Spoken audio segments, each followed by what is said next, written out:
petitioner taken the stay before the Honorable Court, the Honorable Court directed the trial court to dispose the 7 months from date of the RSA order, my lord. Subsequently, they filed regarding 627. They filed regarding subsequently the Honorable Court stayed the impugned order, my lord. 617 order. The matter not yet been reached. Kindly list the matter for me, and also the petitioner did not take steps, my lord. When is the interim order granted? When is the writ petition filed? 2024, my lord.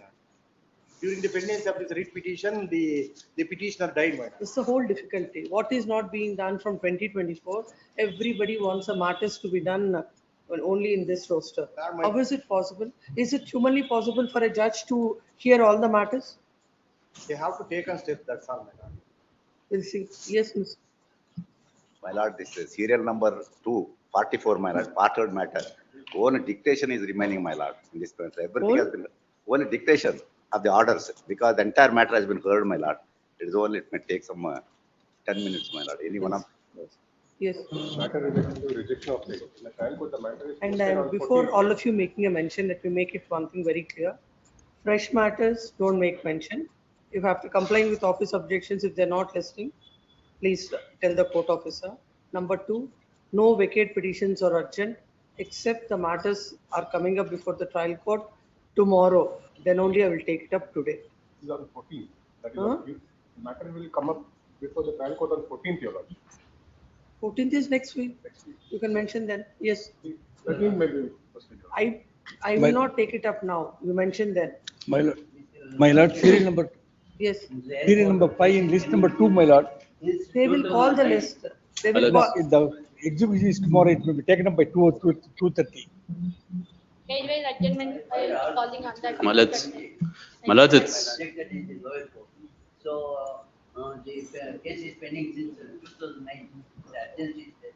18 years. That is not urgency. Yes, next. Malad, it's a. Malad's. I think I'll. Yes.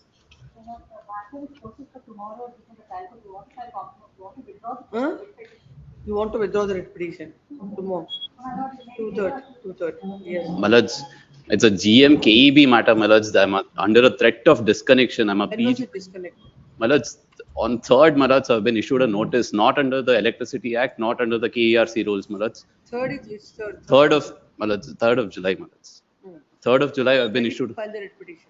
Malad's. Today I've filed it, Malad's. And today you're filing. Today itself you will come and see as if like heavens are going to fall. Malad's, it's a ladies. Fine, It's if a you ladies comply with the PG, office Malad's. There's a let it safety be. issue. Once office of the objections are complied with, the matters are coming up. Whenever you feel it's not the urgency. Yes.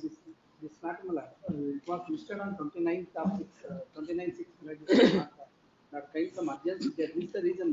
The respondent filed suit for declaration and injunction in respect of social property. IA1. Your kind of urgencies everybody will have, and I can't attend to that. 39 rejected. Yes. MA filed, MA the trial court first appellate court directed to maintain the party. Not the first. My construction is in first floor. The construction is now stopped. When did you file the writ petition? Writ petition earlier is notice was given order. And they have Please wait till it is listed. Yes. One matter is 1 year old matter. I am for respondent number 1. By virtue of the interim order passed by this honorable court, the entire the trial proceedings is completely stopped, my lord. There are 6,000 matters are stalled. No, correct, my lord, but the trial court proceedings, because it's divergent findings. Yes. There are 2 declaration suits, my lord, filed before the trial court. Lord, on the 6th, that was day before yesterday, the summons was served upon me because I was the cavator. Lord, I have filed an application under Order 7/11, Lord, for rejection of the plaint. Court fee is not paid. There is no jurisdiction for the court. Various issues have been raised. Lord, the plaintiff has filed 2 applications for grant of injunction. Lord, now I had also filed a memo along with certain citations, Lord, of the Honorable Supreme Court. Why are you mentioning? Lord, my application, that memo is rejected. Because the order passed. It was passed on the 6th. Lord, yesterday I obtained the copies. Today I am moving the matter. But I will not take up. You file the writ petition, it will come. There is no urgency for that. It is listed before the trial court on the 10th, that is day after tomorrow. File it, then if you comply with the office objections, it will come on 10th. The urgency is my application is not no urgency for that. The application which I had filed under Order 7/11 has not been considered. For what? There are so many matters which are pending for 4 years. You have filed the application, recently, and it is not considered, it is not an Well, urgency it's a at all. fresh suit. It's a fresh suit. Let it be, Jurisdictional issue has been raised, my lord. There is a Not urgency, that is not the urgency, I will Sir, not it's consider. covered by Yes, decision. next, let it be covered, I will not take up. Yes. Proceeding before the trial court is dismissed. It is stayed.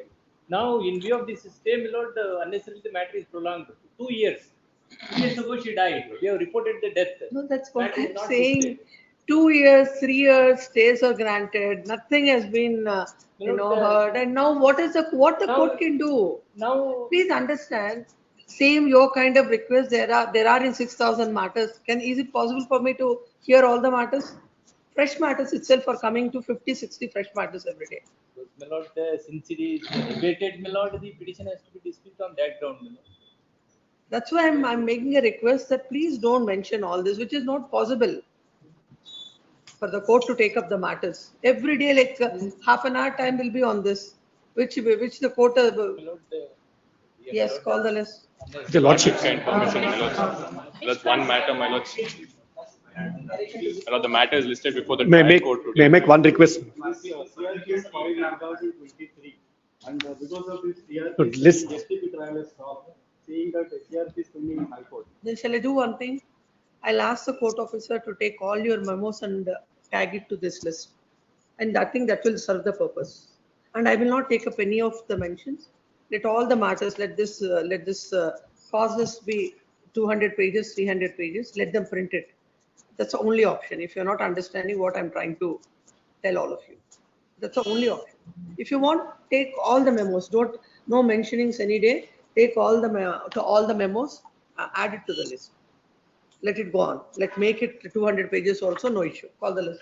The lordship's permission, just one submission, my lord. Page 1. Lords, I'm Lord, sorry, may my make one lords. submission. Trial court matter is listed today. Direction to dispose of matter. Yes, call the list. Page 2, serial number 3 to 10. Serial number 8. Page 4, serial number 3. My lord, serial number 8. Serial number 3, my lord. These two now.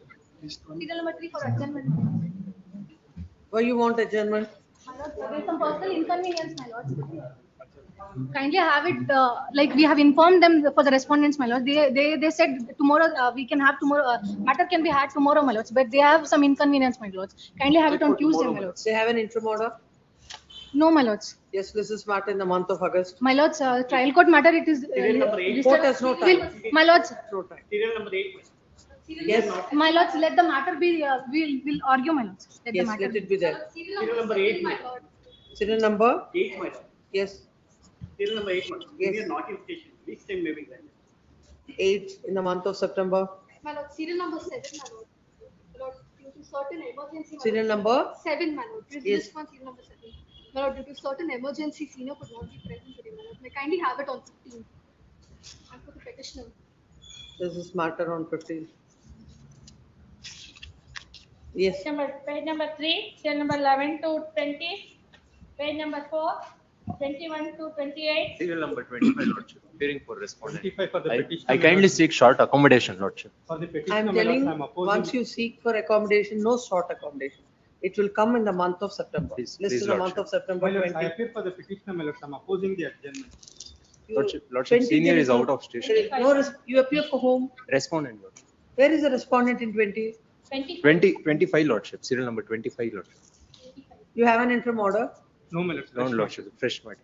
So you file a caveat and seek time. Senior is out of law. Let station, that Lordship. senior be. He has that is, this man is coming up preliminary hearing. I'll hear his arguments, and if it is a case of interim order, I'll grant. Yes. Kind- Page number 5, serial number 29 to 39. Page 6. Senior health conditions not better. Huh? Serial number 23. 20? 23rd. Huh. Serious health conditions is not better to the 23. 23. No, Akalat is filed. Add petition. 23 in which list? List number 2. I am calling list number 1. Page number 5, serial number 29 to 39. Page number 6, 40 to 49. Serial number 43, my lord. I appear for petitioner, my lord. In this case, my lord, the counsel on record is not feeling well. Kindly sought for weeks adjournment, my lord. This is matter on 3rd of August. Yes. Page number 7, cell number 50 to 55, 56, page 8, 57 to 63, page 9, 64 to 68, page 10, 69 to 74, page 11, 75 to 82, page 12, 83 to 80, 89 to 94. My lord, 98th matter, since 3 days the matter is not reached, it is urgency is there. The lord may have it at 2:30. We will. What is urgency? Urgency is they posted the matter for final hearing on 10th.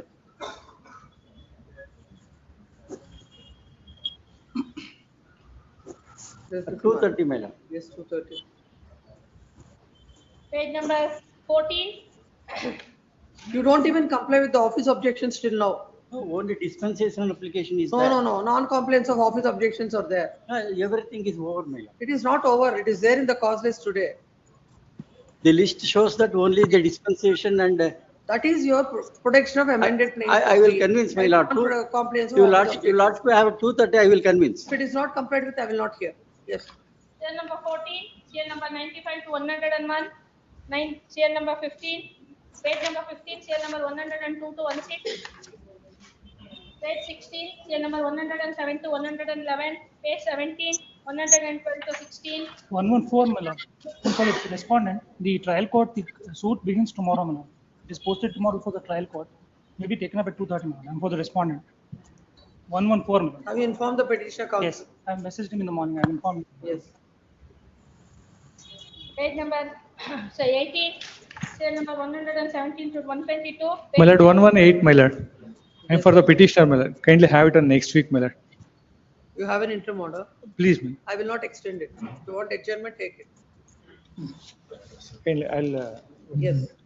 Page number 19, serial number 123 to 130. Page number 20, serial number 131. My lord, serial number 139, my lords. Appearing for respondent in this case. A week's time may be granted, my lords. 38. I'm Page sorry. number Same thing applies to you. I'll grant it, but if you interim order is there, I'm not. the I'll not respondent. grant. I'm the I will not respondent, my extend. lords. I need to file the affidavit. I'm the respondent. You are for the Respondent. I'm interim order is there. My lords, If it is respondent's adjournment, Please. then it will be extended, the interim order will be extended. Please, my and it lords, will be please. posted to in the month of September. my lords, Peak is not possible. just to file affidavit, that's it. List is at the request of Land Counsel, the respondent. List is matter in the month of August. Interim order earlier granted is extended. Please, my lords. Serial number 139. Page number 22, serial number 144 to 150. Page number 23, serial number 151 to 158. Page number 24, serial number 159 to 162. Page number 25, 164, 165. Lordship, 165. That's Lordship, parted matter. I have no time to take up this matter. If you want, I'll release this. Lordship, there is. Get instructions. If you want, I'll release this matter. Shall I release it? Lordship, it is, sir. Lots of heard us completely. That's what I'm saying, because I have. I understand, but we have no. And is your colleague, he's making a big ruckus, he's making a big ruckus in the court, it seems. I understand yesterday there was an incident, I'm sorry. Oh, he was telling the court officer there is something, that's why the matter is not taken care of. Junior should be careful As while. another member of the bar, maybe you shouldn't have made that comment at all, my lords, without even understanding. My lords have heard us completely, my lords. It's only the second matter which got. Oh, that I understand, but the problem is, you see, like. I understand. At my lord's convenience, my lords may take it. my lords. We'll see. Today the board is full, yes. Serial number 28. Apologies on my Lordship, I have. junior friends' behalf. Page number 28, serial number 166 to 168. List number 2, page 1, serial number 1 to 4, page 2, serial number 5 to 8. Somebody was saying. Serial number 5, my lord. Serial number 5. 5. Yes. The execution is tomorrow. Yes, 2:30. Page number 3, serial number 9 to 11. Page number 4, serial number 12 to 13. But I appear for the petitioner 13. Lord, this matter had come up with the first last week. Lord, unfortunately, there was no sitting on that day. Urgency is this, my lord. I am the owner of 10,000 square feet of land in prime area in Bangalore. I have been evicted from my own place by virtue of a fraudulent decree that's been passed by 2 fictitious persons. BD has filed an affidavit before this court that those people have nothing to do with this property. No, the petition is arising out of what? Execution proceedings, not where I've been evicted from my own premises. Yeah, then no, what is the IA I'm saying? the writ petition, my lord. That's what is IA? I've challenged the very execution proceedings and the decree before the civil court, completely fraudulent. How can a court in writ petition will deal with all that? The matter was heard for admission, and I have all judgments of the Honorable Supreme Court, but fraud is played. These people are nobody, they're fictitious people. Fraud can be pleaded before the court where the matter is pending. Execution is closed, my lord. Everything is closed. Execution is closed, decree is passed, execution is closed as satisfied. All within 15 days. The tenant goes before the court, my lord, and says, I'm willing to vacate. Today I have no time to take this. Sir, my request, first list, my lord, even next week, some date, my lord. This is matter in the first list, yes. Right. Serial number. Alert, serial number 13. Page number 5, serial number 14 to 16. Yes, 13, what do you want? 13. My lord, serial number 12, I filed IA for vacating interim order. My lord, the matter is covered by decision of this honorable court. Full bench decision, my lord, for the regarding court fee and limitation. The additional issue cannot be treated. Kindly have to take 2:30 minutes. No. That is not, if that is the case, I have to take every matter at 2:30. Something or the other it is covered by. Yes. 2006 matter, my lord. I will not take. Page number 5, serial number 14 to 16. Page number 6. Page 17 to 20. Page Number 20, my lord. Matter is posted for judgment before the trial court on 13th, my lord. I filed an application on order 23 seeking leave. You mentioned on the day 13th, will see. Kindly give date for 13th, my lord, I mentioned that. I can't give, if I start giving dates, there's a lot of difficulty for that, yes. Serial number 19, your lordship, 19. Serial number 19. I'm for petitioner, seeking for adjournment, your lordship. Instruction.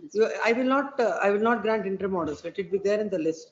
Or else I'll not grant. If it is you have an interim order, I will not we don't extend have it. interim order. Then who moved the memo? There is a memo. It's a memo moved matter. Yes, your lordship. It was adjourned for 2 more weeks. I don't know. Today it has been listed. Because memos every morning. Before that we bunch have of moved the memos memos. will come. Later we didn't move the memo. Before that it was moved. Let it be there in the list. 1 week. 1 week. It won't reach. Page number 7, serial number 21 to 24. Page number 8, 25 to 27. Page number 9, 28 to 32. Serial number 29, my lord. Serial number 29. I'm for the petitioner seeking short accommodation. Who moved the memo? I moved. You moved the memo and you want short. No, I am ready for the arguments. Then why did you move the memo and why are you seeking? No, it? I am ready for the respondent is not ready. They have to said me to take it. I have no objection to adjourn the matter. Serial number 29 is. Then why did you moved the memo or she moved the memo? No, I'm To ready. argue his difficulty is not your problem. Why did you move the memo? No, I'm ready. I'm ready. Yes. Kindly grant a week time, madam. That's no problem. Yes. Page number Serial number 32, my lord. I'm for the petition. 32. Serial number 32. Petitioners, my lord. On record counsel, my lord, due to the death of his mother-in-law, my lord. Kindly grant 1 week time, maybe grant, my lord. There is an interim order, my lord. Matter after a week. Inform to the other side. I will inform, my lord. You have to inform. That is at least. The Already I basic, called twice, my lord. this- He picked. Page number 10. There is an list of interim order, my advance lord. petitioner. List this matter after 2 weeks. Interim order all granted is expended. Much obliged. Page number 10, serial number 33 to 39. 37, my lord. 37, there is urgency, my lord. I am the plaintiff. The suit will become infructuous. The transmission lines will be laid on the. It is rejection of plaint. It has been filed as a writ petition, my lord, without bringing to your lordship's attention. The MA should have been filed. They filed a writ petition. Office raised an objection yet, and I was on wakalat. They didn't inform it, and lordships passed an order on 2nd at their instance, taking up the matter at 2:30. All this was not informed to your lordships.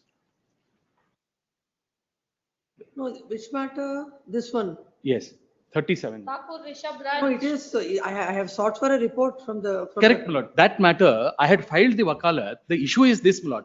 The matter was reserved for orders. And that is why, my lord, the learned magistrate, learned civil judge had, my lord, posted the matter for orders. Morning, it was not brought to your the court's notice that lordships have stayed the matter. In the afternoon, my lord, they bring it to the learned First judges. of all, how come the court has got the jurisdiction to Yes, pass an I will order? convince that. The jurisdiction aspect is, my lord, the specific relief act 20H only bars where there are agreements, my lord, and that too when transmission lines are being laid. This is neither a transmission line nor a government project. Some private individual is coming and saying that some lines are being drawn. This is not included in the infrastructure project at all. Ma'am. It's not a private No, individual. it is a private entity.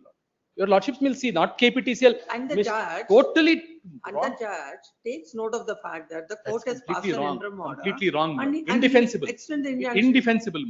But it totally Matter indefensible. at 2:30. Grateful. Inform the other side. Yes, yes, I will. Seal number 39. Page number Seal 11. number 39. Trial court posted the matter for judgment today. Urgency. Seal number 39. Matter is posted before the trial court judgment today. I have challenged the application under section 45 of Evidence Act. For the respondents, case, my lord. The very basis of the rent agreement has been disputed, my lord. The matter is of 22. Today is for judgment. 2:30. Please. Page number 11, cell number 40 to 44, page number 12, 45, list number 1. One submission is requested this hour, my lord. I'm requesting for a posting at 2:30. The reason is the matter listed. I will not hear. Lord, one matter. Every day you can't come up with one request or the other. Yes. Matter is listed. Lord, mediation, my lord. This matter needs to be referred for mediation, my lord. Both parties have agreed. I'll pay the entire amount involved in the. I'm a consumer, my lord. I'm selling the property. They are not letting me sell the property because matter is pending here. Any date, my lord, lord. Mediation, my lord. I'm not asking. That's with the lordship. Let's with the kindly of your lordships, my lord. This writ petitions would become infructuous, my lord, if it is not It will listed. become infructuous. If you file it, you comply with the office objections, the matters will come. Fresh matters, I will not grant any memo. My lord, it is listed for orders day after tomorrow, my lord. If that is done, my lord, this. You have not even filed the writ petition. I filed it, my lord. I filed it today, my lord. Because the audio was only passed. It's numbered, everything happened. My lord, I have an By FR. 11 o'clock. I have an FR number, my lord. It was, my lord, the audio was only passed on the 6th. You comply with the office objections. It's day after tomorrow. If it is done, it will come. May I request for this to be listed tomorrow, my lord? I'll comply it today. If there are any objections. Not give any memo. You please do it. Yes, next call. List number 1, page number 1, serial number 1 for the pronouncement of order. The unilateral appointment of the sole arbitrator by the respondent is declared invalid and all consequential arbitral proceedings stand quashed. Liberty is reserved to the parties to constitute an arbitral tribunal afresh in accordance with the provisions of the Arbitration Conciliation Act 1996. If there is no consensus regarding the appointment of an arbitrator, either party shall be at liberty to seek the appointment of an arbitrator under section 11 of the Act. It is made clear that this court has not expressed any opinion on the parties' rights and contentions on the merits of the contractual claim. For being spoken to, Ravi Kumar. There is no order in the file. Unfortunately, there is no order in the file. Some order is uploaded, unconnected with this case. Unconnected with this case, and but that's what I have verified in the file. Now, which there are two cases. Yes. In RPFC 297 of 2024. Why? Huh? Why file? Yes, in that the order is. Yes.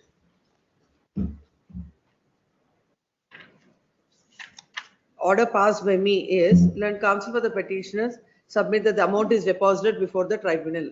Yes. The petitions are at liberty to withdraw the same. List these matters after winter vacation 2025 is the order.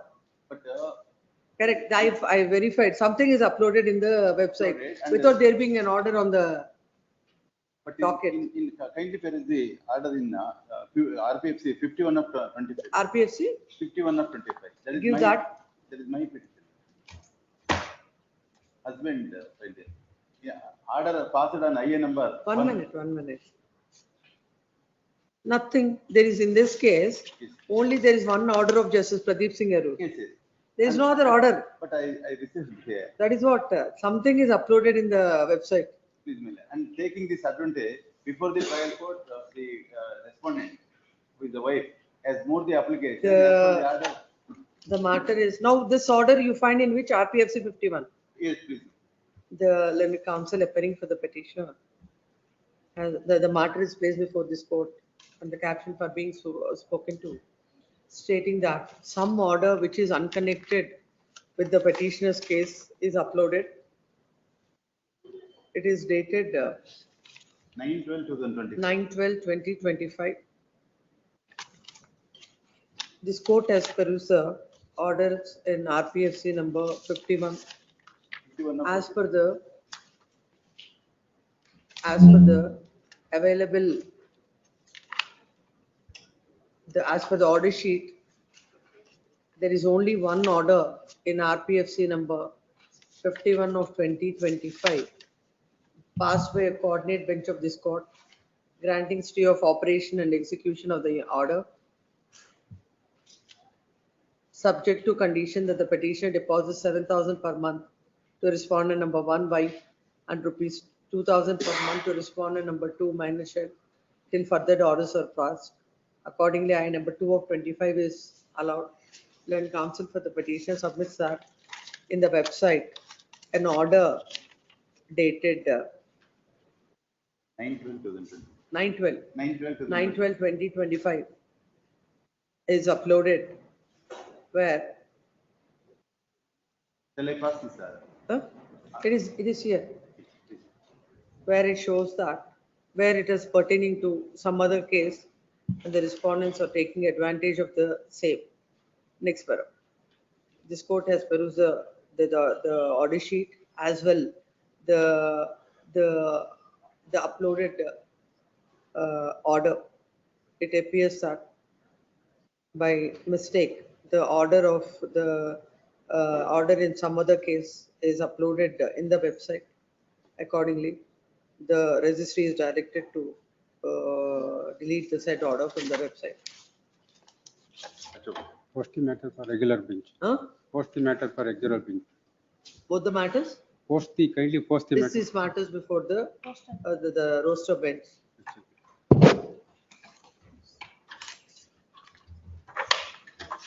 It's okay.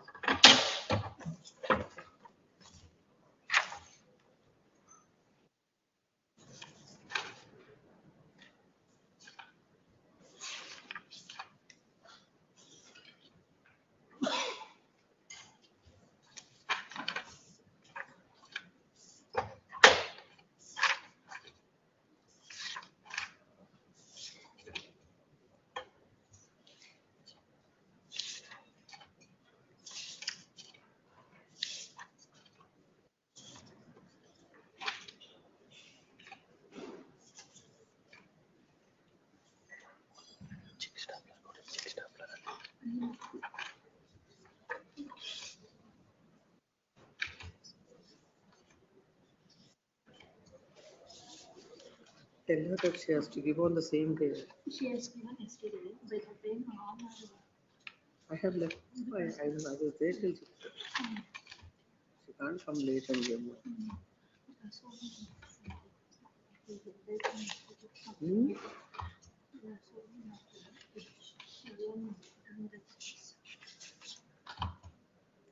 Chamber people are doing it.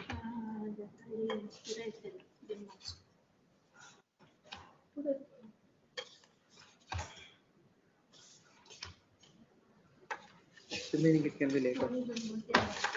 Yes. Keep it proper.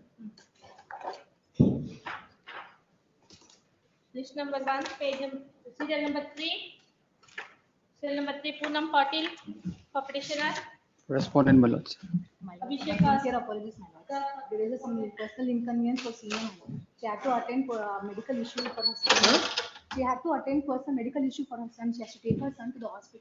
That is the reason we are seeking for a day's accommodation, my lords. This matter on 27th of July. Please. Serial number 4. Ishvara, for petitioner. Compromise petitions.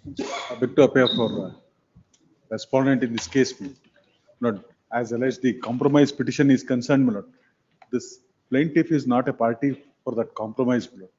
Lord, on 6/7/2018, the compromise of. It's also there, Malaysia. Please. Malaysia is the name of your client. No, my lord. No, that is I am for the LR of the plaintiff. My lord. Plaintiff filed a suit against his brother, mother, and Plaintiff's sisters. name. Kala Shetty, my lord. Kala Shetty. Is he a party to the compromise? Yes. No, my lord. According to me, no. Lord, kindly turn to the order sheet. Lord, at 51, my lord. Learner friend has produced.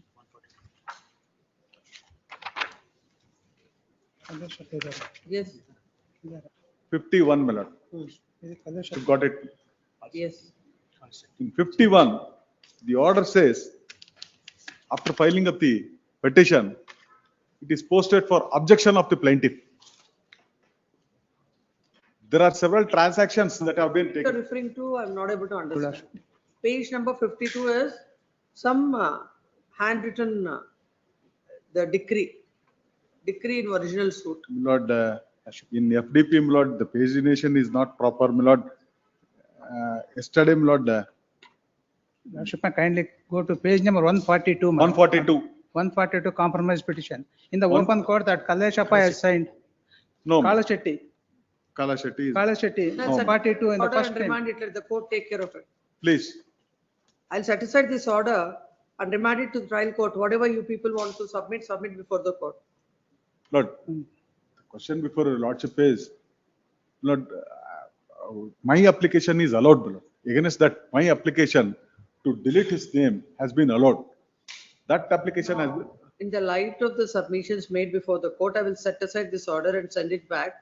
The same with all this contentions with regard to the compromise decree, you taking the money and all, let the court decide. Lord, I have not taken any money, my lord. That is what the court will decide, because I can't decide all these questions of fact. Very well, my lord. May I request one thing? My lord? Suit is of the year 2008, my lord. May I 2008? My father had instituted the suit. I mean, my husband has instituted the suit. He passed away. Lord, myself and my son have pursuing the FDP, my lord. Any time frame may be fixed, my lord. So, insofar as. Where are the translated copies?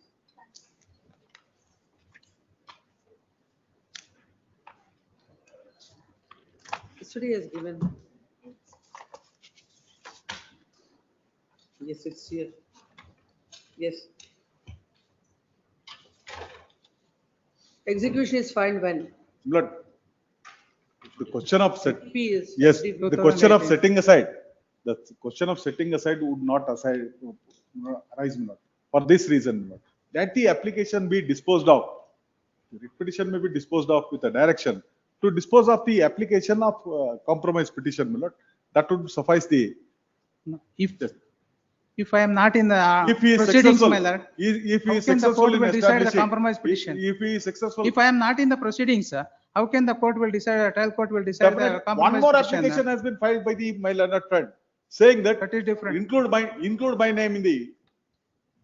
One more application has been filed. Number 11 in FDP number 4 of 2008, dated 9th June 2026, by the first edition civil judge and judicial magistrate of the first class, Chandra Patna.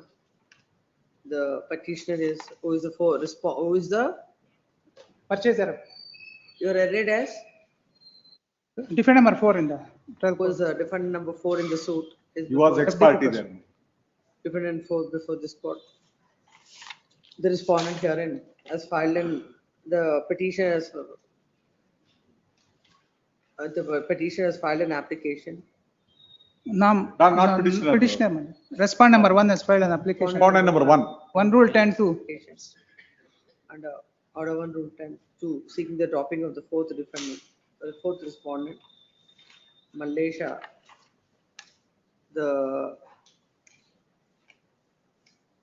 So you are not representing him. Lord, I am his, he was my father, my lord. After passing away, his wife, that is the Mallamma, has been entered in the. When he passed away? In the pendency of the FDP proceedings. No, my lord. Then where is the question of dropping Mallesh? Mallesh is said to have been purchaser. One of the suit scheduled property. You are confusing the court. I am not confusing, Lord. I am for the plaintiff, not Kalla Shetty. That I understood. Please. Who Kalla filed Shetty this passed away, my application? lord. Malaysia is fourth defendant in the original suit. So also in the. You are not representing this Malaysia. I am for Malaysia, my lord. I am He is the for court Malaysia. defendant. So, Lordship, may kindly see the version. He has filed the application. No. The first respondent has filed. One nimsham. I had filed the application for deletion of his name, my lord. That has been allowed. That has been challenged before this honorable court. During the pendency of this writ petition, one more application had been filed by my learned friend to include my name. When already there is an adjudication saying that. Respondent herein has filed an IA, I number 11. To the petitioner herein has filed an application. No, my lord. No, petitioner. Not petitioner, my lord. First respondent is filed. The first respondent herein has filed an application under Order 11, under Order 1, Rule 10(2), seeking to drop the 4 defendants. It is a case of the petitioner that it is the case of the respondent therein and the petitioner, respondent herein and the petitioner therein, that the Kala Shetty filed the original suit 412 of 2000. The court, after hearing the evidence, dismissed the suit against respondent number 3 to 6 and declared 1/6 chair to the petitioner.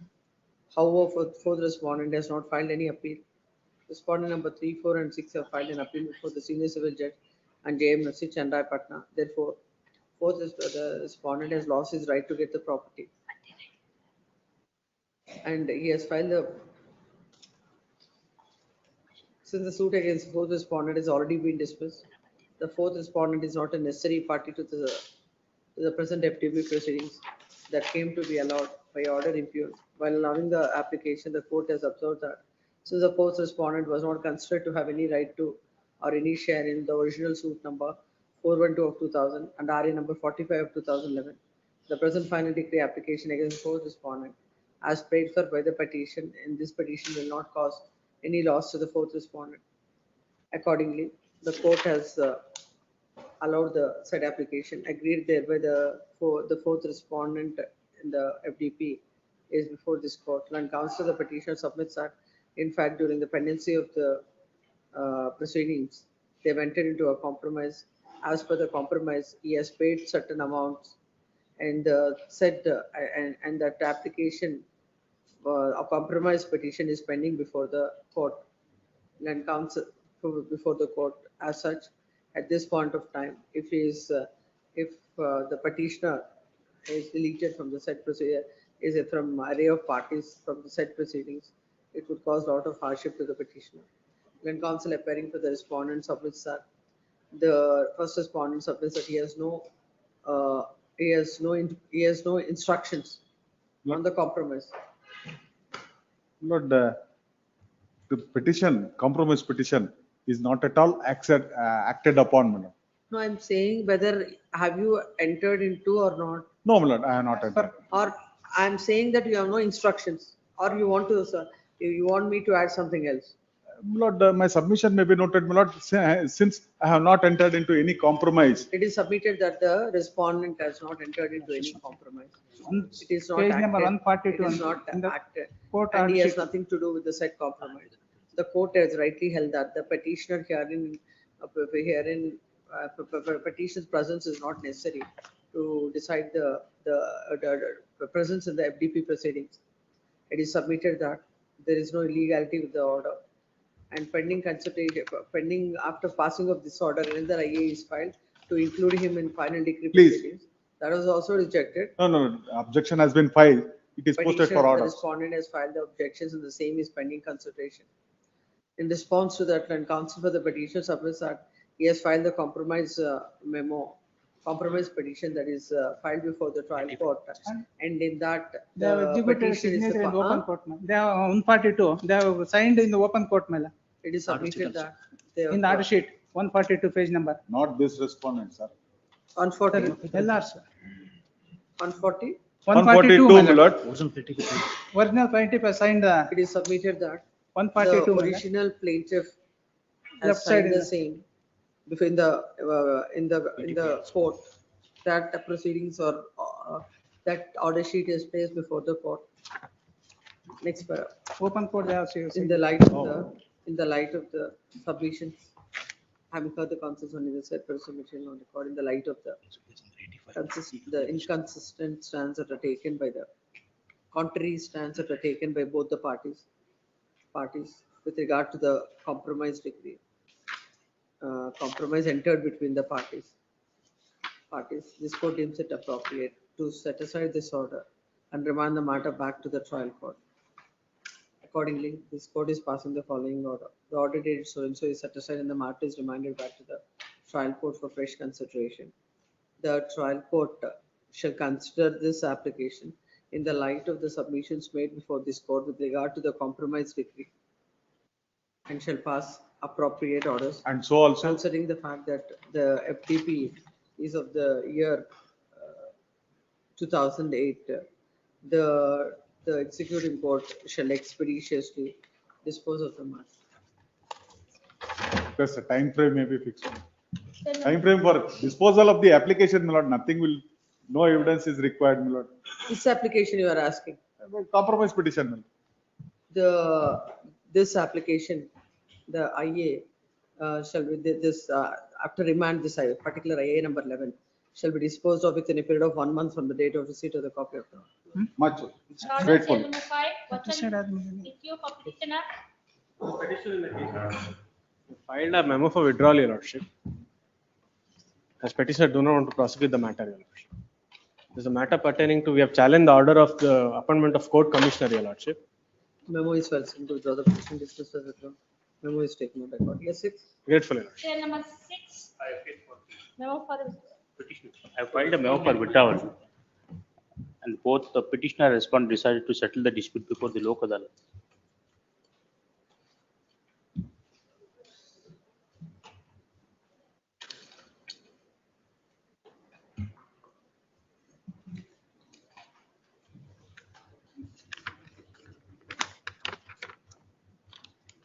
Take him. Take them.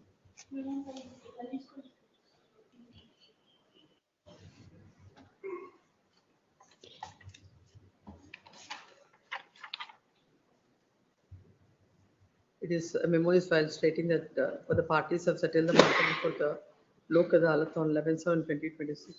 Hence, they want to, in the light of the same, they want to withdraw the petition. Accordingly, memo is taken on record and dismissed as withdrawn. Yes, next. cell number 7 adjourned, cell number 8 adjourned, cell number 9. Cell number 9 Rajgopal Naidu. Represent the petition. You show the papers on him. It has been served yesterday itself. The copy has been served, even he was here yesterday. Inform him. I'll take up the matter. Tell the court officer. Once call the matter. Yesterday also it's passed off. Cell number 10. Inform him and whenever he comes, he'll be called. Cell number 10 Maruti GB. Please, my lord. For I am for the petitioner. petitioner in this matter, my lord. My lord, the trial court not considered and ignored the written statement filed by the defendant number 1 to 4, my lord. That's why they are before this court, my lord. My lord, on What? Ignore the written statement? my lord, after lapse of 120 days, the trial court came to considering that they have filed the written. How many days? What is the delay? My lord, on my lord, on 14/10/2025, my lord, notice has been served to the defendants, my lord. And on 17. According to the court, what is the delay? As per the order. Please, my lord. You file the writ petition. I will calculate the deal. But my lord, on 20th 1/2026, my lord, they have filed the application under section 148, my lord. On very next date, my lord, the defendants have Court filed. has not given any finding on that. No, my lord. Then what did the court say? My lord, kindly see page number 14, my lord. Page number? 14. 1/4.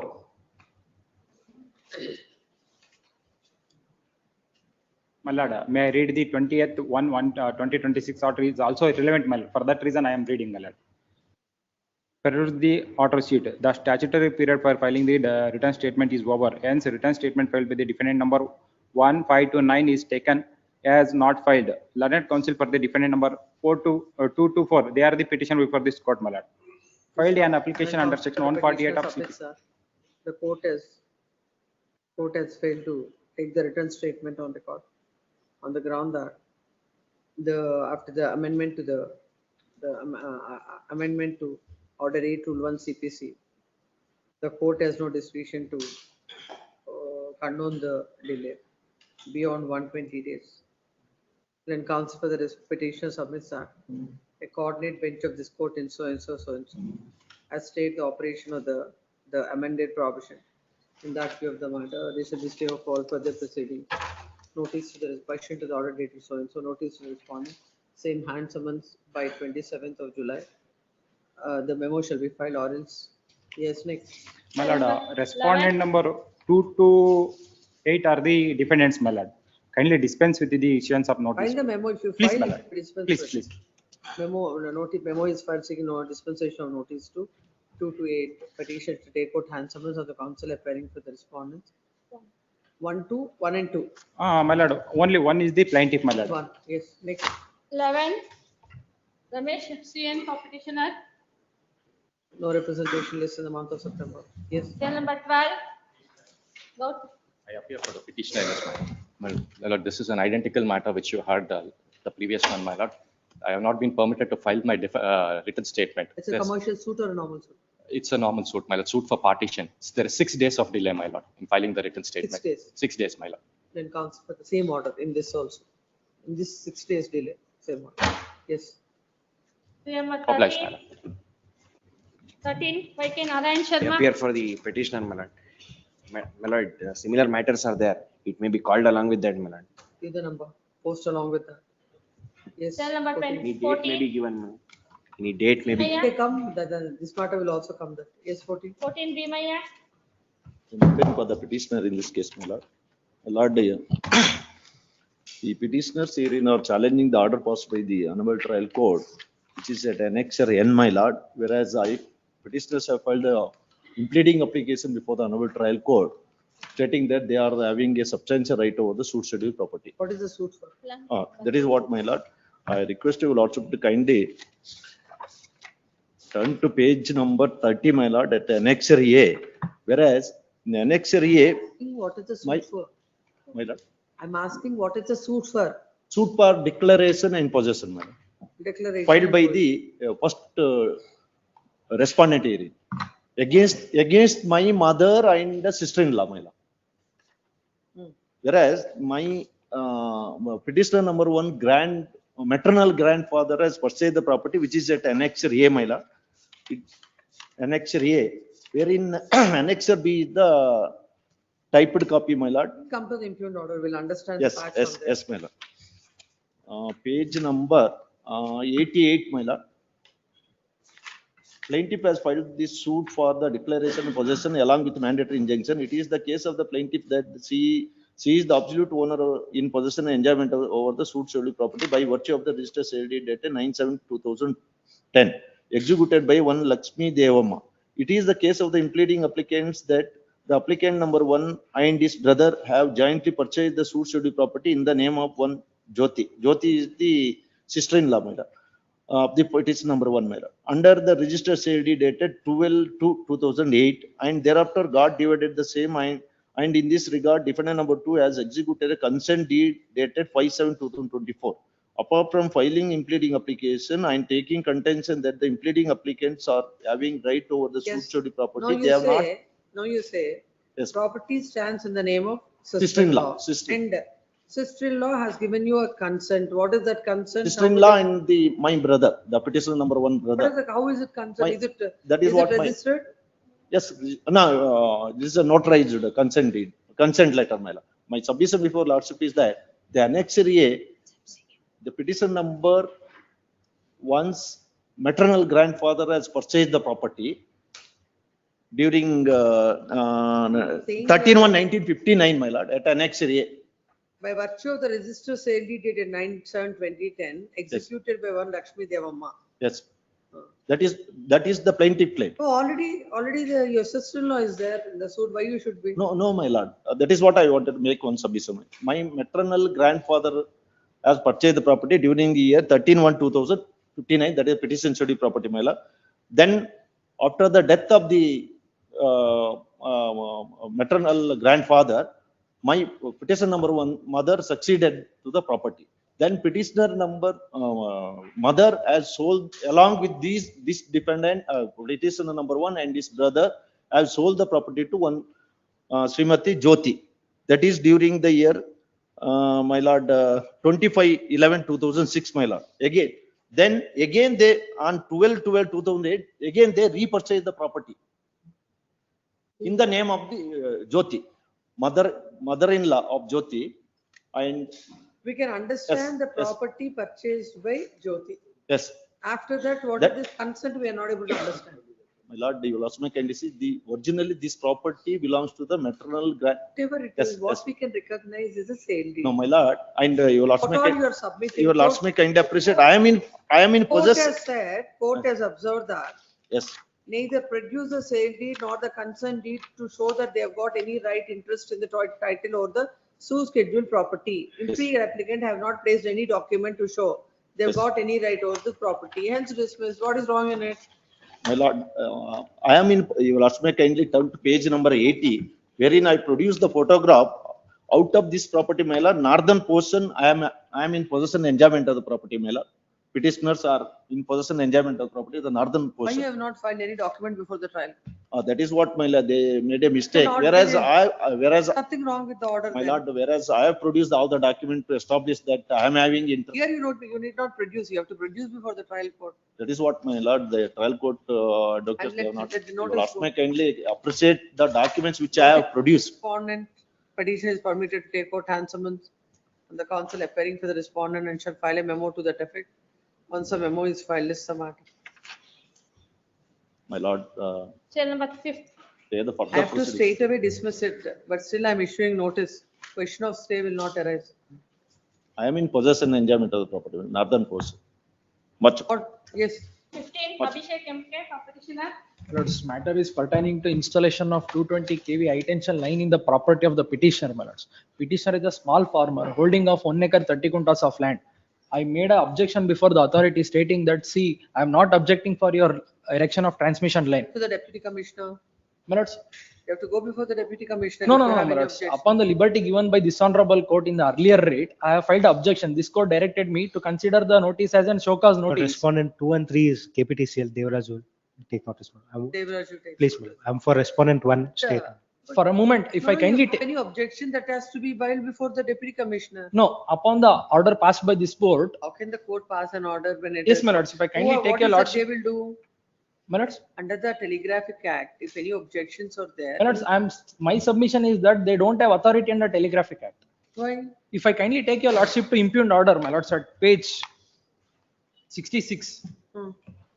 Operative portion is at page 67, my lords. They exercise power under two provisions, my lords, under section 13, under section 164 of Telegraphic Act. However, my lords, there is no section 164 in the act.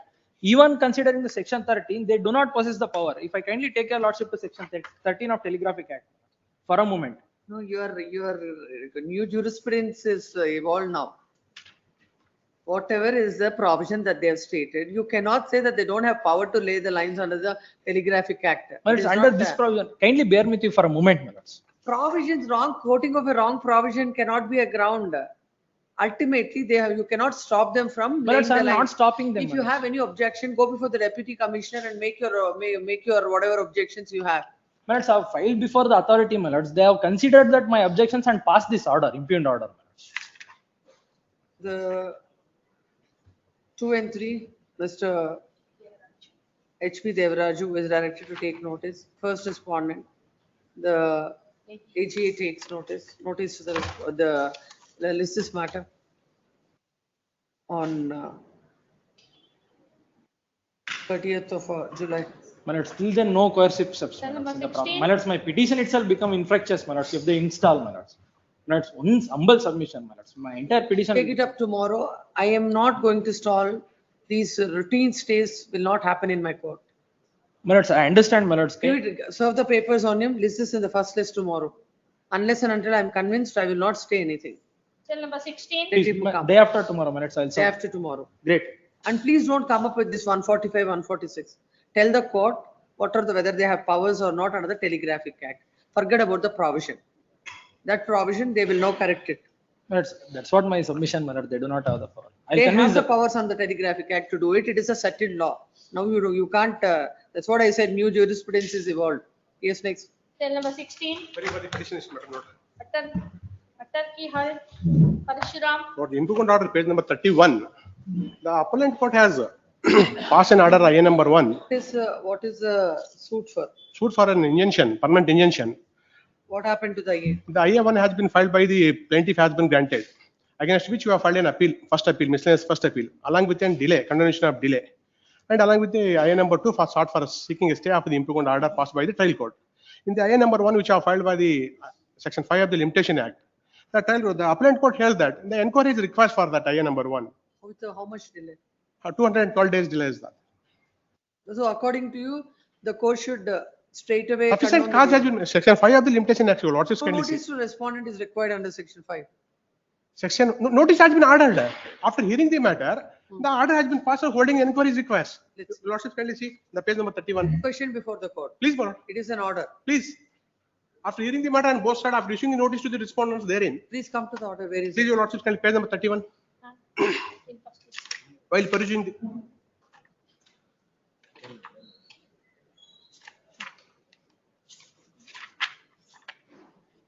Three one, my lord.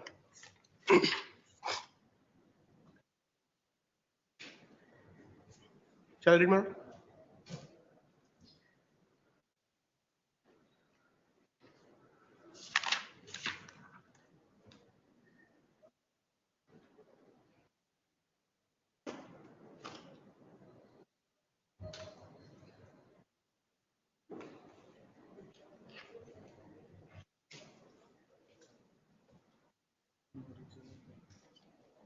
I'll ask the court to pass orders on that.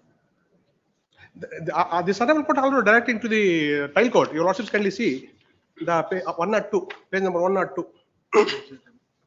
Annexure M.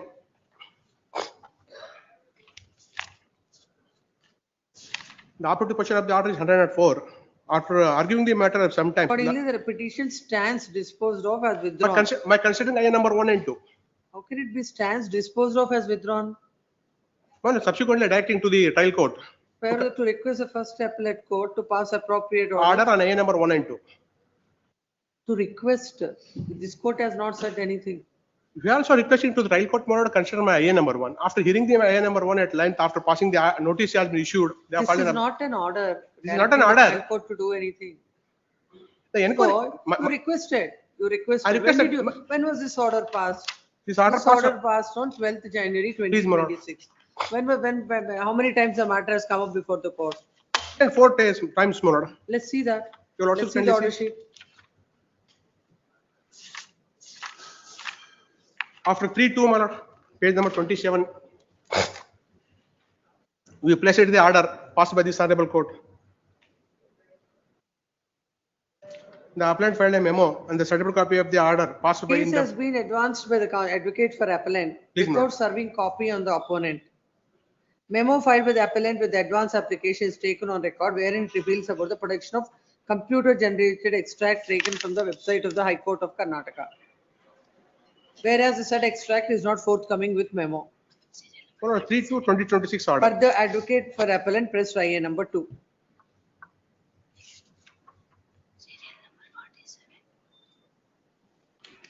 The orders is posted on C7/4 and 30th/4 and 13/2 it is heard. Page number 29. Please come.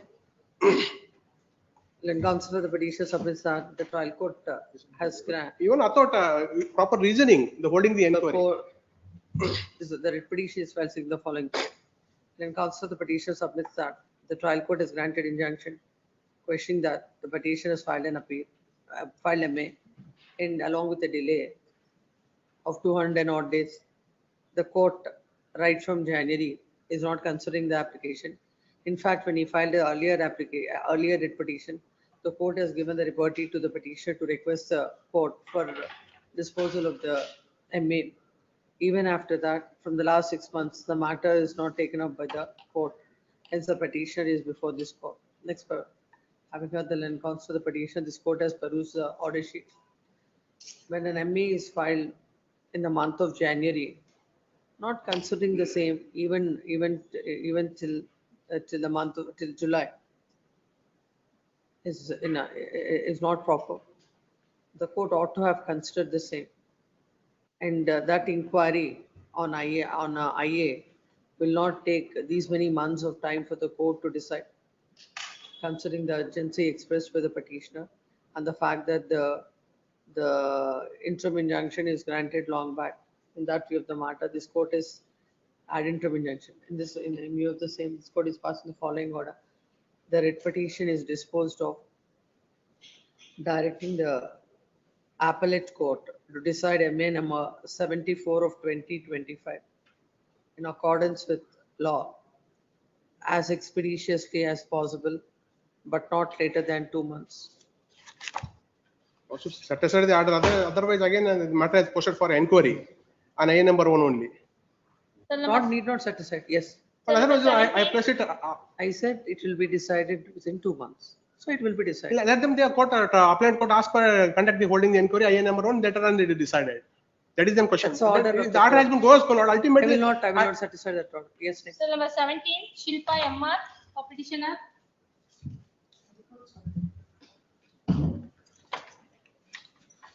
This is a suit for partition.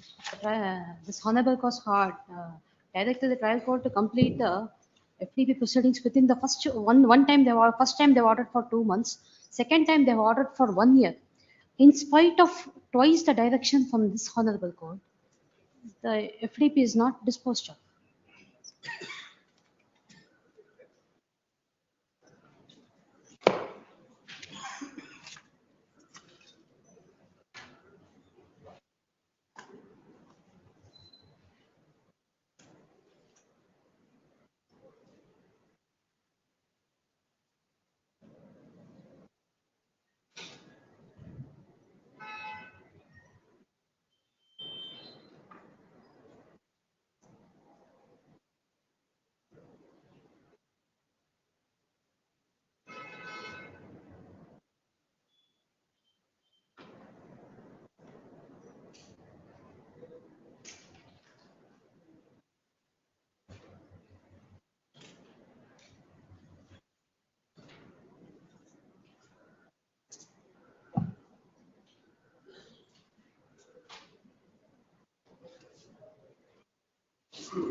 What is the present stage now?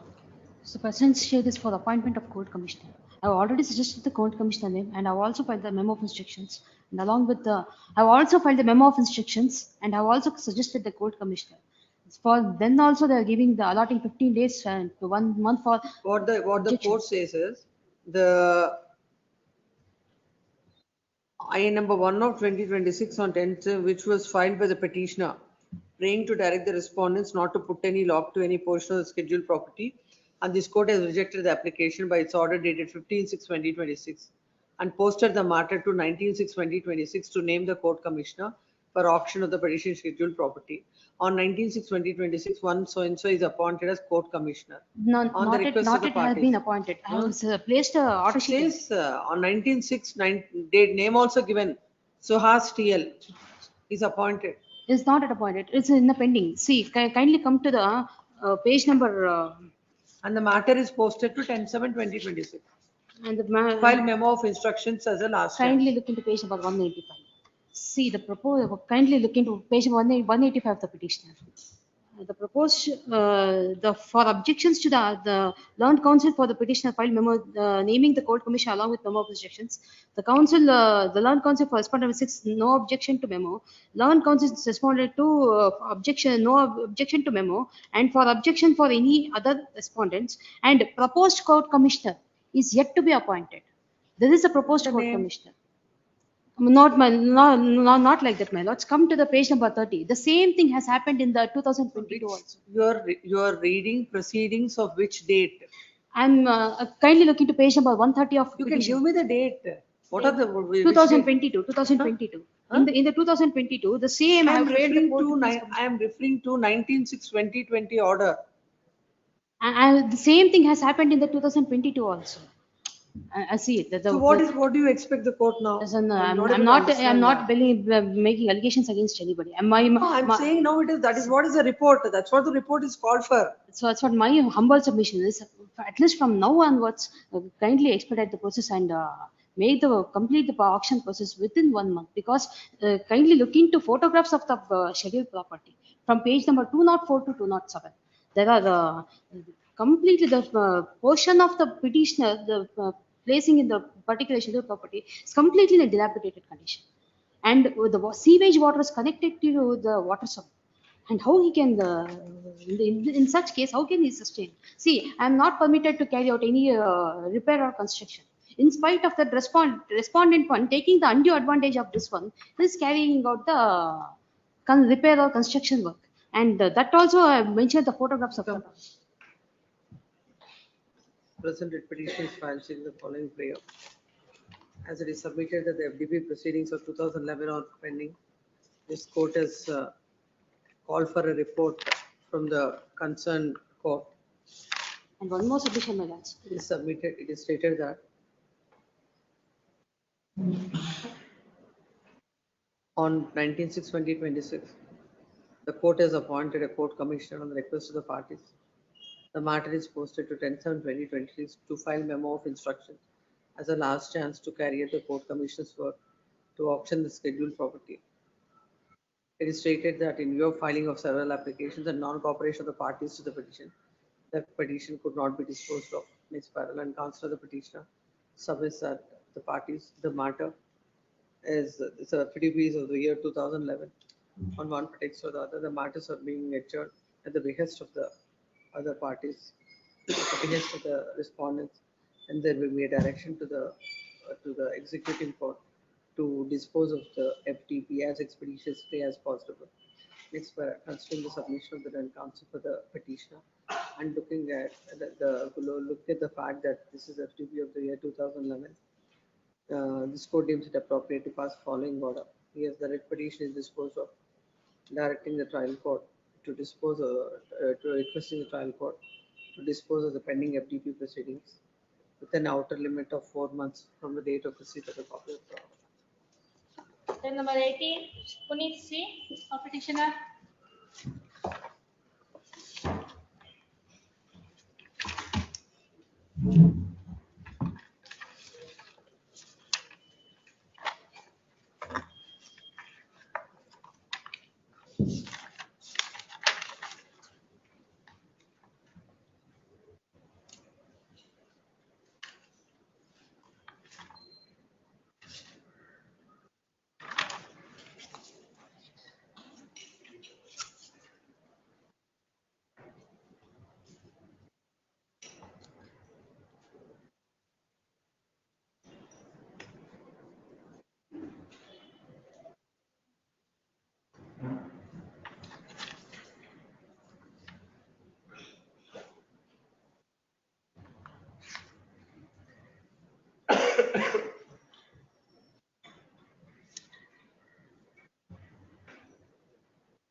But the same report in both the cases.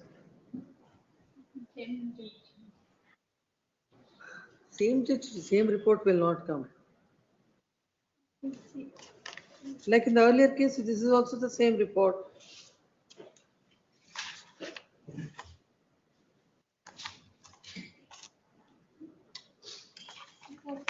This is 19947. It is 19472. They have tagged it along with it. Actually, That report and this report is one and the same. This is pertaining to that case.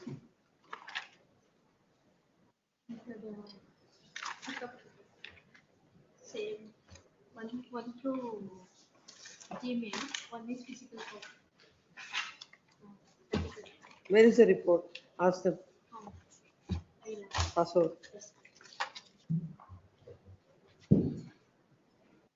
Cell number 19. Can it be tomorrow, my lord? Tomorrow. Can it be tomorrow? No, because your presence is not required. Let it be passed over. If the report comes, I'll pass order. It's only a thing of mandamus. It's only a 2019 suit. my lord. That's what, I don't know what are the pendency of what cases are pending on the file of that court. If there are, or even 16, 17 matters are pending, so there is no question of granting a mandamus in respect of a 19 case. That's what I wanted to know. My lord, my But difficulty would be, my lord, only this much. Plaintiff, my lord, is none other than my son. dispute between my wife. I have a daughter, my lord, taking case since my dispute is concerned. Now plaintiff, my wife, please, my lord, See, all these arguments of no use now without looking at the file. tomorrow may I request, my lord. You are adding one more case to the board.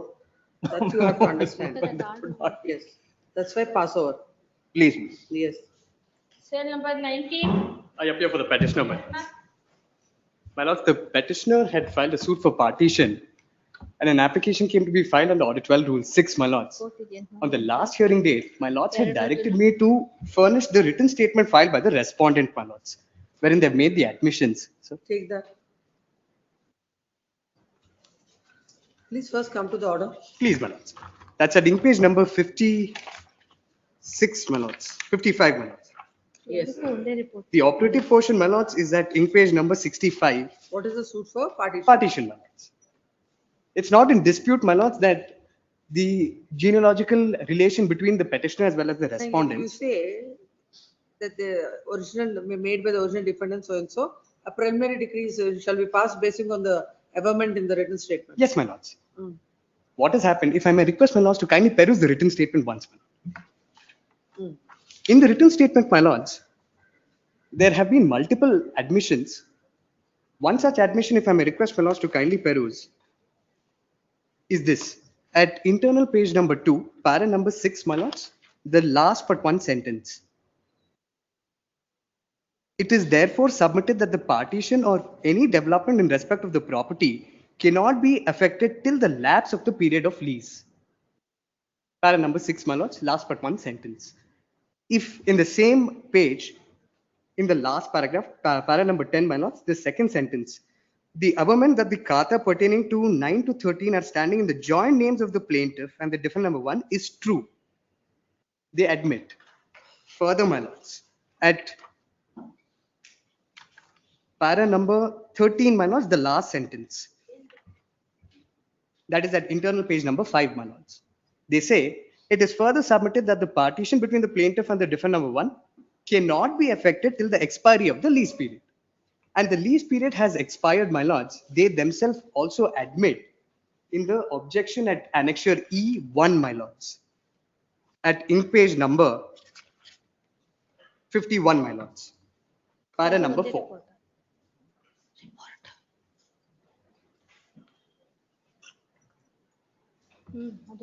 What are the objections filed by them to your IA? In fact, it was a basic objection, my lords. Let's see that. Please, my lords, at ink page number 51, annexure E1, my lords, para number 4. Yes. They say it is submitted that the suit has been falsely instituted by the plaintiff. The plaintiff and the defendant number 1 have together filed an eviction suit against the defendant number 3, herein OS number so and so, and the same is pending before the Honorable Court. It is further submitted that the expenditure is incurred for instituting and carrying forward the Number 51. 51, my lords, annexure E1. Read para 3. Please, my lords. At the outset, we are advised to state that the application filed by the plaintiff cannot be determined at this stage so as to warrant an order on admission under the said provision, since the issue before the Honorable Court can only be determined after evidence is led and the suit is decided finally. The defendant number 1 has raised clear objections in the written statement, emphasizing that it is not feasible to effectively partition the scheduled properties between the plaintiff and the defendant number 1. Their entire premise, my lord, is at para number 5 again. Yes. The last sentence of para number 5, my lords. In fact, they mention as to how many tenants have been there in the scheduled property. The last sentence, my lord. The said lease period has come to an end and the keys of the said premises are handed over by the defendant number 2 to this Honorable Court on 19/7/2023. If my lords may kindly recollect the written statement. You are unnecessarily wasting your time. My If lords. the court proceeds, you get a decree. May I make a humble submission, my lords? In the written statement, they clearly admit that they have no problem in partitioning the property. Only problem was, Notice the response. may I seek for a humble submission, my lords, an interim prayer, let them start depositing the rents to my account, my lord. How can it be? Because they were already depositing at a prior institution of the Come suit, on my lords. some other application and you say that let there be an interim order contrary to the main prayer. In fact, I understand, my lords. In Notice fact, the it was, respondents, Cell number petitioner 20. permitted take out hand summons on the counsel. A date may be issued, my lord. If the memo is filed by 4th of August, list it on 5th of August. Please, my lord. Much obliged. Number 20, Milords, Nishant AV. I'm the appellant in 20.1. Wrongly This connected. case is not linked, my lord, by It's not mistake. con- It's not. 20.1 is 20 and 20.2 are connected, my lords. 20.1 has nothing. Oh, it is submitted that 20.1 is unconnected with 20, dealing this matter.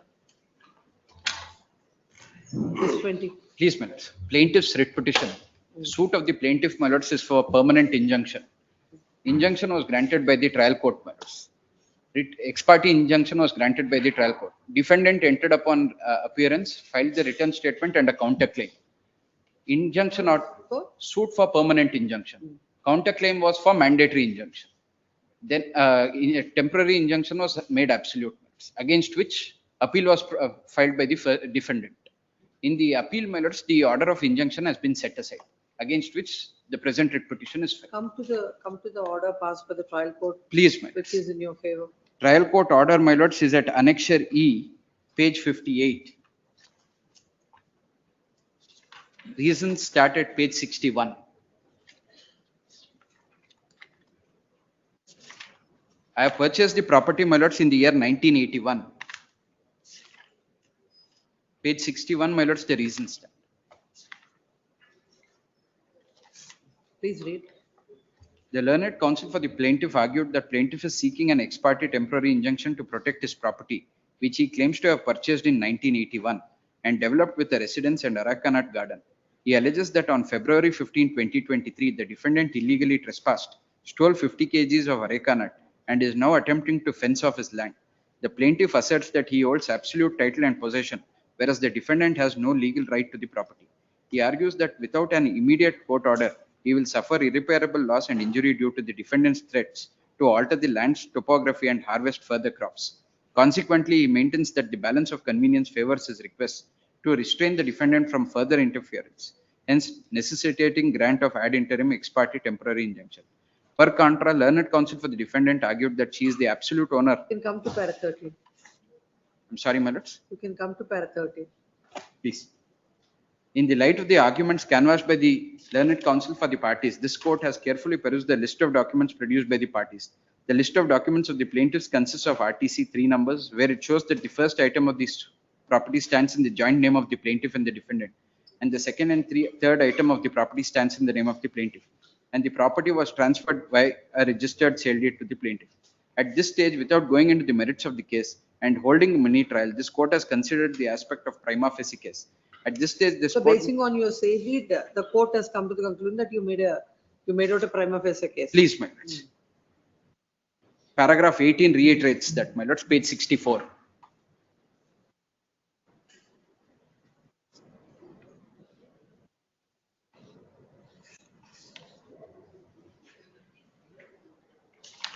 Now please come to the order of the appellate court. Please, my lords. Annexure A is the appellate court order. Appellate court, my lords, order is at page 18, Annexure A. Reasoning, my lords, commences at page 23.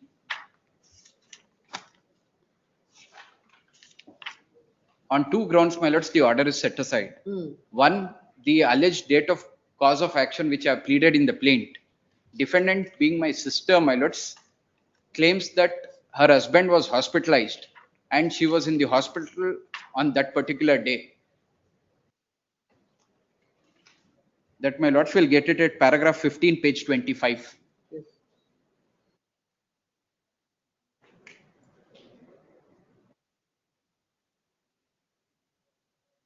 RTC produced by the plaintiff and the defendants needs to be perused, which stands in the joint names of plaintiff and defendant. What is the relation?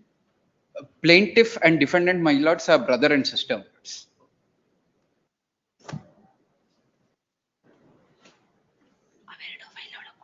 You can read para 14. Para 14, please.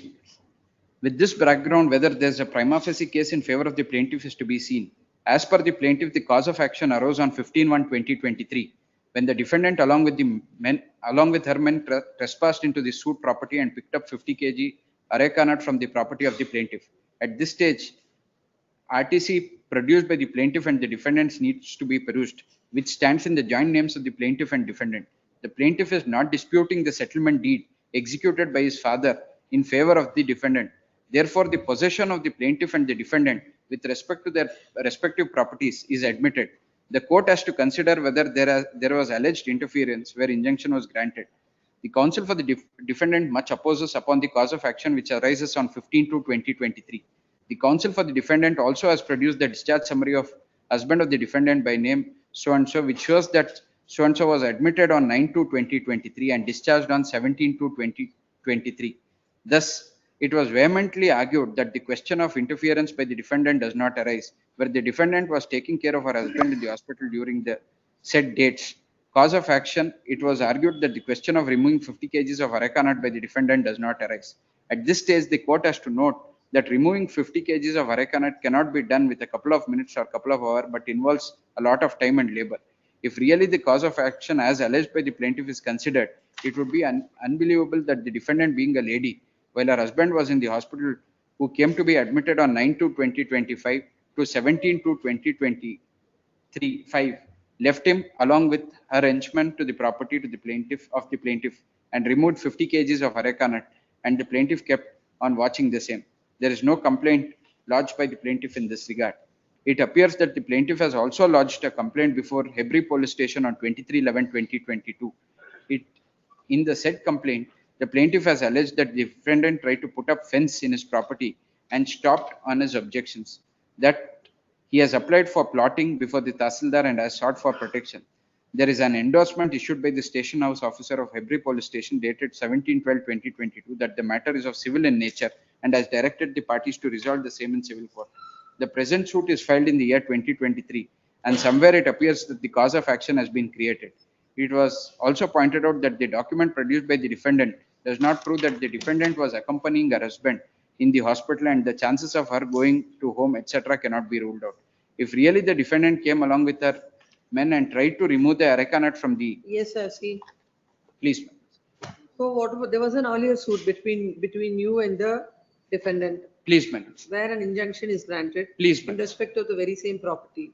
Please, madam. And you have not even disclosed the same in your plaint. My lords, insofar as that is concerned, my lords, may kindly see paragraph And page both of you, 34. the whole basis for the trial court to grant injunction in your favor is that you are the owner of the property. Please, my lords. Both of you are in occupation of the property because this property belongs to your father. Please, my lords. My lords, may kindly see page 34 for a moment, my lords. The plaint. Yes. What do you say about the earlier injunction with regard to the same property? How are you entitled for an injunction? My lords, in so far as that was a suit for injunction, I entered appearance, my lords, but I did not contest this. Yes, that is binding on you. Please come. Agreed with the order passed in. MA number 3 of 2026, dated 2nd May 2026 by the senior civil judge and ACJM at Karkala, Udupi. Dated 2nd May 2026. The petitioner plaintiff is before this court. The petition herein has filed a suit for bare injunction. In that he has filed an IA number 1, please, seeking injunction, and the trial court by order dated. There is order. I'm sorry, IA number 2, my lords. IA number 2. And Order the trial dated court 19 February 26. by order dated 9th January 2026. 19 January.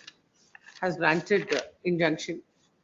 The court has while granting injunction, the court observed that on consideration of the pleadings and materials placed on record, it is evident that the plaintiff has established a strong prima facie case. The registered sale deed dated 2/5/1981 clearly indicates that the plaintiff purchased the suit scheduled property in his personal capacity. And the court further observes that the defendant has failed to place any material to show her right, title or possession over the suit properties. The alleged act of illegal trespass on 15/2/2023, forcible removal of ripe areca nuts, and the threat to put up fencing and change the nature of the land clearly demonstrates an imminent continuous threat to the plaintiff's possession, and accordingly the court has granted injunction.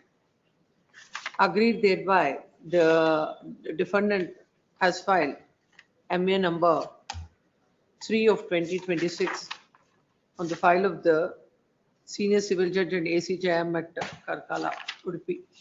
That came to be allowed by order impugned.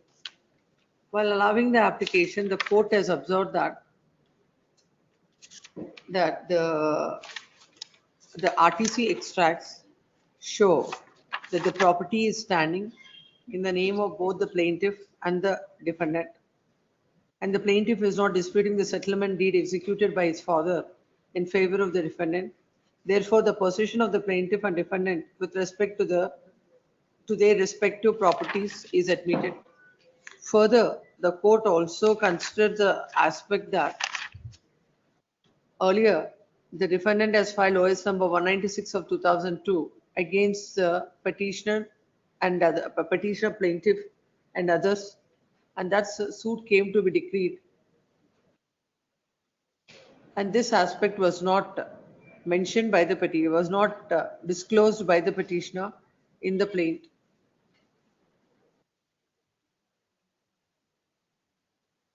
And the court has come to the conclusion that there is a prima facie case made out in favor of the defendant and not in favor of the plaintiff.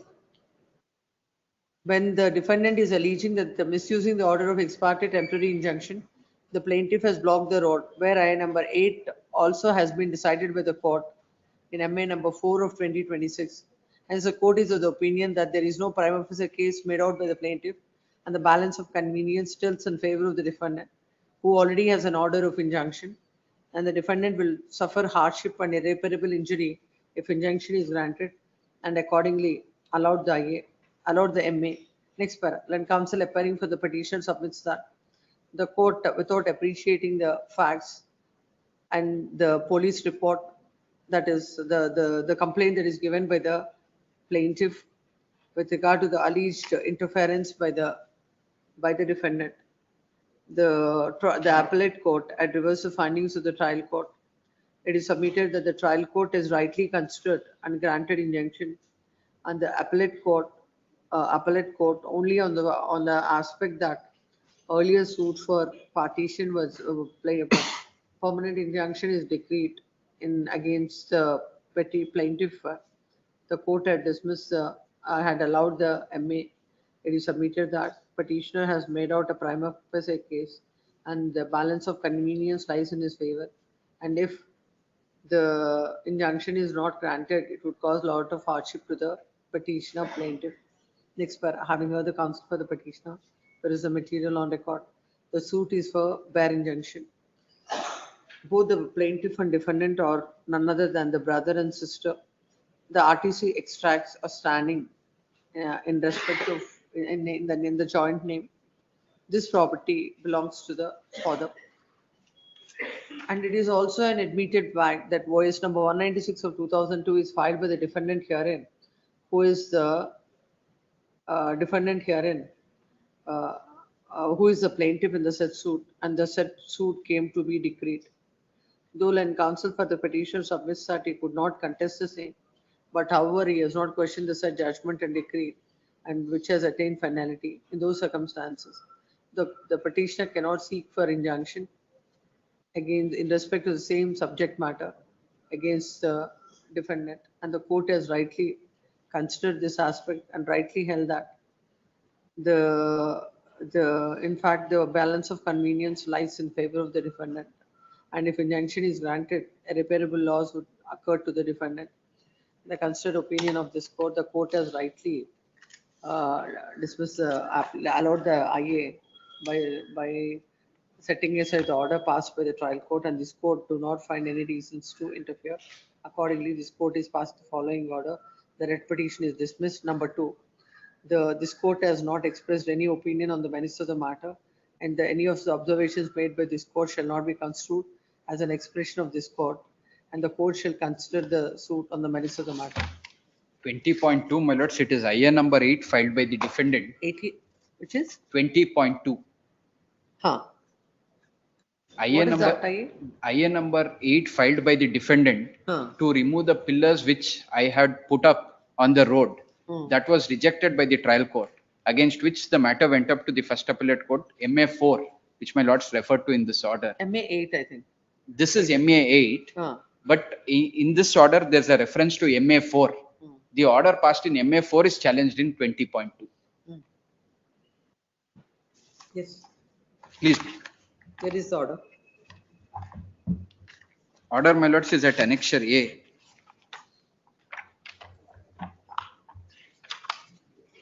Page 24, my lords. Reasoning, my lord, starts at page 31.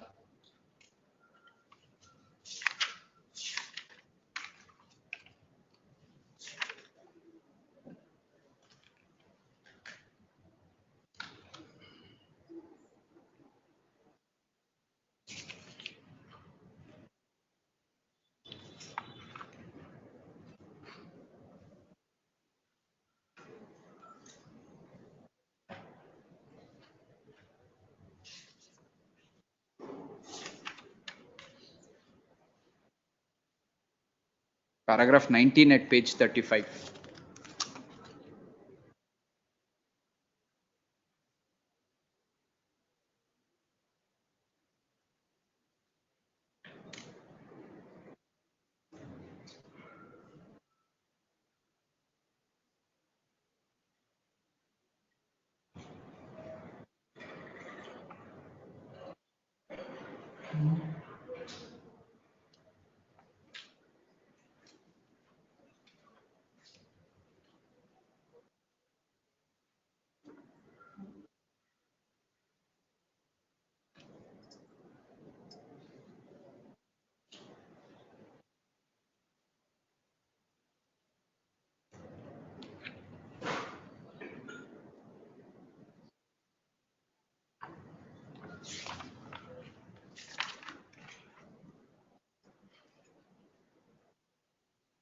Yes, what do you say?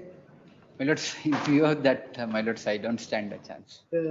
Agreed with the order passed in.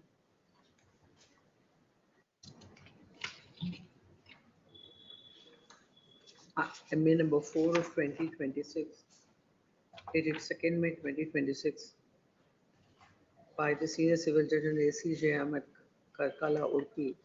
The petitioner plaintiff is before the court. The defendant has filed MA.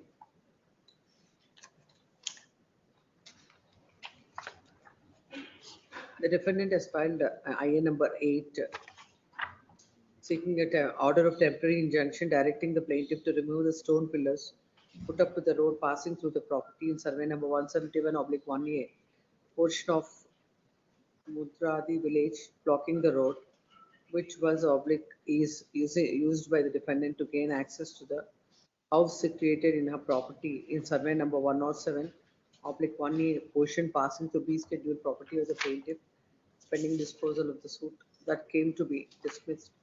Agreed thereby, the defendant has filed MA number 4 of 2026. The appellate court, by order impugned, had allowed the MA, and while allowing the MA, the court has observed that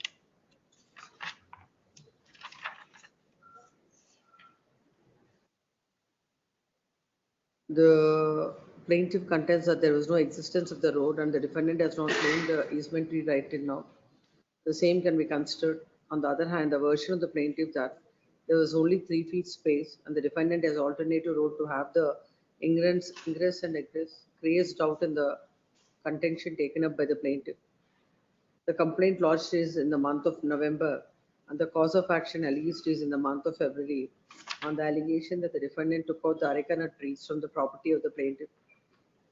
The court observed that somewhere the contention of the defendant having the alternative road itself makes out a prima facie case in favor of the defendant. The court also observed that the defendant has produced the photos depicting the existing of the fence and the running of the 3 feet road. According to the plaintiff, the said fencing was 42 years prior to the suit when he purchased the property. The court observed that at this stage, the court cannot hold a mini trial and burden the plaintiff to establish the same, but now has to rely upon the prima facie materials, and accordingly, the court has allowed the IA and directed the plaintiff to remove the stone pillars put up to the road passing through the property. Then counsel appearing for the petitioner on expiras. Plaintiff submits that the court has failed to consider the contentions of the parties in the contention of the plaintiff, and basing on some photographs which are 40 years old, the court has passed the impugned order. Next part. This court has heard the counsel for the petition and perused the order passed by the trial court. In the very same suit, an injunction that is granted by the trial court is vacated by the appellate court. And the appellate court has also passed the order allowing this MA, considering the nature of the dispute between the parties and the easementary rights that are sought, and also looking at the photographs, the court has rightly passed the order, and this court finds no reasons to interfere accordingly. Great. In 20.1, which is dealing, the office objection shall be complied with within a week. Yes. Sale number 21. Sale number 21. Yeah, for the petitioner, my lords, in this. The petitioner, my lords, is a wholly owned central government undertaking. And it's established, my lords, a solar power energy project in Tumkur, and all of the power generated, my lords, is supplied to the Southwestern Railways. Now, what is under challenge, my lords, in this is two regulations as amended with effect from 1st of April 2026. Is this a covered matter? There is a matter pending, my lords. I'll just pass on the interim order. The same terms I may be put. Yes, my lords. Your lordships have in fact extended interim orders. I'll just, if my lords were to see page number 2 of the order dated 27/4/26. The first paragraph, your lordships will note, it's the challenge to the same regulations. Paragraphs 3.1, 4, I may be put to the same terms. Para number 3.4 and 4, yes, that's right. 4 and the unnumbered paragraphs below that. the present petition is filed. So the following prayer, Lenisine Council appearing for the petitioner submits that the similar matters, a coordinate bench of this court has passed an order on 27/4/2026, wherein the court has observed that, wherein the court has observed that the petitioners are willing to continue under the earlier DSM regime and comply with the existing deviation norms, and the operation of regulation 6(2)(b) and 8(4) of the DSM regulations 2024 shall not be enforced against the petitioners to the extent of revised formula and enhanced penalties till the next date of hearing. The petition shall continue under the earlier DSM regime. Deviation up to 15% shall be earned in terms of the earlier framework, and the petitioner shall pay deviation charges accordingly. It is submitted that in this interim order is extended from time to time, considering the submission of the legislative council. There shall be the petition is also entitled for the very same relief, whatever now I've said. Same extracted. Can I just interject for just one moment? I think there's a typographical error. 2024 should be 2014. Which one? It should be regulation 6(2)(b) and 8(4) of the DSM regulations 24. Then what is 14? He's talking about this. Sir. Oh, very well. No, sorry. I stand correct. I'm so sorry. And what about notices? We'll take out notice. Who are the respondents? Respondent number 1 and 2 are Union of India. 1, 2 and 4. Notice. 1, 2 and 4, my lords, will serve on Union of India, AST or who takes notice? We've already served, my lords, on the standing council. Who are appearing in the earlier matters? Who's appearing there? There was some, my lords, will serve on the standing council appearing in the connected case. Your lordships may observe that. We'll take out notice. One, Mr. Shashank for Respondent Sadhana is Desai. Sadhana is Desai. Will do. Sadhana Desai. Will do. In respondent number 1 and 2, and 3 4 also. All 4 also. For all respondents, only 1 had 3 also. No, 3 is CRC. 1, 2, 4. 1, 2 and 4 on Sadhana Desai. Sadhana Desai. And 3, who appears for the Regulatory Commission? One, I think Nayantara, my lord. Nayantara is. We're not sure, my lord. We just serve on the standing council, I think. We're not sure instead of. The petition is directed to serve the notice on the standing council. As far as this Sadhana so and so is concerned, print the name, print her name. Then what about 5, 6 and 7? We'll take out notice, my lord. Notice to 5, 6 and 7. Grateful. Number 22 in Gautam Lagna. Yes. My lords, I thought this would be a general miscellaneous family court petition, but I'm made to understand that since this arises out of an execution proceedings that have been filed under CPC, they've classified it as CPC, my lords. Should come as FC only. Execution also will come to any However your lordship says, but my lords, there is an urgency. Because this is before the court having posted tomorrow. My lords, there is an urgency. The reason is, I'll just take your lordships through that order. Thereafter, lordships could decide because I've been informed by the registry that this is CPC. I have no problem, my lords. It can be before this honorable court or another court. Forget about the registry. Order is arising out of the proceedings of the family court. Please. Execution is also the order of the family court. That's what I understand. Comes from the. That's how I've. My lords, until such time, the reason is, my lords. When I say that this court has no roster, question of granting interim order will not. My lords, tomorrow in that case, my lords. Tomorrow. Please. List this matter tomorrow before the court, the registry has numbered this petition as GMCPC and the proceedings are arising out of the family court order and the subsequent execution. Considering the urgency expressed by the land counsel of the petition, the registry is directed to list this matter before the court having roster tomorrow. Grateful, my lords. So number 23, Tipesh Swami T for petitioner. Petitioners filed application on section 151 of CPC. Withdraw this return statement filed application under 151, my lordship. The application dismissed and trial court annexure A, my lordship. Where is the order page number? Page number 60, my lordship. Order date. The defendants and all persons claiming through them are hereby restrained from alienating the property to anybody in any manner by any order of ex parte temporary injunction. Yes, I am challenging now the 151 application. Application filed under section 151 of CPC, my lordship. At page number annexure F, my lordship. We have filed the applications seeking relief of discard the return statement filed by the petitioners, my lordship.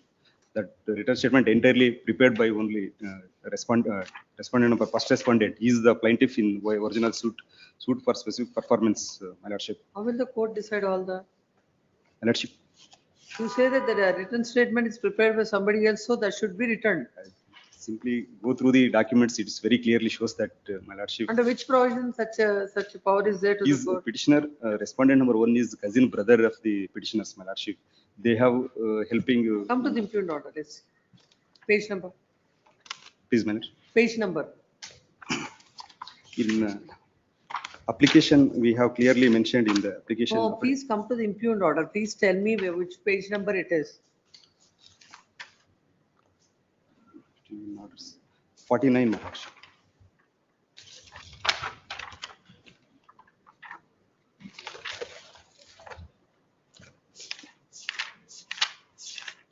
Yes. Sorry, please. 60, page number 60, my lordship. Above application is filed by the plaintiff seeking to receive the affidavit evidence. IA number 13 is filed under section 151 of CPC. Discard the return statement dated 29/9/2016 filed by them and permitted to file the fresh return statement. The defendant number 4 has come before the court to discard the return statement dated 29/9/2016 filed by the defendant number 1, 2 and 4. They are the petitioners in this case, my lordship. On the ground that stating that the plaintiff has taken the signature of the signature to the submit before the court and the return statement is prepared to his desires. They have not instructed to prepare the return statement, hence please discard the return statement and allow the file return statement application, my lordship. Then they have filed objection. The plaintiff filed in that suit. The plaintiff has filed the detailed objection stating that the defendant has filed them return statement and their own and has not created return statement. Simply order passed by the Landlord trial court, my lordship. Admittedly, the defendant has filed written statement on 29/9. We have denied entirely that.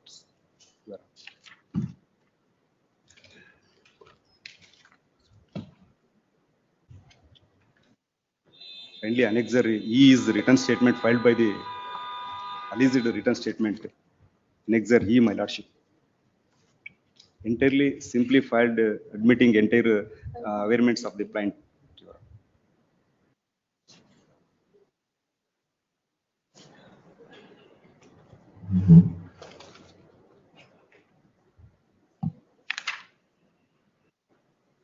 Court was right. Lordship. Now the case is pending for No, no, court was right in passing this order. How can such an application be entertained? And your trial commences, you say you just file an affidavit before the court, whatever the evidence I have given, you please eschew that. And now I will file a fresh chief affidavit and I'll start my evidence. we have not proceed any evidence, my lordship, in the original suit. You file a chief affidavit. No, no. You have filed, that's what the court has observed. But other defendants filed, my lordship. Defendant number. Read para number 3.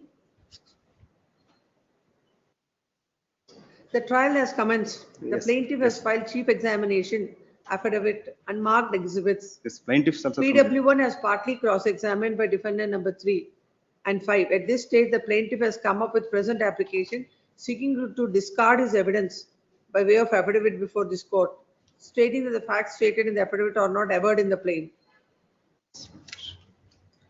Defendant number 3. However, it is pertinent to note that the said chief examination by way of affidavit is sworn by the plaintiff and filed before this court on oath. He has already marked exhibits. Yes, my lordship. Defendant number 3 and 5 contested. Have commenced the cross-examination. 3 and 5 only contesting defendants is there. But these petitioners not lead any evidence in this. Please come. Agreed with the orders passed on IA number 151 CPC.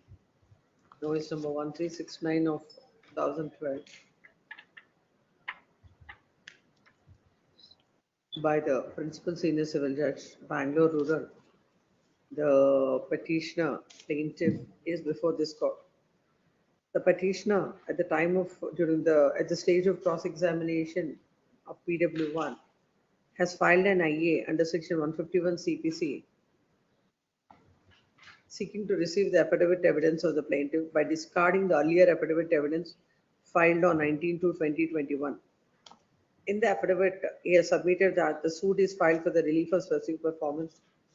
He has taken NOC from his previous counsel and engaged the service of another counsel who has filed wakalat on 31/1/2020. Due to COVID-19, plaintiff could not read his evidence. On 19/2/2021, the evidence by way of affidavit has been filed. Documents are marked and case was posted for cross-examination. However, his counsel verified the chief examination affidavit and came to know that the said affidavit was prepared by his previous counsel and it was got retyped and filed before the court. Because of the said affidavit, the defendant counsel was cross-examined about certain facts and it was advised to him to file a fresh affidavit. Hence, the present application is filed under section 151 CPC. The trial court, next part, the trial court by order impute had dismissed the said application.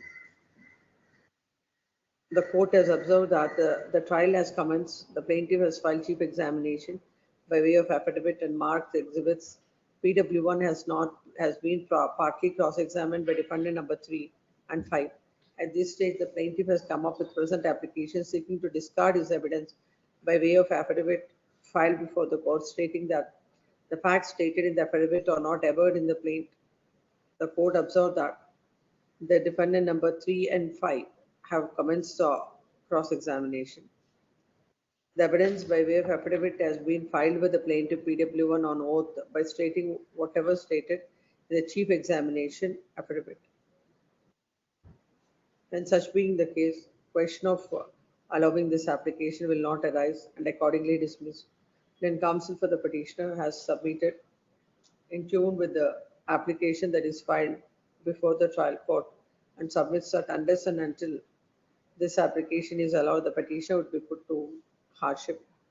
Having heard the counsel for the petitioner, producer material on record. This court in the preceding paragraphs has observed what is discussed by the trial court. The trial court has rightly considered all the aspects and rightly dismissed the petition. This court finds reasons to interpret. Cell number 24, Aishwarya Hegde, only for petitioner. For the petitioner, Your Lordship, challenging the order that was passed in the execution case for an order for issuing a delivery warrant, Your Lordship, challenging that order. However, my only contention is that there's also another suit for partition that was filed by the defendants 1 and 2. Up to the order. Order is in page number 62, Your Lordship, annexure F.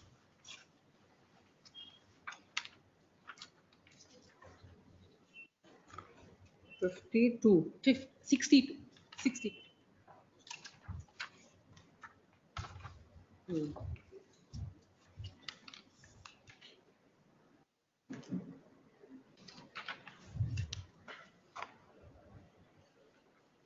You are the decree holder. I am the decree holder, but however, when I filed the FDP proceedings, I withdrew it, and the judgment debtor filed a fresh FDP proceedings, and it was decreed. And then on that, they filed an execution proceedings, Your Lordship. In that, this order has been passed. My contention is that the defendants have also filed another suit for partition, Your Lordship, and that was decreed, and I've challenged the same before this honorable court, and it's been stayed. And however, the properties that involved in both the suits are one and the joint family properties. And my submission is that if this order is executed, my equitable rights that should be there in the other suit also would be frustrated. My rights are still being adjudicated in the RA that is still pending before Your Lordship. I'll be put out of my position, and it only amount to an inequitable partition is my contention, Your Lordship. To be in a fair submission, we've not challenged the FTP proceedings. You don't even contest. I'm only being fair. On what basis this court will interfere? My only ground is that there's an RA pending, and it all comprises what you will do. It all comprises. Yes, before the RA court saying or there's a stay. There's a stay in the RFA is pending, and there's a stay, Your Lordship. I've approached the court. In respect of this judgment and decree, there is nothing. There is nothing. I have only challenged this before Your Lordship now. My only submission is it's a fair submission. There's some scope of settlement, at least if notice is issued. That is all, Your Lordship. There's nothing else I agree to. Only submission. Notice to the respondents. List this matter in the month of September. Obliged.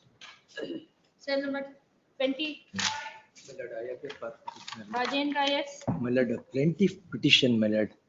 My lord, suit is one for declaration that the gift deed executed by the first defendant in favor of his wife is null and. This for?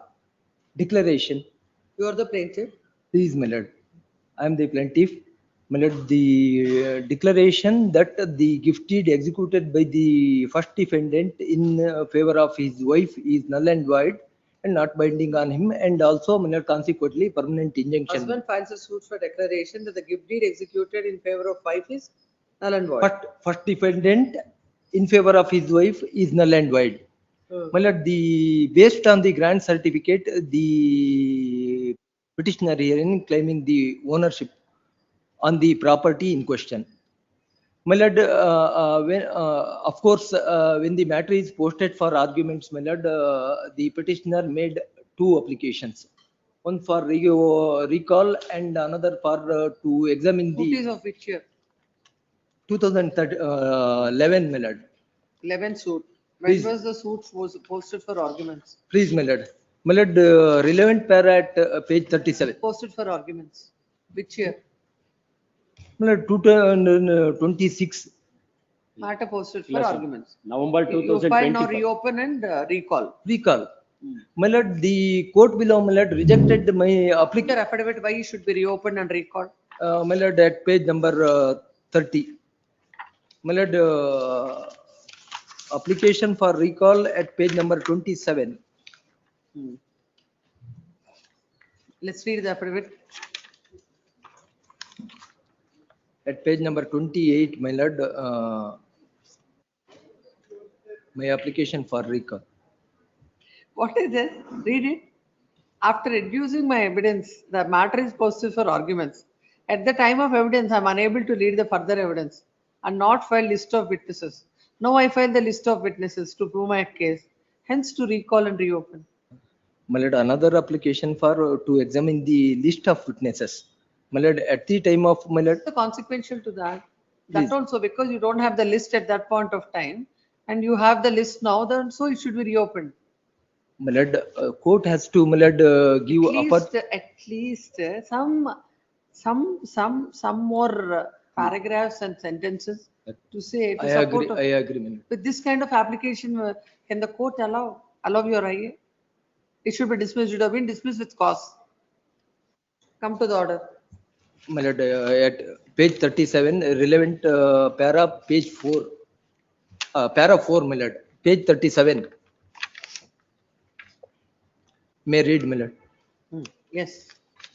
When the case is posted for arguments, the advocate for plaintiff has filed the present application to summon the witnesses on the ground that in order to prove the case of the plaintiff has filed a suit for declaration of gift deed dated so and so as null and void and for injunction.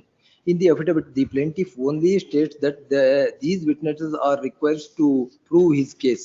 However, he has not explained as to on what ground the witnesses will depose.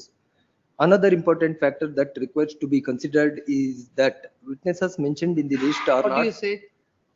Anyway, three notes in the important, my lord. Suit is in the year 2011. Suit filed by the plaintiff as null and void of the gift deed executed by the first defendant in favor of the second defendant, not for the declaration. Declare the gift deed executed by the cancel null and void. Another fact is above matter is posted for arguments on August 2025, my lord. Note their application. Our application affidavit ಅಲ್ಲೇ ಇದೆ ಅದು. ತಾವು ನೋಡಿದ್ರಿ ಇವಾಗ application ಆ date ಬಂದು 25/8/2025. In the year application filed by the plaintiff as in the year 25/8/2025. Matter stood posted on arguments on merits in the year 2025. After that, the present application filed by the plaintiff without any reason assigned to the affidavit. That is when? And after that, the suit. Date of this application.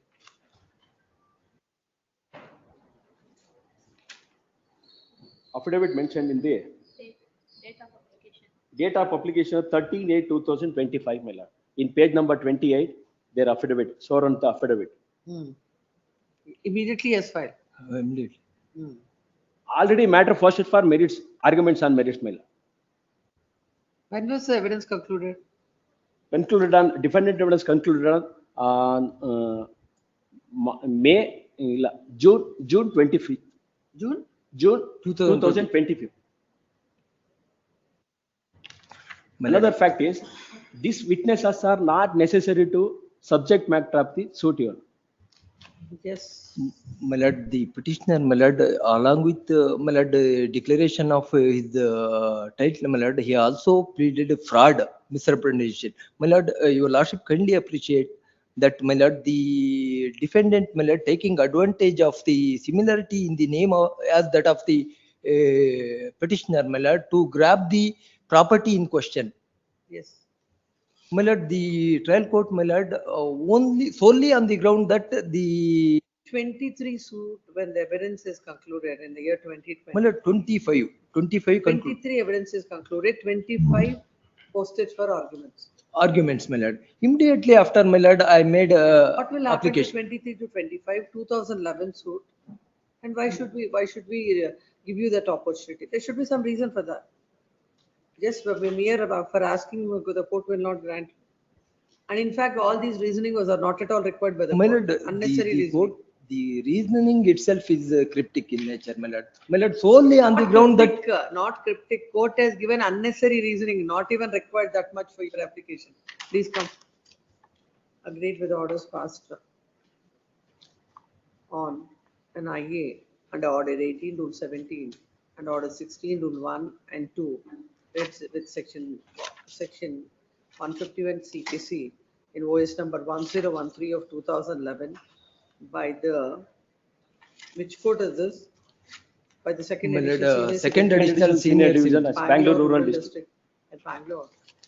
The plaintiff is before this court. The plaintiff has filed a suit seeking declaration that the gift deed executed by defendant number 1 in favor of defendant number 2 is not binding on the plaintiff. In the said suit, the present IA came to be filed in the year 2025, seeking to reopen the case and to examine the and to further and to reopen and to production of To examine witness list. the witnesses as per the list of It witnesses. filed a suit for declaration injunction. It is a case that petitioner had not given the list of witnesses at the time of filing of the suit. He is in peaceful possession and enjoyment of the scheduled property and is absolute owner thereof. Hence, now he has a list of witnesses as he wants to examine them. That application came to be dismissed by order impure. The court observed that the suit is of the year 2011. In the affidavit, he states that only witnesses are required to prove the case. However, he has not explained as to on what ground the witnesses will depose. Another important factor that requires to be considered is the witness mentioned in the list are not parties to the alleged gift deed, nor they witness to the same, and hence the court has dismissed the application. When counsel for the petition submits that is the plaintiff in the suit, and unless an opportunity is given to adduce evidence, he will not be able to prove the case, and that would cause prejudice to him. The court, without considering all these aspects, had dismissed the application. When counsel appearing for the respondent submits that it's a suit of 2011, and the defendant's evidence was completed in the year 2023. And when the matter is posted for arguments, at that point of time, this application is filed. Then counsel submits that the affidavit does not disclose any valid reasons for allowing the application, and the court had rightly dismissed the same, and there are no grounds to interfere. Next, I will hear the counsels on either side. There is a material on record. In a suit of 2011, in the year 2025, when the matter is posted for arguments, the present application is filed. This court has perused the application that is filed. Application is absolutely in the application. There are no grounds that are stated, except stating that the witnesses are not available. List of witnesses not available at that time, and the petitioner and the plaintiff has the list with him now, hence the case has to be reopened. If a suit of 2011, which is pending till 2025, and still the plaintiff comes in the year 2025 seeking such a relief, if the civil suits are carried in this matter, there will not be any end to the litigation, and the courts shall not exercise a jurisdiction in favor of these litigants who are protracting the matters and who are not vigilant in those circumstances. This court do not find any reasons to interfere. Cell number 26, London, Sundararajan, party in person. My lords, I appear for first respondent in this case. Lords, if your lordship recollect the memory, I had questioned the locus standi of petitioner to question the impugned order, please. Where is he? No representation on behalf of the petitioner, party in person. This matter in the month of September. My lords, may I make a request? There's an interim order. No, my lords. My humble request is this, my lords. By taking advantage of the pendency of this petition, my lords, he has been taking adjournment before the trial court. The counsel, there is no representation on behalf of the party in person. Then counsel for the respondent submits that because the matter is pending, the person is not proceeding with the matter. This is made clear as there is no interim order by this court, there is no impediment for the trial court to proceed with the matter. Great. Yes, 27. Cell number 27, Sridharan, for petitioner. We appear for the appellant, my lords, in 27. Yes. Please, my lords. There's a suit for two matters are concerned. No, in 27.1, who appears? CM Nagarabhushan. Process is not paid or furnishing of correct address to issue notice to R2 and R4. Only for 2 and 4 I will furnish. 2 and 4 I will you furnish represent? I represent in Yes, for 4 to 8 million. 4, 2 and 4 in the suit? 2 and 4 are the 2 and 4 are the defendants. In the suit. You represent the plaintiff? They represent a proposer defendant. Proposed defendant that has been challenged. 4 to 8 I am the proposed. In the first matter I appear, I will take. You are the plaintiff in the suit? Yes.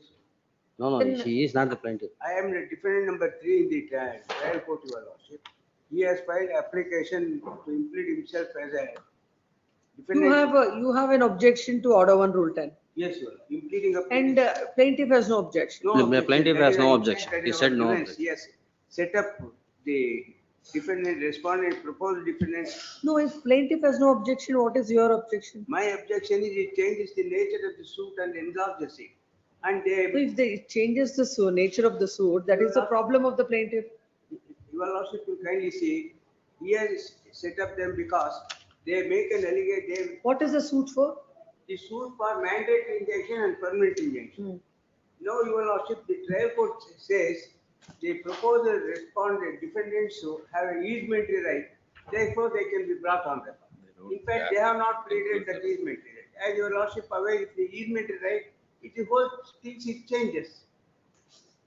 It cannot come within the scope of mandatory injunction or permanent injunction. And another thing is, Your Lordship, malafide are, they say they are living in the same locality, adjacent to the plain scheduled property. 10 years, after 10 years, this application is.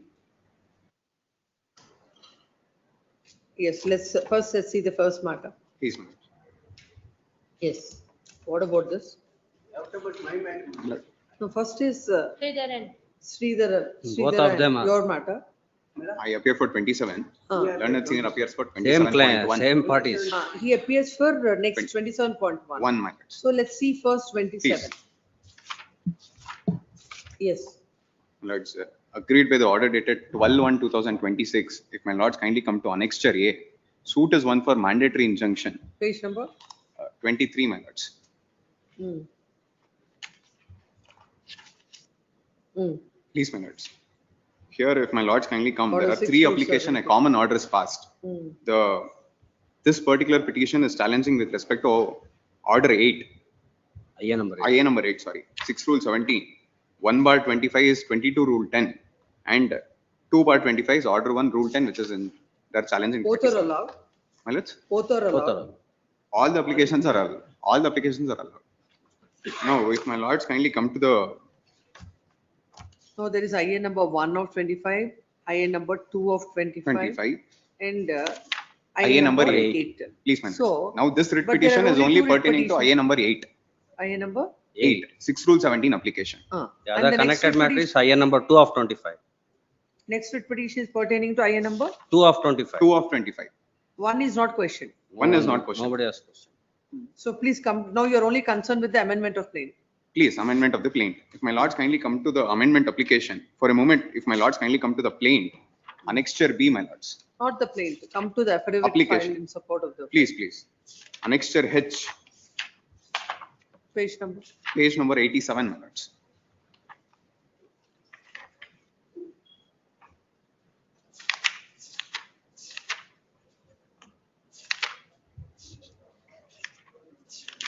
Let's look at the affidavit. Please, my lords. If my lords kindly come to the prayer amendment which has been sought, I may be permitted to read. The plaintiff submits No, that. we'll read the affidavit and then go to. the- Please, please. The application is filed by one Mr. Jagdish, my lords. That is the plaintiff number 1 before the court below. If my lords kindly come to the paragraph number 3, what he states, I submit that subsequent to filing of the above suit, the first defendant came with a plea that he has executed a release deed 8/9/2014 in favor of the third defendant, that is me, my lords, the petitioner, releasing the Schedule B property in our favor. I submit that subsequent to thereto, I have got impleaded the third defendant herein as a party to the defendant number 3 in the above suit. I submit that since the third defendant is now the owner of the Schedule B property and having encroached with the public road to the extent of 5 feet into 30 feet, she needs to demolish the construction put up in the Schedule C property. I submit that the relief of mandatory injunction at the time of filing the suit is only against the first defendant. and the same needs to be passed against the third defendant also. In view of the same, I have sought for amendment of the above suit by including para number 5A after para number 5 and also a couple of words in the prayer. The said amendment is very much necessary, proper, just and essential for the proper and effective adjudication of the case on hand. The amendment sought for does not change the nature of the suit nor its cause of action. Under these circumstances, it is just and necessary to amend the above suit as prayed for in the amendment. Hence, the application is filed. If my lords kindly come to the date of the application for a moment. It is on 5/4/2023. This application is filed by one Mr. Jagdish.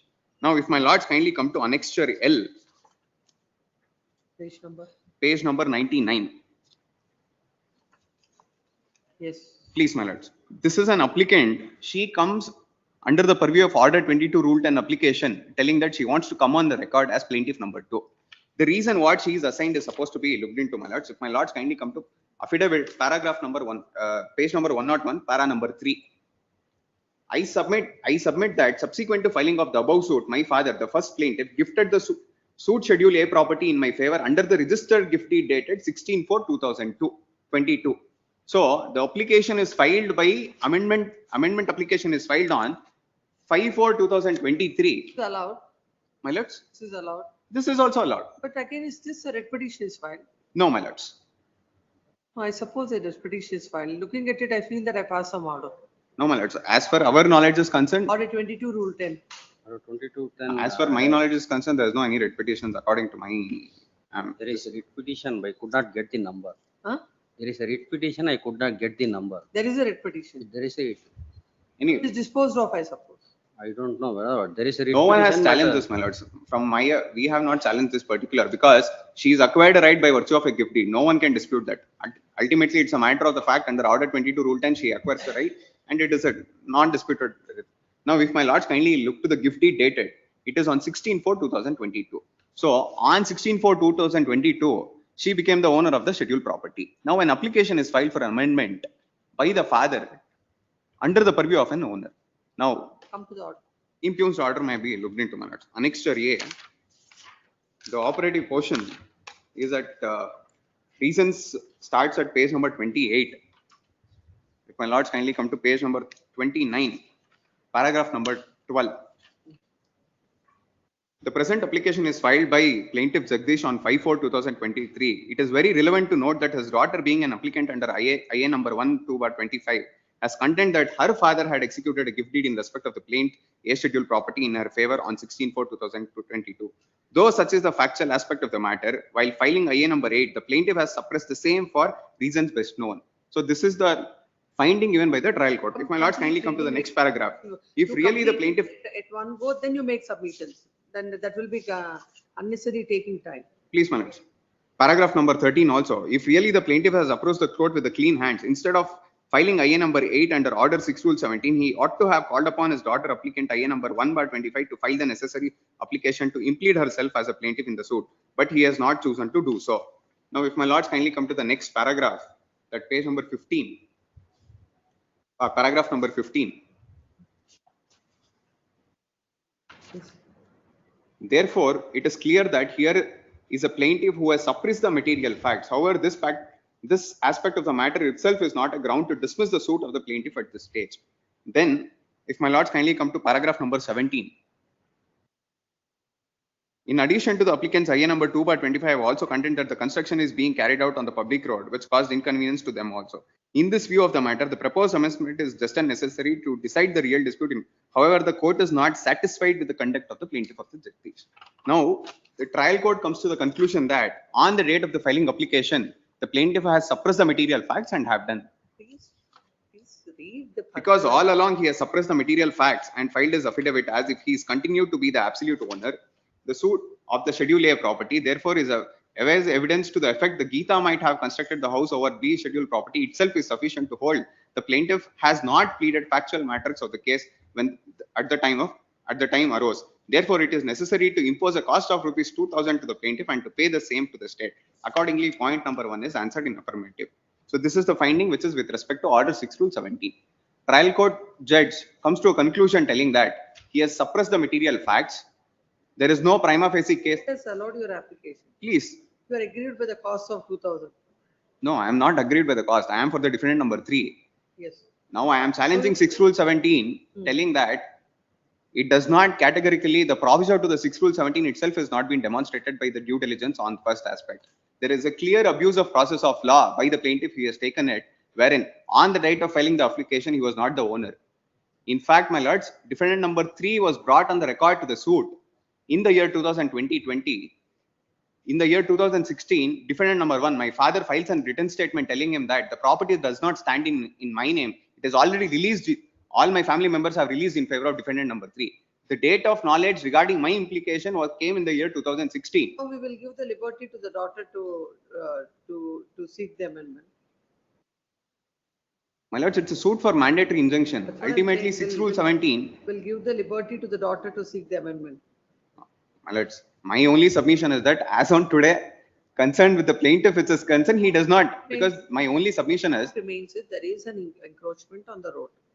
that is what is the trial. That is not decided by the court either on his application or on her application. My lords. That is fine, my lords. If at all order 22 rule 10, if at all she wants to support his claim, that can be. Here, this court cannot mandate her to file an application, my lords. Okay, then No. I will not mandate. I say it is a submission of the defendant that he has sold the property in favor of or execute a gift deed in favor of plaintiff number 2. No, Please. he has no interest in the There's no property. cause of action. My Cause lords, of on action saying was- that but also. The cause of action for him, if at all there is any cause of action, that cause of action is for the second plaintiff in whose favor that property is. So no, we can't foreclose her right to do it. That's my only submission before your lordship is concerned. Prima facie, the trial judge comes to a conclusion that he has not made out a prima facie case. And moreover, an amendment which is being sought is delayed beyond, my lords. In the suit for injunction, what is at the status is supposed to adjudicate that. Injunction is there. Mandatory injunction might be there, my lords. He cannot, and ultimately the cause of action remains as it is. He cannot, now by virtue of a 6 rule 17 application, he cannot cure the defects what is occurs during the cross-examination and the written statement. No, that has happened during the pendency of the suit. He was well aware about it, my lords. Even the application what is being filed, order 22 rule 10 is beyond the time. Is beyond the time. When was the application filed? Application of order 22 rule 10 was filed in the year 2025, after 3 years. From the date of the knowledge that is concerned also, it is barred under the law. We'll No, say I'm not. That amendment will not relate back to the suit.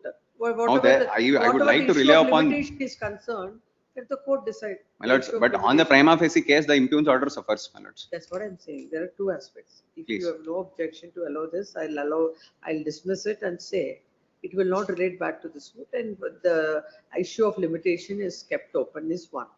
Number two, if you're on that point, then I would say the order is modified, or I'll say the writ petition is disposed of, that this order is set aside. However, this will not preclude the defendant, the second defendant from filing an application. Then plaintiff. 227, my lords. The scope beyond.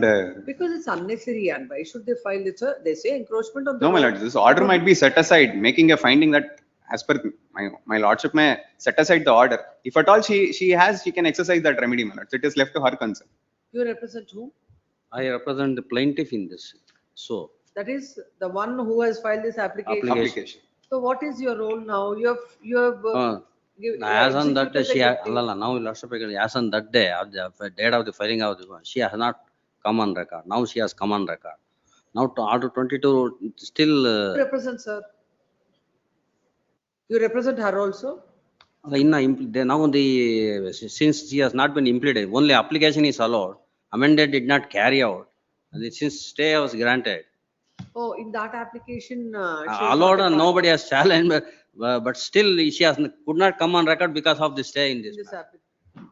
That There is is no the interim reason. order in this order also. Otherwise, I could. So it would be the best option. We'll say it is according to your main contention is this limitation and the other one. So no, because he has no interest in that. No, on that ground he can't seek amendment. If anybody else is aggrieved, the plaintiff, the second plaintiff is That aggrieved, might be. it's for her to do. Please. So whenever if at all any application is filed, the court will consider in accordance with it. Please. That is all. Please come. She came on record on 2022. 25. She was the petition was impleaded in 2020. Now, what your lordship may kindly see the amendment. for a I've seen it, that's why it I'm is saying. the prayer was against the first defendant. I want to include a defendant number 1 and 3. But anyway, in the circumstances, you have already sold the, gifted the Gifted the property to second plaintiff. And the agreed with the orders passed in I number 8. number 8, invoice number 8252 of 2015, dated 12 January 2026. Defendant number 1. Yes, defendant. Defendant number 3. You are defendant number 3. I am appearing for defendant number 3, my lord. Defendant number 3 is before this court. The respondent herein has filed a suit for injunction as a mandatory. Mandatory injunction and injunction. Mandatory injunction to demolish it. And permanent. And permanent 5/5. injunction. In the said suit, permanent injunction. In the said suit, the suit is of the year 2015. And on 5/4/2023 or 30/8/2020. When is the application filed? Application is filed on 5/4/2023. On Amendment. 5/4/2023, an application is filed for seeking amendment of, under Order 6 Rule 17, seeking amendment of the plaint. It is a case that the mandatory injunction is sought against only the first defendant. Now he wants to amend the prayer as well as the defendant number 3 is concerned. All the defendants. The court by order impugned has allowed the said application. While allowing the application, the court has imposed a cost of 2,000 and also has taken note of the fact that the property is the plaintiff has gifted the property in favor of his daughter On 16/4/2022. 16/4/2022. Suppressing the said fact, the present application is filed and she is already brought on record as on her application under Order 22 Rule 10. The court, however, observing the fact that it is a public road and there is an encroachment, and the court has allowed the application that's filed under Order 6 Rule 17 by imposing cost of ₹2,000. When counsel appearing for the petitioner defendant submits that when the petitioner has no locus to file this application, when he has no subsisting interest in the property, the court ought not, having observed the same, the court ought not to have allowed this application. It is submitted that, in fact, the court has observed that there is suppression of facts as in an application of 2023, he has failed to mention about a sale deed that had taken place in the year 2022. Gift deed, my lords. A gift deed in the year 2022. It is submitted by the land council that even it is submitted that the said relief of mandatory injunction is also barred by limitation, and all these aspects were not considered by the court. Next, land council appearing for respondent number 1, who is the plaintiff in the suit, does not dispute. Land council submits that he has gifted the property in favor of his daughter. In fact, this application, by the time this application was filed, she was not brought on record, and even now, in view of the stay orders, she is not brought on record. Though application is allowed. Though application is allowed. No application. Though application is allowed. Under 22 Rule 10 was allowed.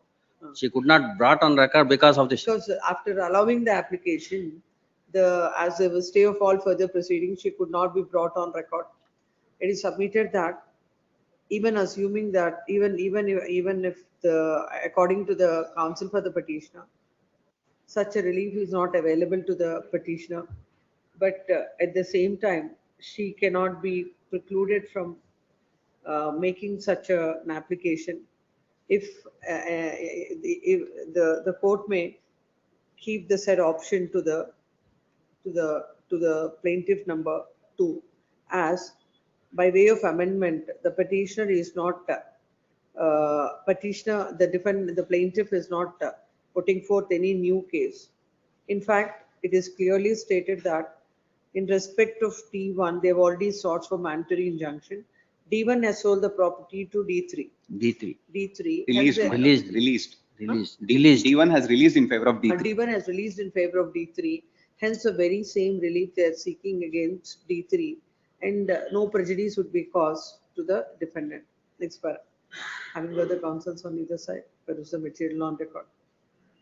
The court, while considering the application under Order 6 Rule 17, particularly considering the fact that there is an encroachment on the allegation of encroachment on the road, had allowed the application with cost of 20,000. 2,000. This court finds force in the argument of the learned counsel for the petitioner that when he has gifted away the property in favor of the daughter, he has no subsisting interest in the property, and there is no cause of action for him to file this application. And at the same time, this court cannot lose sight of the fact that the defendant, the plaintiff number 2, who is the daughter, can always question the same in the light of the interim order granted by this court. It is submitted that she was not brought on record. There's no interim order granted, my lords. In this matter, there was no any interim order granted. Lords, ma'am, kindly put. There is no in that 27.1, it is only order with respect to Order 1 Rule 10. 22 Rule 4 was not at all. In the matter, there is a stay. In that view of the matter, she could not be brought on. The necessary amendments were not carried out. Considering the submissions of both the counsels on either side, and balancing the interests of both the parties, this court is passing the following order. The order impugned dated so and so in I number 8 dated so and so is set aside. As the plaintiff has already sold the property, has gifted away the property in favor of plaintiff number 2, who is impleaded on an application filed under Order 22 Rule 10 number 2. This order will not come in the way of the second plaintiff from seeking any relief, and that will be independently considered by the court, can be considered by the court on the merits of the matter. Accordingly disposed of. Next matter. One submission, my lords. In fact, in 27.1, Order 1 Rule 10 application orders is only stayed. There is no order of stay with respect to 22 Rule 4. What happens is how the court understands is the problem. Please. Yes, this matter. Your Lordship, Where is the order? Your Lordship gets the order at Common order. I know. This file, where is page the 102, para 19 only is relates to IA number 2 of 2020. Yes, let us read. 102, Your Lordship. Para 19, may I read to Your Lordship? Yes. IA 225 is filed by the applicant contending that recently they came to know about the suit and encroachment made by the defendant number 1 and 3 over the plain seizable property measuring 5 into 30 feet. According to them, the property encroached by defendant number 1 and 3, the public are now it is made clear that during the pendency of the suit, defendant number 1, his wife and children have executed the releases in favor of defendant number 3. Thus, in the given circumstance, the case as the easement right of the applicant is also involved in the suit, and their presence will help the court to adjudicate the dispute once for all. If they are claiming a right against the defendants, Your Lordship, there cannot be a counter claim by one defendant against the co-defendants.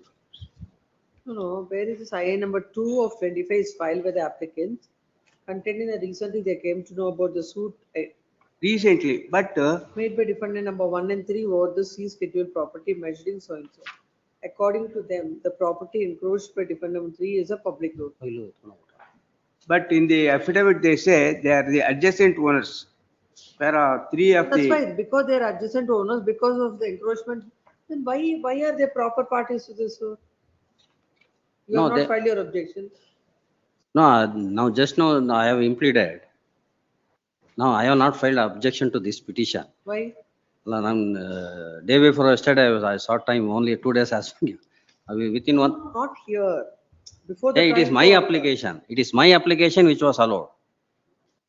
No, that I is am the filed by impleading. I am the impleading applicant there.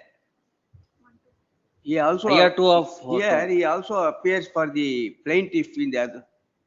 That's why I made They a will submission. become. How can They you are the appear- co-defendant. Now in this case, No, you are the plaintiff. I am the. You are appearing for the defendant. No, I am not up. Once he is impleaded, he will be a defendant. No, I sought as a impleading as a plaintiff only. He said no objection because it is I sought to implead as a plaintiff. That was Defendant, allowed. that is the application. Because it They is want a to- common row, it is a society, sites are formed by second defendant society. Why should he be a co-plaintiff? Because it obstructs the way of the road. It is situated, You know, there is a dispute pending between both of you. It's a 2015. He has an independent claim it is against. not on the basis of gift deed. No. If he has an independent claim, he will file separate suit. Why should he be No, included in this the, suit? the relief will be the same. Man. The relief will be the same because I am also I have to use that road only. That is the reason why I produced the document. You lordship and my para 3 of my. No. I'll set Your lordship may kindly see the schedule property. Schedule property, your lordship may Where kindly. did the court say? Therefore, for the reasons above, the court is that the applicant are necessary accordingly in the affirmative. Is come on record Yes. as plaintiff number 2 Two, and two. the applicant number are permitted to additional defendants. You can't appear for them. Additional defendants ಅಂತ ಆಗಿದೆ. They have. I sought him to brought on record only as a plaintiff because As a defendant, that is the application. As a defendant's application. How can you appear for them? Are permitted to come on record as additional defendant. That is on your application. This is No, not. this is my application. It's my application. I filed an impleading application. They objected. No, They- if they are not brought on record as defendants, what will happen?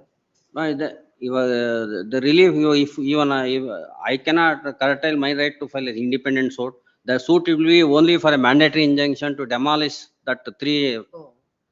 Your relief is against the defendants. Defendants have encroached the property. Why should defendants be brought? Why should the implead parties be on record? No, impleading For process. adjudicating the dispute between My both of you. my rights will be also this. My prayer will be in some independent suit will be the same as that of this suit. I cannot because the construction is on the road. My property is situated on the other side of the road. I cannot use the road. It is obstructed Filed by, construction is made by who? by the third, now the third. They are there before the court. Your disputes can be resolved by the court. Why should No. somebody else be brought on record No, now? somebody else. I am also using adjacent owner of this plaintiff. necessary. Now, Please your go. lordship may kindly appreciate. Even I can file independent suit against that third party. You do not have, you means no, I can't, I don't know how to address you. As a counsel for plaintiff or as a counsel for the additional defendants. But in this case, I have not filed wakalat plaintiff. In this case, I apply only for 4 to 8. Writ petitions, you can't refer to writ petitions. Case is one and the same. So, no, that itself shows some collusion. Advocate appearing for the applicant and advocate appearing for the plaintiff and the unplead applicant is one and the same. And you want to enlarge the scope of the suit. Let your rights be independently decided without the presence of the defendants. So, I'll dismiss this IA. Please come. Agreed with the orders passed in I number 2 of 25. In OS number 8252 of 2015 dated 12th January 2026 by the 25th additional civil session judge.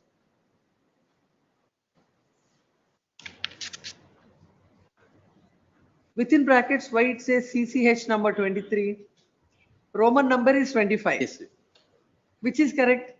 23 is 8 correct. is correct, but actually ಅದು 8 of 2023 ಇರ್ಬೇಕಾಯ್ತು because that application is filed in the 2023. No. CCH number. Yes, yeah, before the court hall number 23. Before the in the court of the 23rd additional city civil and session judge, dated 12th January 2026. The defendant number 3 Yes, is before this court. The respondent herein has filed a suit for bare injunction, has filed a suit for a permanent injunction and also sought a mandatory injunction. It is the case of the plaintiff that the defendant 1 and 3 are making or have encroached the road and made the construction. Even initially, the suit is filed against defendant number 1. Later, 1 has executed a release deed in favor of 3, and later 3 was also impleaded in the suit. The plaintiff had executed a registered sale deed, has executed a gift deed in favor of his daughter, and she is impleaded as the plaintiff number 2 by way of the proceedings. Now, the plaintiff has filed an application under Order 1 Rule 10 to implead the third parties who are the adjacent owners. And I have according- filed it. It is not the adjacent- plaintiff. It is They have filed it. I have An filed it application is filed. by the impleading applicants. Suppose the defendants 5 to 8 years. An application is filed under Order 1 Rule 10 by a neighbor. According to him, he has a right of easement, and by virtue of this, by virtue of the encroachment made by the third defendant is also effected. Hence, he wants to come on record as the defendant. The trial court, next part, the trial court by order impugned has allowed the said application.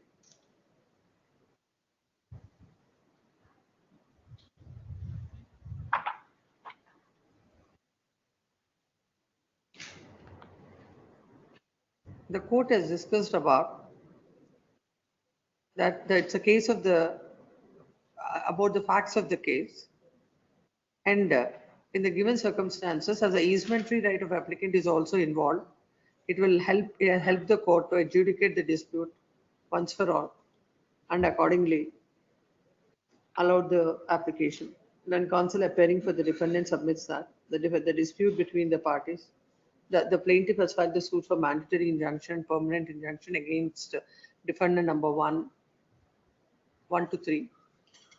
The said relief, the implead applicants are neither proper nor necessary parties to decide the dispute between the parties. It is submitted that the court has allowed this application without any basis, and the order impugned needs to be set aside. When counsel appearing for the respondent submits that the court had rightly considered the fact that the grievance of the petitioner, the implead applicant, and the plaintiff is one and the same, and his presence in the suit will help the court to adjudicate the dispute in a better manner and rightly allowed the application. There are no grounds to interfere. Next, having heard the counsels on either side, will submit it on record. The suit is for a bare injunction and also a mandatory injunction. The dispute is necessarily between the plaintiff and defendants 1 to 3. According to the applicants, implead applicants, they have a grievance against the other applicants. They have a grievance against the other defendants. Now, the co-defendant is setting up a dispute against the other defendants. The suit is of the year. The suit is filed in the year 2015 to decide the disputes between the parties, that is the plaintiff and the defendant 1 and 3. The presence of the petition, the implead applicant is not necessary. He is neither a necessary party nor neither proper or a necessary party. And the trial court, without considering all these aspects, without even giving a proper reasoning, has allowed the application. Accordingly, the writ petition is allowed by setting aside the order passed in I number 25. I number Year 2 2 of of 25. I number 2 of 25 dated so and so. Will not come in the way of agitating. Hmm. This will not come in the way of independently agitating by the impleading. This order will not preclude the defendant, the implead applicant, from agitating his rights before the competent court. Number 28. George Philip for petitioner.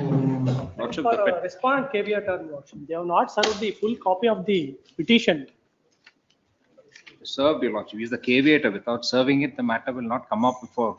They served only order copy, impugned order. After that, my lordship, then some office objection raised. Bunch of people that you need to serve him. It will serve the entire, I will serve it, your lordship. I will have it. Tomorrow I'll have. Please, grateful. Tomorrow in the first list. Tomorrow, Monday. You can't ask for it. No, today itself I am ready, my lordship. Tomorrow, why Monday? Lordship, tomorrow onwards I have some personal inconvenience.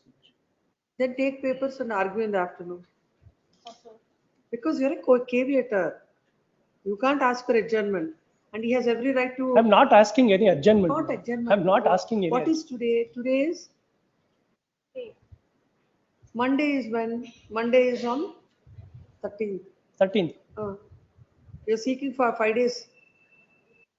You have. For onwards, I have not in station, lordship. What is the urgency? Can it wait till Monday? I will. This is matter on 13th in the first list. Much appreciated. By the time the counsel for the petitions or the entire set of papers on the counsel for the respondent. Much. It's 29. 9, Bhuvan KP. Plaintiff's petition order 6 rule 17. Order 6 rule 17, my lord. Plaintiff petition. When is the suit? Suit Suit is of which year? 2023, my lord. What is the suit for? Suit for declaration and mandatory injunction. So, my lord, my defendant is my cousin, my brother. He encroached the property 2.5 feet by Come to the affidavit. application. Affidavit filed in support of the. Yes, my lord. Page number 5960, my lord.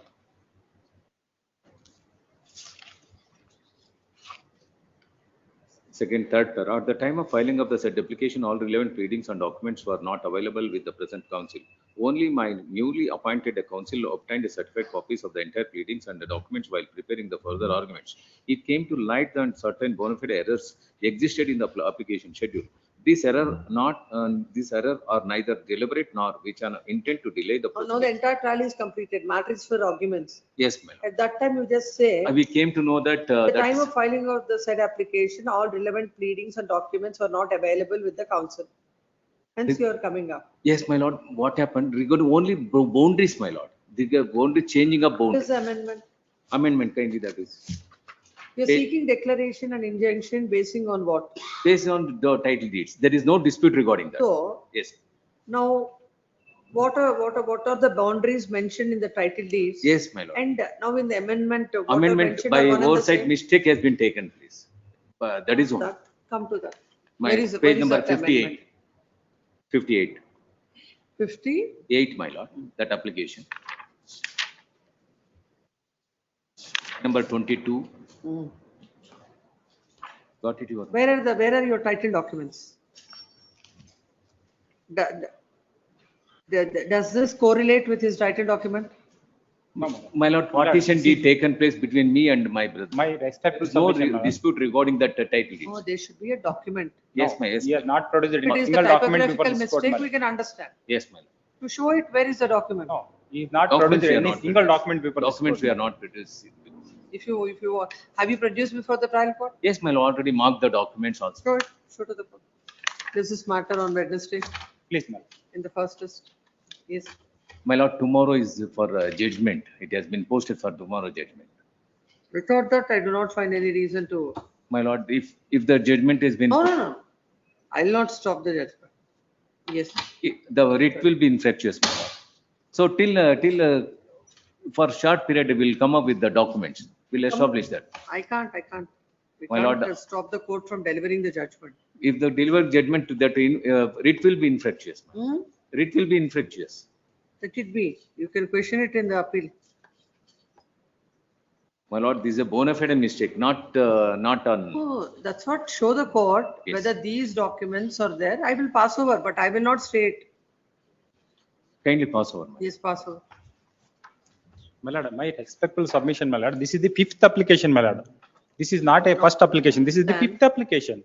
Whatever it is, Please, my lord. if the title documents and this correction what he is seeking, Please, my lord. it correlates with that, it can be allowed even at this stage. Please, because my lord, If not, if after it is. concluding the argument, my lord, when we find the lacuna, when we find the mistakes, No, then not we the cannot lack- do the that's what I'm applications. saying. If it is corresponding with the title dates and it's only a typographical mistake, we'll allow. Otherwise, I'll not. Please. Please. 4 o'clock, my lord. Whenever Yes, Passover is called. because 2:30 election matter. I will not call at 2:30. Yes, ma'am.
ನಿಮಿಷ ಇದು pass over ಮಾಡೋದಲ್ಲ madam list ಮಾಡ್ತಾರೆ ಮಧ್ಯಾಹ್ನ ಕರಿಬೋದಾ next week ಹೇಳಿದ್ರಾ December 1 papers ನೋಡಿದ್ರೆ 114 move ಮಾಡಿದ್ದಾರೆ ಒಂದ್ ನಿಮಿಷ 213 move ಮಾಡಿದ್ದಾರೆ. ಯೂಶಲಿ ನಮ್ಮ ಕೋರ್ಟ್ ಅಲ್ಲಿ 2:30 ಇಂದ 4 o'clock ಕಾಲ್ ಔಟ್ ಆಗುತ್ತೆ. ಆದ್ರೆ 2:30 ಒಂದ್ಸತಿ ನೀವು ನೋಡ್ಕೊಳ್ಳಿ. ನೀವು ಕರೆ ನಾಲ್ಕಂಡ ಮೇಲೆ ಅಲ್ವಾ? ಯಾರ್ ಸುಭಾಷ್? ಅಲ್ಲ ಸರ್, ಒಂದೊಂದ್ಸರಿ ಕಾಲ್ ಔಟ್ ಜಾಸ್ತಿ ಕೇಸಸ್ ಇದ್ರೆ ಕಾಲ್ ಔಟ್ 2:30 ಬಿಡ್ತಾರೆ. 2:30 ಒಂದ್ಸತಿ ನೋಡ್ಕೊಳ್ಳಿ. ಕಾಲ್ ಔಟ್ ಆಗಿಲ್ಲ ಅಂದ್ರೆ 4 o'clock. ಯಾಕಂದ್ರೆ ನಾವು ನಿಮಗೆ 2:30 ಕರೆಯಲ್ಲ ಅಂತ ಹೇಳ್ಬಿಟ್ಟು ಸಡನ್ ಆಗಿ ಮೇಡಮ್ ಕಾಲ್ ಔಟ್ 2:30 ಮೆನ್ಷನ್ ಮ್ಯಾಟರ್ಸ್ ಅಂದ್ರೆ ನಾನು ಕರೀಲೇಬೇಕು. 2:30 ಒಂದ್ಸತಿ ನೋಡ್ಕೊಳ್ಳಿ. If it is list continued, then it is at 4 o'clock. Continue ಮಾಡ್ತೀರಾ ಅಂದ್ರೆ ಲಿಸ್ಟು ಕರಿತೀರಾ ಮೇಡಮ್? ಲಿಸ್ಟು ಕರಿತೀರಾ? ಲಿಸ್ಟ್ ಕರೀಲಿಲ್ಲ ಅಂದ್ರೆ ಎಲ್ಲ ಡೇಟ್ಸ್ ಹೋಗ್ಬಿಡುತ್ತೆ. ಲಿಸ್ಟ್ 2 ರೀಚ್ ಆಗದೆ, ಲಿಸ್ಟ್ 1 ರೀಚ್ ಆಗಲ್ಲ. ಲಿಸ್ಟ್ 1 ಹಂಗೆ ಇರುತ್ತೆ. ಲಿಸ್ಟ್ 2 ಡೇಟ್ಸ್ ಹೋಗ್ಬಿಡುತ್ತೆ.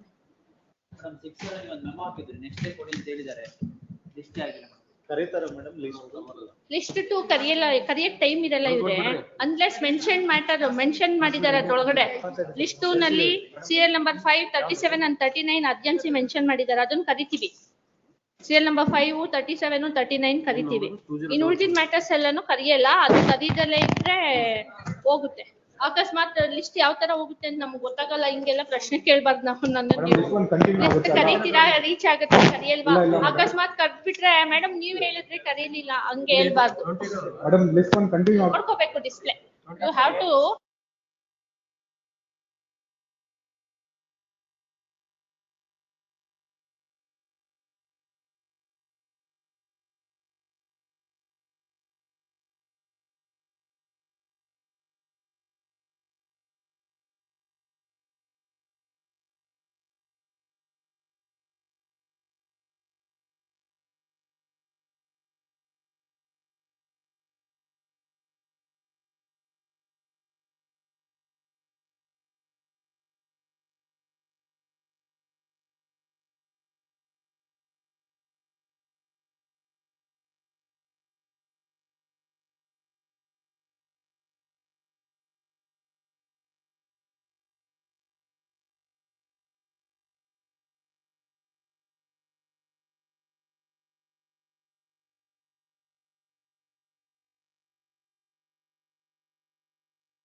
court officer, will the admission matters be taken up?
he submitted that after the death of Gulur Subba Reddy, his sons among themselves have orally divided the ancestral property bearing so and so, as per the oral partition, an extent of 20 guntas fallen to the share of T.S. Narayan Reddy. T.S. Narayan Reddy, who is the father of the plaintiff and dependent number 1 and 2. The husband of dependent number 1 and father of dependent number 2, my lord. This partition was effected in the year 1977, my lord. Thereafter, the Kata and other relevant records were effected in the name of T.S. Narayan. How can the court will look into all this now? Orally divided, they stated. They brilliantly pleaded without mentioning the partition effected in the year 1977, my lord. Come to the order. Come, Impleading order. para number 5 ಅಲ್ಲಿ ಅದೇ orally divided ಅಂತಿದೆಲ್ಲ, that is very much important. Come to the order. Order. Much. Order ಅಲ್ಲಿ finding ಅಲ್ಲಿ para number 8, page number 24.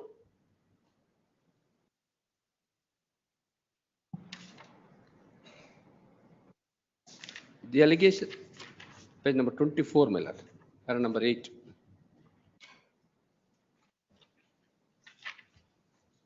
The allegation made by the defendant in the application are nothing but defense of the applicant herein. In deciding the present application, the court cannot consider the defense raised by the defendants. The plaintiff has made out case which calls for trial, whether the suitable property as stated by the plaintiff. Come to para 7 and read. 7. In the present application, defendant submitted there is a registered will executed by T.S. Narayan Reddy in favor of dependent number 1 on 3/1/2000. It is the specific case of this defendant that the plaintiff cannot question the said partition deed between the father of the plaintiff and his brothers and will executed by father of the plaintiff in favor of dependent number 1. However, it is important to note that the plaintiff in the entire plaint has nowhere disclosed regarding alleged will dated 3/4/2000. The plaintiff has categorically stated that the plaintiff being the daughter of Narayan Reddy, Narayan Reddy, and the suitable property as the same are the ancestral property of plaintiff. Next paragraph. Lastly, the allegation made by the defendants in the application are nothing but the defense of the applicants herein. In deciding the present application, the court cannot consider the defense raised by the defendants. Plaintiff has made out a case which call for trial, whether the suitable property is as stated by the plaintiff or ancestral property, and whether the gift deed executed by dependent number 1 in favor of dependent number 3 is not binding, cannot be decided at this stage. This is the finding. Your Honor, my case is in the year 1977, Gulur. Your case cannot be considered. That is a certain law. What is the case of the plaintiff? Case And basing on the plaint averments, how can Oh. you say that it is the plaint has to be rejected? 100%. According to the case of the plaintiff, they stated that orally divided the property by plaintiff's father. I produced the document, Panchayat Parikar. That is what your documents produced by you cannot be looked into.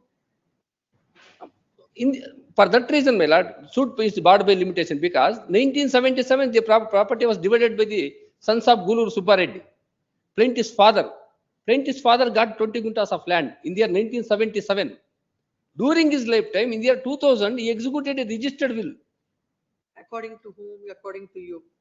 But he is not saying that. Plaintiff is not saying about the will.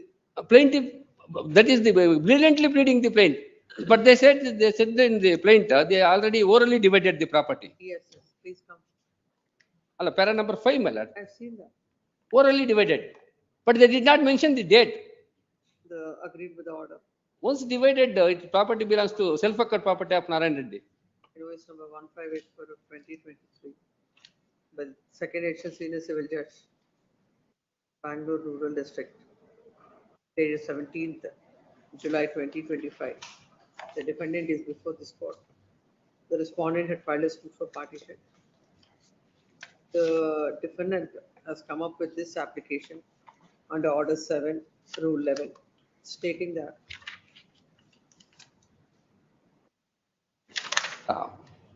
my humble submission, Your Honor, suit itself is not maintainable because scheduled property was allotted to the share of. Oh, please understand, basing on your written statement, basing on your documents, how can you say clever drafting? How do we deal with it? My lord, suit itself is not maintained because property was divided in favor of father of the plaintiff. Once the property divided, it is self-acquired property of. See, let us see, where did you say so in your affidavit? My affidavit. I clearly stated. Now come to the. When you say unnecessary things in the affidavit, whatever you want to say that pale into insignificance. No, my lord. Para number 3. Kindly see the para number 3 of my affidavit. I clearly stated. What did you say? The plaintiff submits that Hmm. the said Subba Reddy having 3 sons, namely T.S. Narayan Reddy, T.S. Bayar Reddy and Krishna Reddy. The said persons have effected Panchayat Parikat on 24/1/1977. The above said persons partitioned all the joint family properties. Out of that, in respect of survey number 150 western side, 1 acre 10 guntas, out of 3 acres 21 guntas, and so on so. And some of other. Please read from the plain and show that there is no cause of action. I'm And the 100. suit is barred by limitations. 100. Come to the plain. Your Honor, for that reason, you will show me. Now come to the para number 4. Sir. Read. The plaintiff respectfully submit that originally the land bearing survey number so and so belongs to one Gulur Subba Reddy, who is the grandfather of the plaintiff and dependent number 2, and father-in-law of dependent number 1, and great-grandfather of dependent number 3, was put in peaceful possession enjoyment of the property, and accordingly the revenue records were mutated in his name. In 1960, the property was granted in the name of Gulur Subba Reddy. Now, next paragraph. The plaintiff respectfully submit that the said Gulur Subba Reddy died leaving behind 3 sons, namely C. T.S. Narayan Reddy, who is the father of the plaintiff and dependent number 2, and husband of dependent number 1, herein Sri S. Krishna Reddy and Sri Baya Reddy. It is submitted that after the death of Gulur Subba Reddy, his sons among themselves have orally divided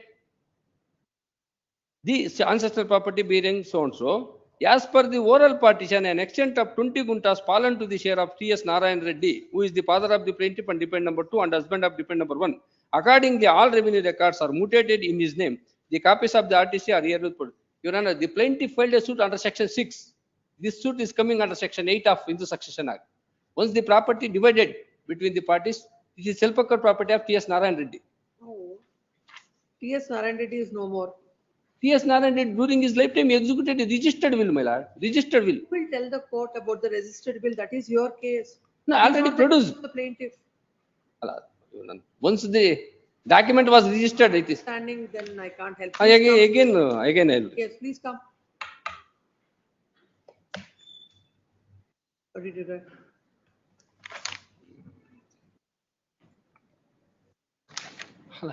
Yes, it is a case of the plaintiff that there is a case of defendant that the suit scheduled property was allotted to the share of Narayan Reddy. During the lifetime of Narayan Reddy, he had executed registered will dated 30/3/4/2000, and as per the A scheduled property in the will was allotted to defendant number 1. B scheduled property was allotted to B Suresh and B Krishnamurthy, who are the son of Baya Reddy. C scheduled property was given to his second brother Krishna Reddy.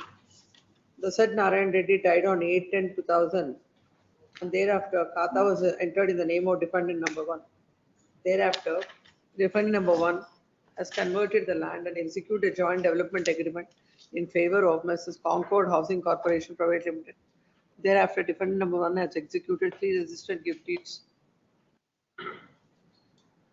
But one more point. Plaintiff being the daughter shall not effect or invalidate any disposition or alienation, including any partition, which had taken place before 2012-2004. In the present case, partition took place between Narayan Reddy and his brothers on 24/1/1977, and thereafter Narayan Reddy had executed the registered will dated 3/4/2000. Hence, the present application is filed to reject the plaint. For that, the plaintiffs have filed the application opposing the same. It is stated that after the demise of the plaintiff's father, T.S. Narayan Reddy, there was no partition among the co-owners at any point of time. The transaction between defendant number 1 and 2 are not binding on the plaintiff. Since the plaintiff is in joint possession of the sued property, the plaintiff has correctly in possession of the sued property. The trial court, by order impugned, has dismissed the application. In the court has observed that defendant submits that there is a registered will executed by Narayan Reddy in favor of defendant number 1 on 3/1/2000. It is a specific case of these defendants that the plaintiff cannot question the said partition deed between the father of the plaintiff and his brothers, and will executed by father of the plaintiff in favor of defendant number 1. However, Defendant number 1 and his brother sons. However, the plaintiff in the entire plaint has nowhere disclosed regarding alleged will dated 3/4/2000.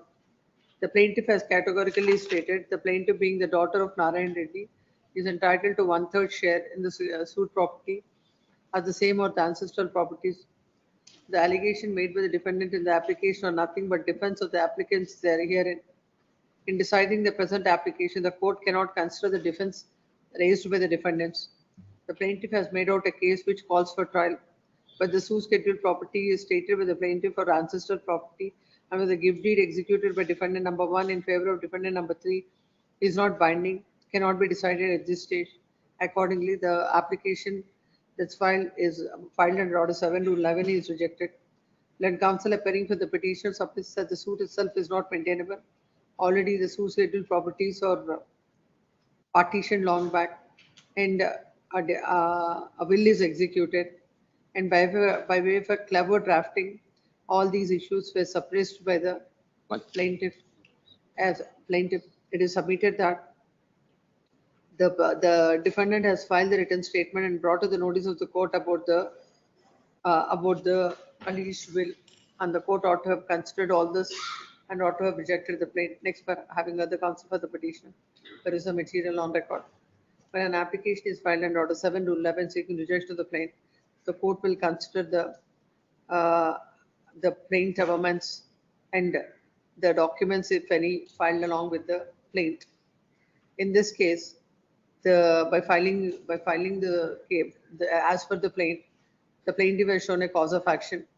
According to the defendant, a will was executed, and by virtue of the will, the defendant has executed further sale deeds, Give this. the further documents.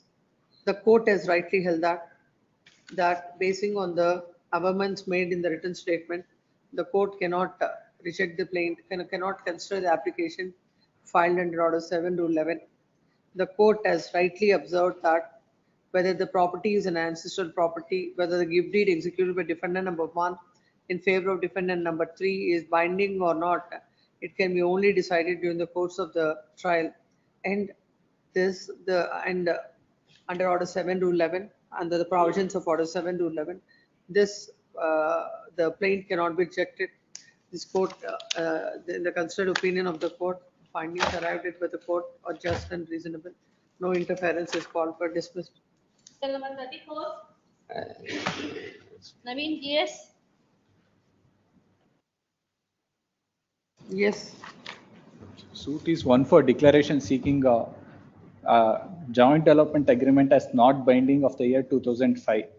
Lords, application is at page number 35, wherein, my lords, already the rights of defendant number 2 had executed the development agreement has been determined by the honorable courts in original suit of the year 1989.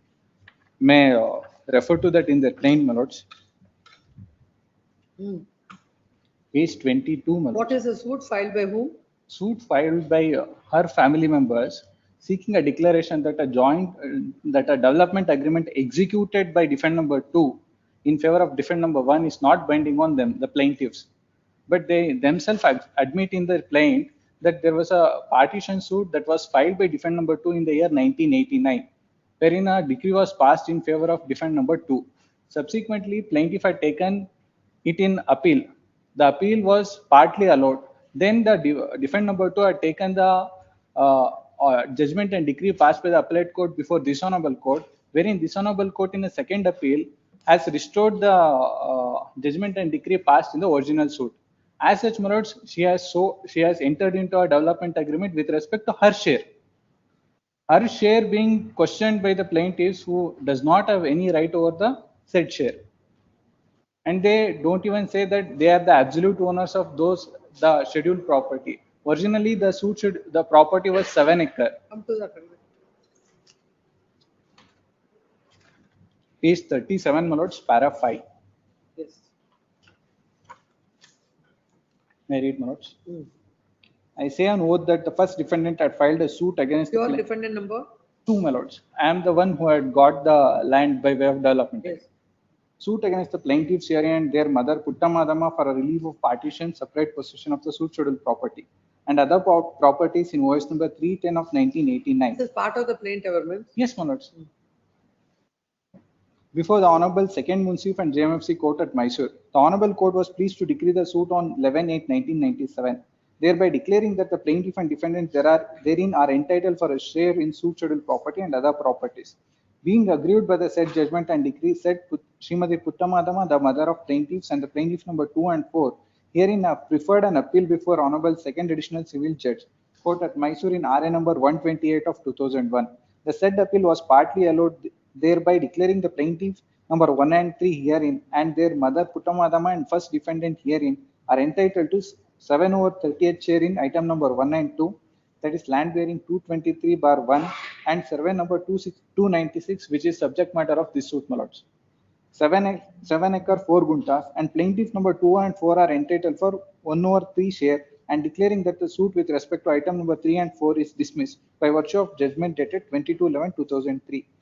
I say on oath that being aggrieved by the said judgment and decree passed by Honorable Second Additional Civil Judge Mysuru, the first defendant herein had preferred a regular second appeal before this Honorable Court.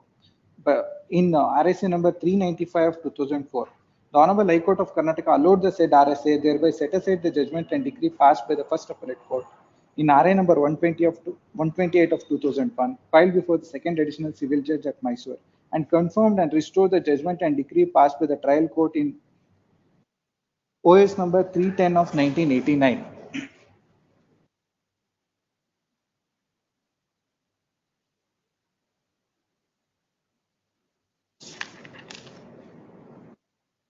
I say on oath that the first defendant herein filed the FDP before the Honorable Second Municipal Court at FDP 2 of 1998. During the pendency of FDP, first defendant herein filed the RSA number 395 of 2004. The said FDP petition was dismissed on 19/11/2007 without demarcation of suit scheduled property and other properties. By virtue of judgment and decree passed by Honorable Second Municipal in OS number 310 of 1989, Srimati Putta Siddhama, that is the first defendant herein, has got transferred the kata of suit scheduled property. Please come to the order now. Kindly, my lords. Reasoning at page number 66, my lords.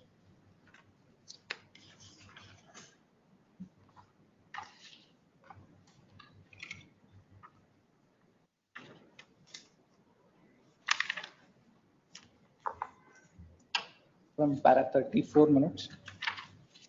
The contrary, the defense 33 minutes. At this stage, the court has to look into cause of action stated in the plaint. It is shown that on 15/8/2024, the defendant number 2 came near the suit scheduled property and trying to interfere with the plaintiff's lawful possession and cultivation of the suit scheduled property. And also by obtaining a copy of FDP 2 of 1998, they have filed this suit, wherein the rights of the parties not concluded because of disposal of FDP number 2 of 1998 without demarcation of properties. On the contrary, defendant number 2 has taken up contention that execution of GP and agreement of sale in favor of this defendant by the first defendant and entry in mutation register were not challenged by plaintiff. These facts Where stated is by the present, where is the plaint? plaint, my lords, at page number 22, my lords. Page 21, my lords. From 22, they have stated about the suits and other things, my lords. Para 5, my lords.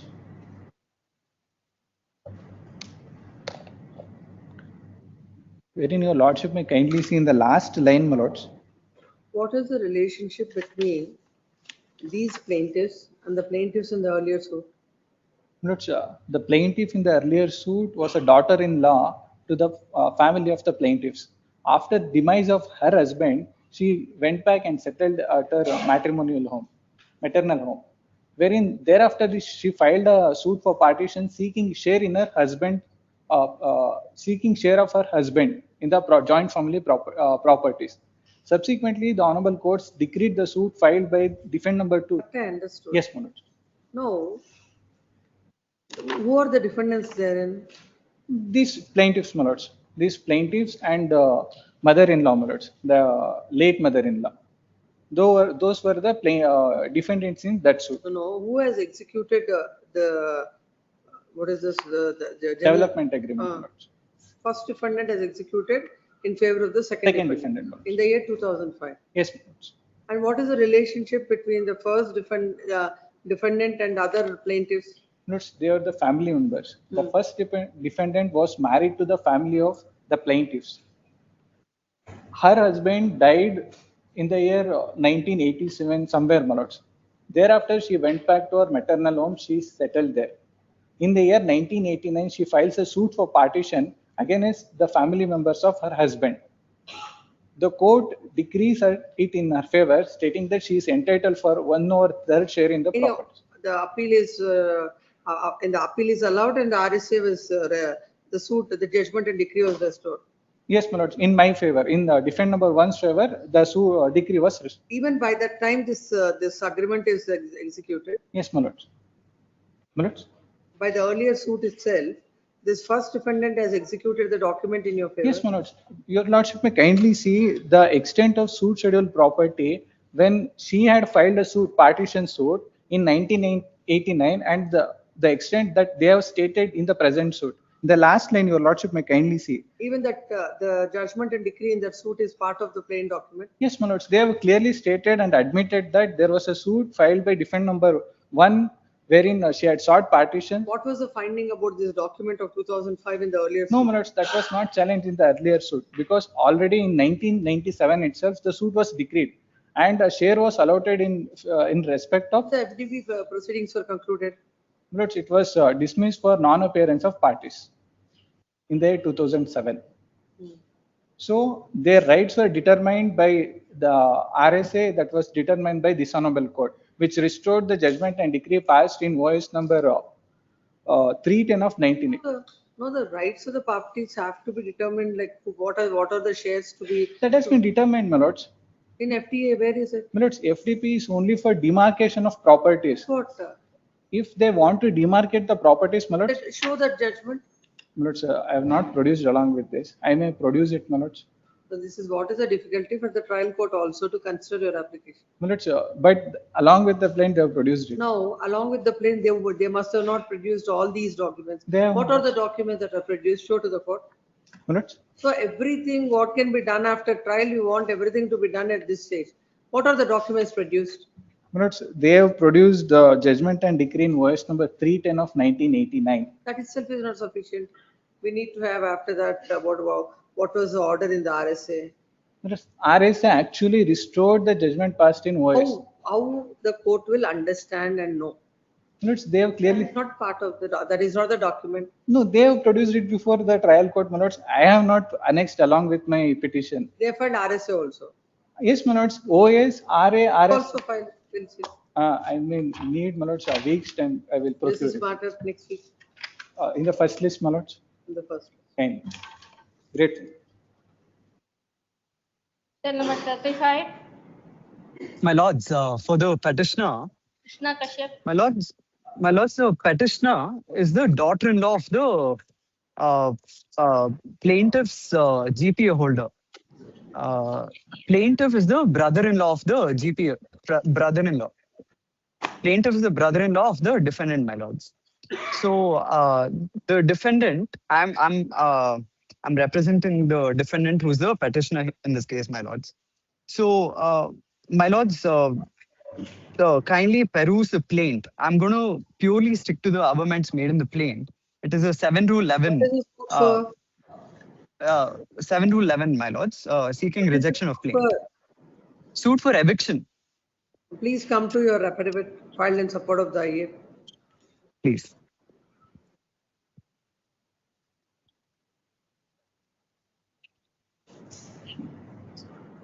Please, my lords.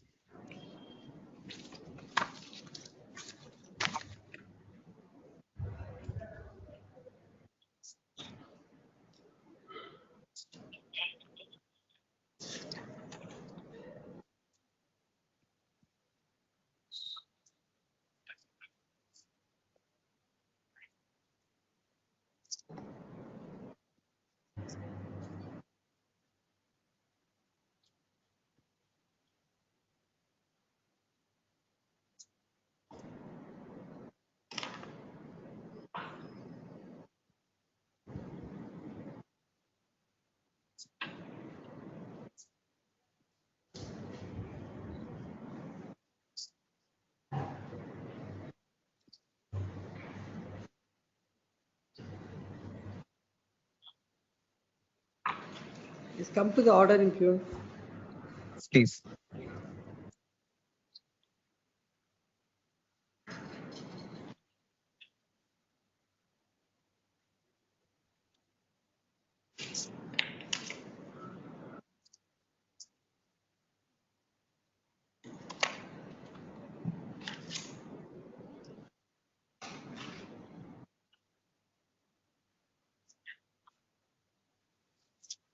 There is absolutely no reasons made out in the order, my lords, in the impugned order.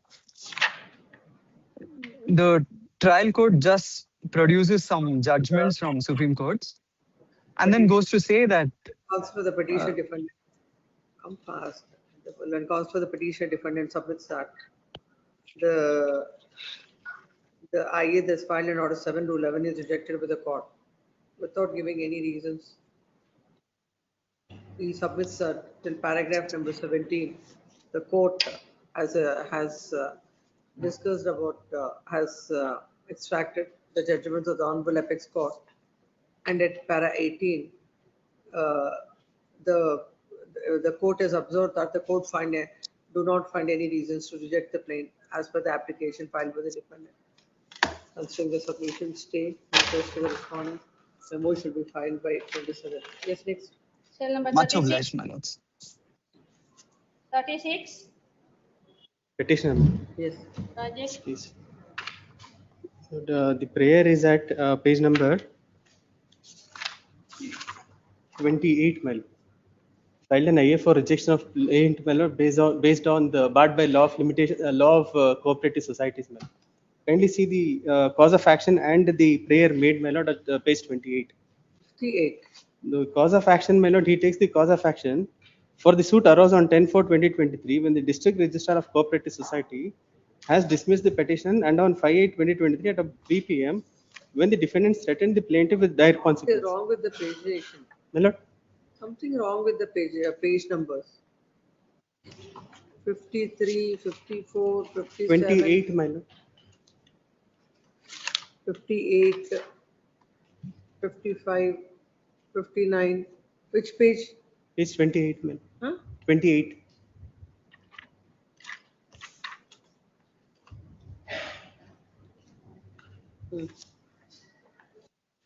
Yes.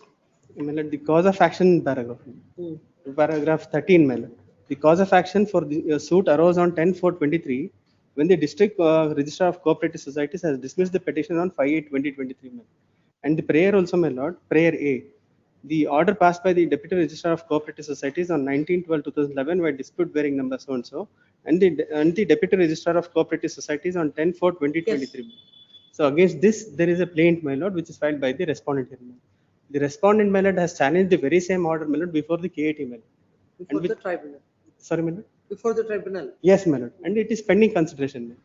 And that is not stated here in this plaint, my lord. By concealing that fact, my lord, the respondent has filed this suit, my lord, seeking for declaration that the order of dismissal from the membership has null and void, my lord. These two cases are initiated, my lord, on the same cause of action. What is the order of the court? My lord, the order of the court, my lord, it wrongly construes, my lord, itself. It is at page number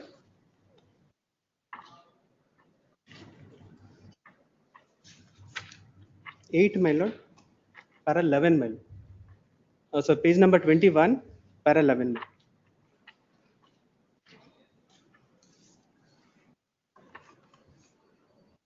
No, it says after perusal of materials on record, the defendant has not stated specifically on which ground the plaint has to be rejected and on which law. The plaint is barred. No, it is not. It is not with respect to the bar of plaint suit on the ground of You're saying limitation. 28. Sorry, my lord. Page 21, my lord. That is the operative portion of the order. Reasoning given by the trial court. Page 21, my lord, para 11. After perusal of the materials on record, the defendant has not stated specifically on which ground the plaint has to be rejected on which law the plaint is barred. Please come. After perusal of the application filed, Then counsel for the petitioner submits that the suit is filed, questioning an order passed by the Deputy Registrar of Cooperative Societies on 19/12/2011 and the Deputy Registrar of Cooperative Societies on 10/4/2023, and to declare the same as null and void, it is submitted that these orders are questioned by the plaintiff before the tribunal. And now where did they say so? my lord, Where did they say so in the plaint? in the They got the plaint, filing of an appeal. my lord, they have not stated that, my lord. They have concealed that fact, my lord. Then, my lord, the written statement is filed and the same is pending for consideration, my lord. Oh, they're correct, but what is that? My lord, the case status of KAT, my lord, wherein the case is No, pending. no. Agree, my lord. Right. Then how all those can be considered? My lord, he has not stated, That- even otherwise. That is my lord. not a ground. I Suppressing agree, the my lord. facts cannot be a ground under order 7 rule. I agree, my lord. Even otherwise, my lord, when the prayers that is sought, my lord, Only you it have has to be say tried whether- before the. Whether the suit is barred by any law. Yes, Whether- my lord. Even that you argue. that the prayer, my lord, A, that he has sought for, my lord, is maintainable before the KAT, my lord, not before the civil court, my lord. Under What section does the 70 act of. say? Sorry, my lord. What the act says? That civil court has no jurisdiction. Yes, yes, my lord. He is the member of the society, my lord. And That is any what dispute is that? arising between the Section? member and the society has to be. Sorry, my lord. 80, or what is that now? Karnataka Appellate Tribunal. Section, Section where there 70, is my bar lord. of jurisdiction. Section of 70 70. of the Karnataka Cooperative Societies Act. That was not argued before the court. That was argued, madam. It is there in the written arguments as well, madam. Page number 49, my lord. An order It passed is by the there. deputy registrar. Page number 49, madam. Before the civil court. And in view of section 70 of the Karnataka Cooperative Societies Act, there is a bar of jurisdiction of the civil court. This aspect was not appreciated by the court. Considering the same wishes, stay of all further proceedings. Notice, answerments, memo by 27th, orders to stay granted. By the Great. court stands vacated. Cell number 37. M. Sunil Shastri. Permitted to appear for the petitioner's counsel, my lord. I'll just give the translation of the plaint, my lord. It's in Kannada. But Where is the affidavit? suit is, my lord, the application is filed, Lord, at Annexure C, page number 34. The ground is, my lord, the suit is to be filed within 3 years of attaining majority. Lord, please see the affidavit, page 35, Lord, para 3. As per Article 60, the suit will have to be filed within 3 years from the date of attaining majority. So, say it is of the year 2008. 8, yes, my lord. When he Suit is attained filed in 2023, my lord. When he attained majority, according to you? Lord, according to me, my lord, majority, the 2000, my lord, 12. Because please see, I have produced the sale deed. My lord, the first document I have produced the sale deed. What is the case of the plaintiff? Case of the plaintiff, my lord, is for partition, and that the sale deed is executed without her knowledge, and that as on the date of the suit and the sale deed, she is shown as a minor, which is not correct. No. What did he say so in the plaint? Plaint, my lord, please have a look at the translation. My lord, please take page number 17, my lord, my lords will get. Para 3, my lord, page number 20. Plaintiff submits the suit shall property is ancestral property of Baswarajappa, and it is the ancestral joint family property of the plaintiffs, defendants 1 and 4. Plaintiffs have asked the defendant several times to give a share in the property, but first defendant has promised to give the share today and tomorrow, but now no share has been given. Finally went to the defendant on 10/1/2023 and verbally requested him to give a share, but the first defendant refused to give. Then the plaintiff recently checked the records of the claim of the property and found that the property is sold by the plaintiff's father, Baswarajappa, to defendants 1 to 4. In collusion of the fifth defendant illegally against the law of the fifth defendant to a registered sale deed dated so and so. The first document I have produced, my lord. In the said purchase, plaintiff is mentioned as a minor. Plaintiff was of age at Something wrong with this dates at para number 8. paragraph number, my lord. 8 8. of the plaint. In translation, everything has changed. I'm sorry, my lord. I'll just check, my lord. The plaintiff examined the property records dated 10/1/2023 and found that on 25/8/2008, My lord, that is the sale deed, my lord. The first document that is produced along with that. 28/5/2008. Yes, my lord. 25. It is mentioned as 25/8/2008. Yes. 28. Yes, my lord. That I think typing mistake, my lord. And the date 31/2017 is correct? Yes, my lord, that is subsequent sale, my lord. Subsequently, it is sold again, my lord. It is sold at the first instance to my lord, the fifth to eighth defendant. Fifth to eighth defendants, my lord, subsequently sell it, my lord, to the ninth defendant on 31/2007. I have produced the sale deed, my lord. Please have a look at the document. The first document itself is the sale deed.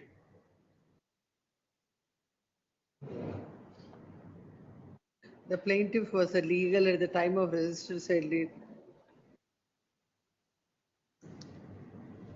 What she says is, my lord, she No, was. it says, this translation says, plaintiff was a legal at the time of registered sale deed dated, again, some other date, 28/5/200.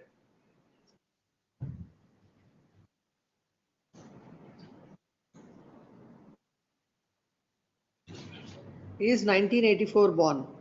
Yes, my lord. When he'll attain maturity in 2012. 98. Yes, my lord. 84 is 94. 2000. If it is 84, my lord. 2004. 2002, my lord. Document is executed? In 2008. That is the first document I have produced. Please have a look at the first document, my lord. That's the registered sale deed of the year 2008. That is now challenged, my lord. The plaintiff's date of birth is entered as 26/1984. Is it correct? From the Kannada version, you please. Kannada version. Para 9. My lord, there is no para 9, my lord, in the plaint. So I'm looking at this plaint. My lord, I think that is the objection which my lords are seeing, my lord. Plaint is, my lord. I think my lords are seeing the objection. Oh, Objection. My lord, please see the plaint, my lord. Plaint, my lord, is at page number 17, my lord. 17. That is the plaint, my lord. That is their objection which they file, my lord. 17 is the plaint, my lord. OS 305 of 2023. My lord's para 3, my lord, at page number 20.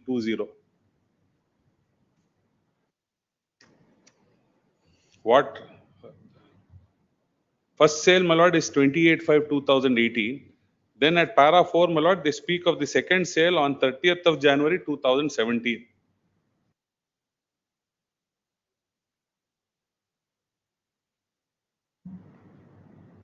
In either event, my lord. Even he says that the plaintiff was of age, means maybe he was a major by that time. She was, my lord, a major. Yes, my lord. So according to her, a fraud is played. Yes, my lord. Even assuming, my lord, the plaint averments to be true, I can't put forward my defense. 2008 sale deed cannot be challenged, my lord, on the ground of fraud in the year 2023. 15 years, my lord, registered sale deed. No, Two sales are there. That is what is fraud for. That vitiates everything. There is no My lord, law of limitation. my lord, if it was not a registered document, my lord, I had no case. But if it is a registered document, my lord, revenue entries have changed. After, my lord, 15 years after the document. But unfortunately, all these things cannot be decided and ordered, because for that, and evidence is evidence has to be let in. Evidence has to be let, but I'm only looking Question at of the. fact and law. I'm only looking at the date of the sale deed, my lord, which is produced along with the plaint. Correct. No, ultimately when after the evidence is let in, if the court feels that it's part of a limitation, For that, they should say that how they are not, why they are not aware of this, when did they come to know about it, whether there is any material to believe by the But court. that plea that they were not aware, my lord, is Section 3 of the Transfer of Property Act. My lord, there is constructive notice of all registered all documents. that has to be decided. Constructive notice is there. Yes, my lord. But the fraud, other things she is pleading, which requires evidence. Lord, but sale deed, if it was, my lord, within 3 years, my lord, I had no case. But my only case is, my lord, after 2 years. The fraud is involved. That is the reason why 3 years or 13 years doesn't matter. Lord, merely by saying fraud, my lord will not come to our aid when there is a registered document. How the fraud is perpetrated, my lord, is not mentioned in the plaint. My lord sees, my lord. That further they will adduce evidence. No, my lord, pleadings are required, my lord. Order 6 rule. Says we can't. Order 6. At the threshold with these kind of things, we can't dismiss the petitions. Because, my lord, the sale deed is 2008. Suit is filed in 23. After 2 transactions. If it is only 1 transaction, it is different. 2 transactions, RTCs are changed. I have produced the RTCs as well. Notice the respondent. Great. She is permitted to take out hand summons to the respondent and file a memo to that effect. Once a memo is filed, list the matter. Yes, I'm grateful. 38, Mahesh HV. Mahesh HV. Soundarya. Petition arising from a judgment for possession. What is the suit for? Suit was filed for possession of immovable property. Background of this case is that the petitioner in fact had paid substantial sums of amount, 22 lakhs of rupees, and entered into an agreement to sell with the defendants. And later on he had filed a suit for specific performance, was also deposited the balance of the amount. The trial court was pleased to decree the suit. However, an appeal was filed against it, and this honorable court was pleased to reverse the decree, and the relief of specific performance was rejected. Where is your application? No, not the application. It's come on the merits of the judgment. Oh, this is small causes. Small causes court, Act Section 18, my lord. Where is the judgment and decree? My lords would get it at ink page 14. I would not trouble by reading the whole thing. Only I would take my lords to ink page 23. Ink page 23. Hereby directed to receive a sum of rupees 6,50,000 from the plaintiff.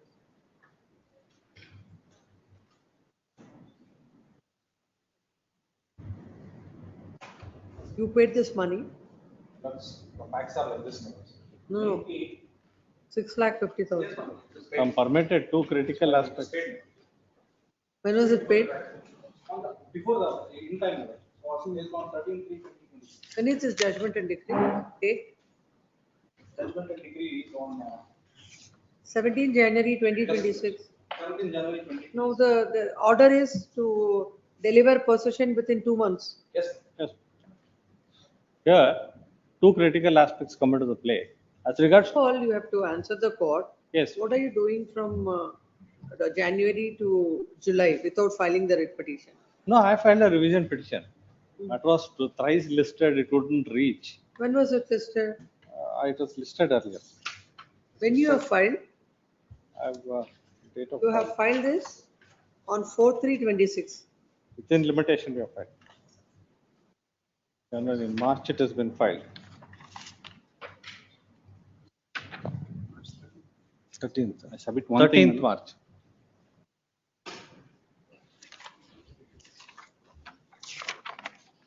Now what has happened, my lord, in this particular case, the trial court, it's only a two-page finding in the impugned judgment, wherein the trial court went on to observe that in the appeal while reversing my decree for specific performance, the appellate court has observed that you are a tenant in respect of the premises. So I pass an order of eviction is the observation. My lords would kindly appreciate. I'll hear it some other day. My lords, There's a now decree just, for just possession. 30 seconds, my lords. I will just narrate. 98 he has come as a tenant. I'll hear Yes, and ma'am. pass orders. And don't precipitate the execution. Yes, ma'am. No, my lords, the matter is pending before the Supreme Court, my lords. There's no hurry for this matter. also. Leave is granted. Matter is pending before the Supreme Court. He is withdrawn. The That is only in interim respect of application is sale- withdrawn. Then counsel for the Sale respondent agreement. submits a- Since 98, he is squatting on the property without paying any rent, my lords. I will take it one day as a first. Please, matter my on the lords. list. Please, my lords. Then counsel for the respondent submits that. The petition has approached the Supreme Court and thereafter withdrawn. Yes. Not at all. Interim application is withdrawn. Has been After granted. interim application is withdrawn, list this matter on 20th July as a first matter. Till such time, the respondent shall not. No, my lords, any interim, there is no purpose for them to seek an interim order because since from 98, This I have to, either I have to hear this matter and pass. my lords, order. this is the third time it is coming before this honorable court, my lords. Kindly see the is- findings, my this lords, is- of the division bench, my lords. This has come up before the court on 7/7/20. Yes, my lords, there was no interim order granted, my lords, because the factual matrix was heard by the court. For that reason, they were not inclined to give any interim order, my lords. I oppose for an interim order. The reason is, my lords, may I just request kindly take page number 105 of the division bench judgment, my lords. Division bench judgment. Due to paucity of time, as this court is not able to hear this matter, list this matter on 13th Monday as first matter until. such Please, my time Not to, not to. My lords, respondents since are 98 directed is in position of the property, not paying a single rupee as a rent. to- Yes. I have done, as a bona fidely, I have done, made the payment, everything, my lords. They are supposed to give me the possession. What do you expect the court to do? My lords, since 98 he is squatting on the property. I have given you a date on Monday. Please, In Manoj. spite of it, if you are arguing like this. I shall submit on Monday. No submissions. Yes. 58 is the other portion of the same property. Huh? It may be connected, my lords. It may be connected. 58. Yes, 58 also connect with this on Monday as first matter. Cell number Yes. 39. It may be disposed of on that day, my lords. Please, That's my lords. fine. Please, my lords. Please. Highly You obliged. also have to cooperate with the court Highly without obliged. arguing on that.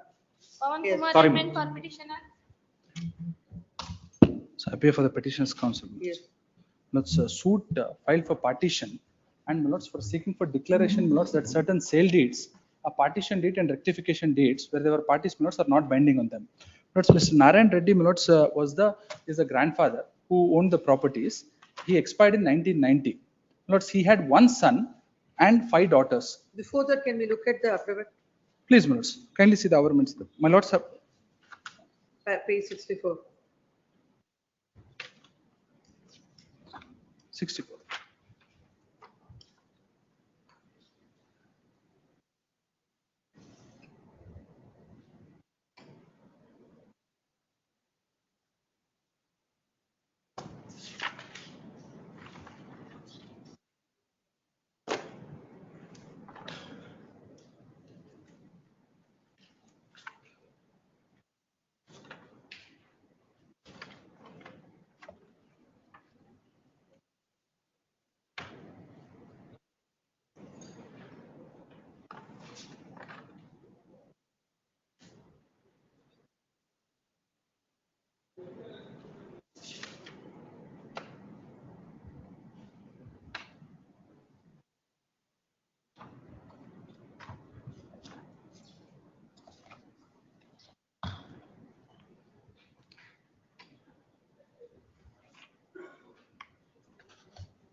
Lords, the ground, Yes. Lords, the affidavit, my lords, is slightly elaborate with all our defense, which should not have I been. It think should more have- than the My written lords, but statement. in the application just says for want of cause of action and it is barred by limitation.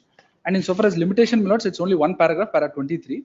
And in para 8, 9, 10, it's basically reiteration, my lords, of the narration of the events, which is admitted in the plaint. Now, my lords, the case is, our case is that, my lords, Narayan Reddy expired, my lords, in 1990. My lords, he had one son who is the defendant number 1. And my lords, his wife and children, my lords, are defendant number 2 to 4. We have filed application for rejection of plaint.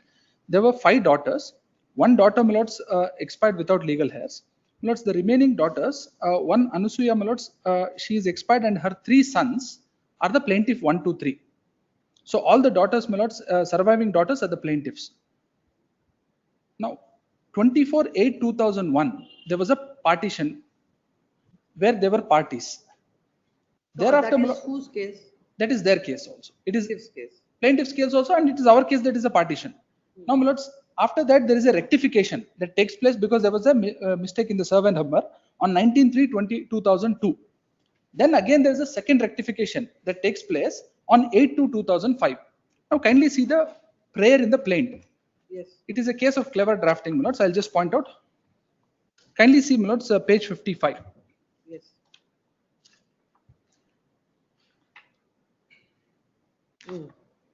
Page 55.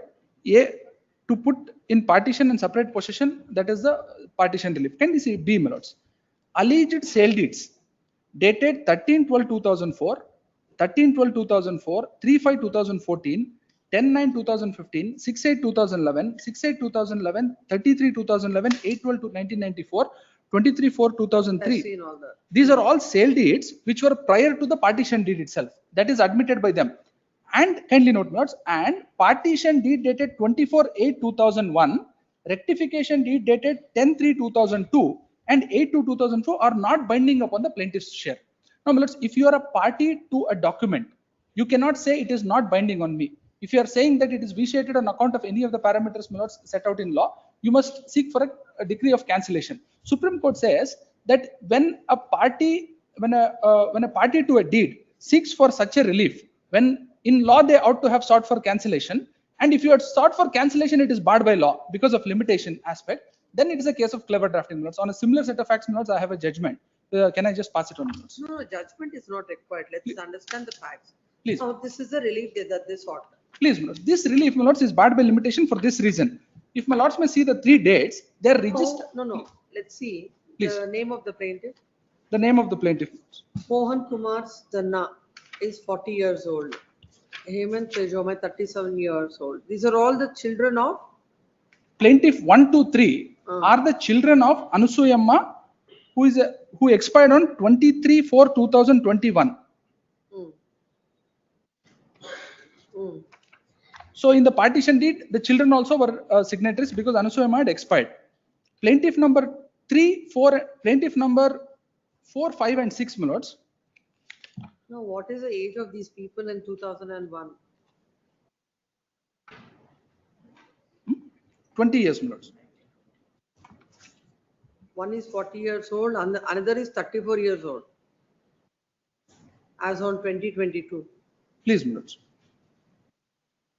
So that means as on the date of partition, what would be the age? A suit was filed in 2022, 2022 minus. 2001 is the partition date. 2022 minus 34. Lords, it is not even their case that they were minors as on that day. It is not even there. If it was their case, it was minors, my lords, I understand. It is not even their pleading that they are minors. They are saying They accept that they were the parties to the partition date. Lords, they have accepted that. Kindly see, the main parties were plaintiff 4, 5, 6. So where is the aberrament with regard to this? Kindly see, my lords, page number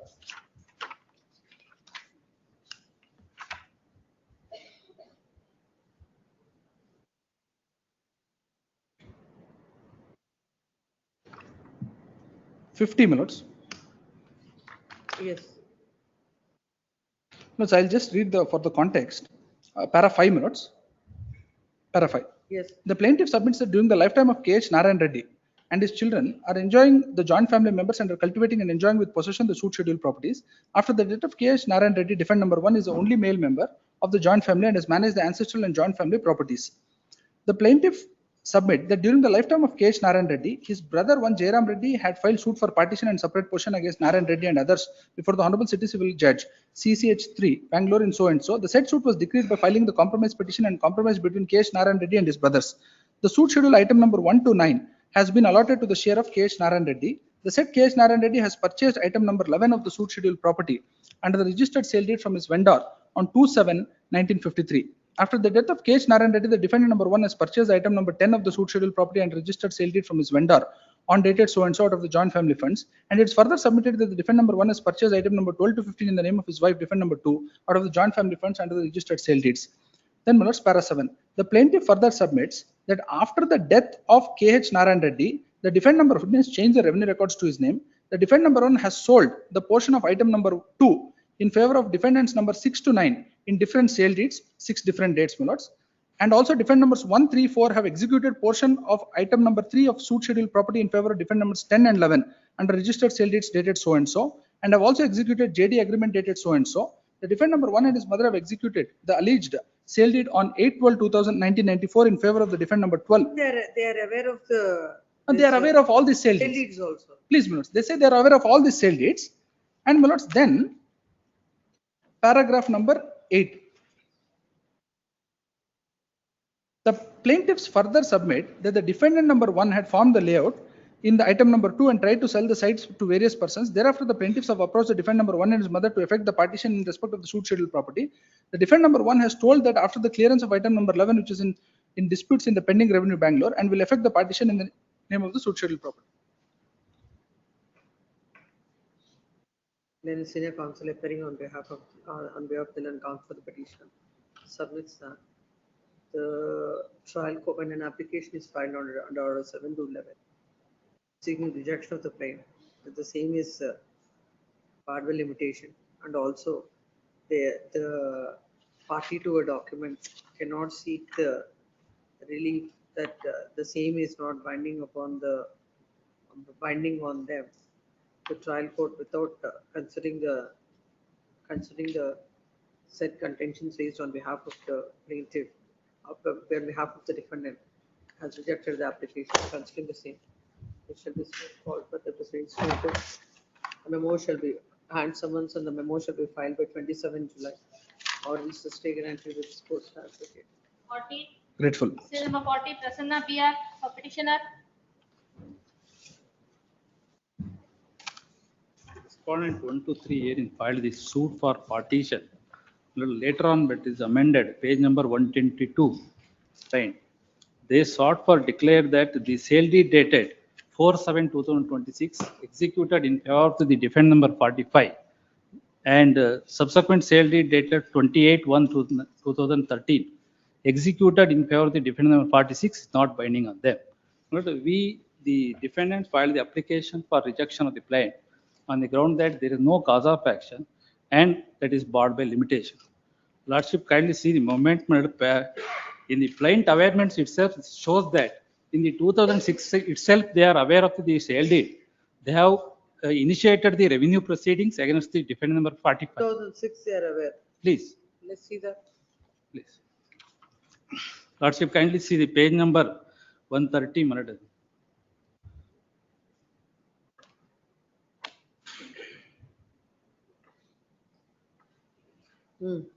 May I read para 12? Man? Yes.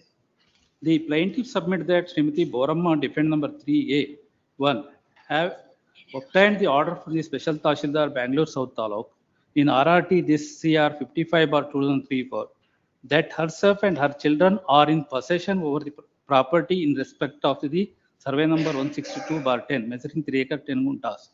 The order was passed on 1/6/2006 in favor of Boramma. The plaintiff submitted based on the above said order.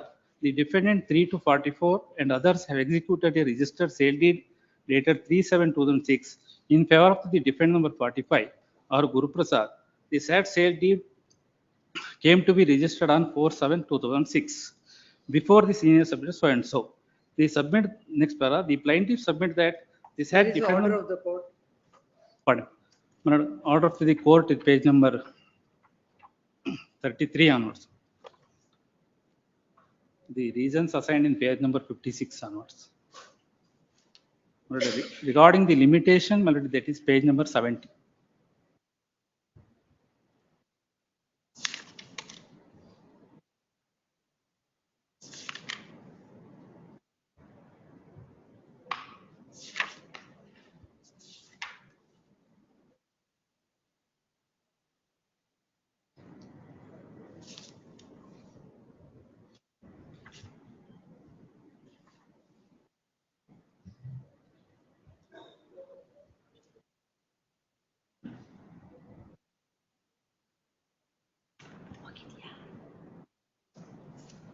Please come. In calls for the petitioner submits that when an application is filed in order 7 to 11, stating that the plaintiff has no, the suit filed with the plaintiff is barred by limitation.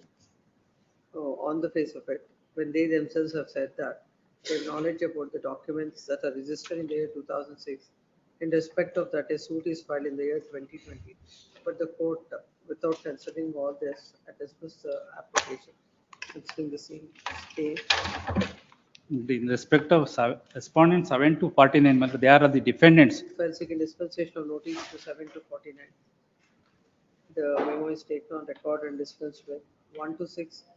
Counsel for the respondents 1 to 6. Hand summons shall be served and the memo shall be filed by 27, or else the stay granted by this court's transfer date. Yes. Case number 41, Joshi Dattat Sai Madhav Rao. Yes. What is the case? What is the suit for? A suit for partition, suppressed position. And what is this IA? And what The law? IA is for rejection of claim for no cause of action and barred by law. And Cause of action means? there is no cause of action because your lordship may kindly see. How it is barred by law? Lord, with respect to cause of action, Lord, I mean that plaintiffs and defendant number 1 to 4 are utter stranger to the defendant number 5, my lord. But in the whole plaint itself, they mentioned that I am one of the joint family members. I'm totally surprised. I was no way concerned to them. I'm no way related to them. The relationship itself disputed, my lord. The plaintiff has rejected as far as you are concerned. My lord, that's what I have filed an application that plaintiffs and the defendant number 1 to 4 are no way concerned to me. They are no way related to me, my lord. That's what I'm saying. Now the plaint has to be rejected as far as you are concerned. Yes, my lord, because. Please come to the order. And my lord, kindly see at page number 19, 18, para number 3. Plaint, my lord. 20, para 20. Plaintiff. It is submitted that the plaintiffs and the defendant number 1 to 5 are the members of the joint family and they are blood relatives. Number 20. Sorry. Paragraph number 20. 20, please.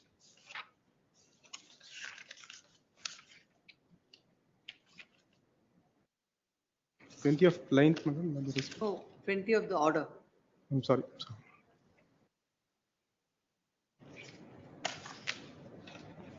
It is relevant to note that the foremost contention urged by the defendant number 5 to reject the plaint on the ground that there is no cause of action to file the opposite on careful perusal of the plaint averments. It discloses the cause of action is pleaded by the plaintiffs in the plaint. The probability of said cause of action is sufficient to reject the IA filed by the defendant number 5. It is to be noted that cause of action means nothing but a bundle of facts.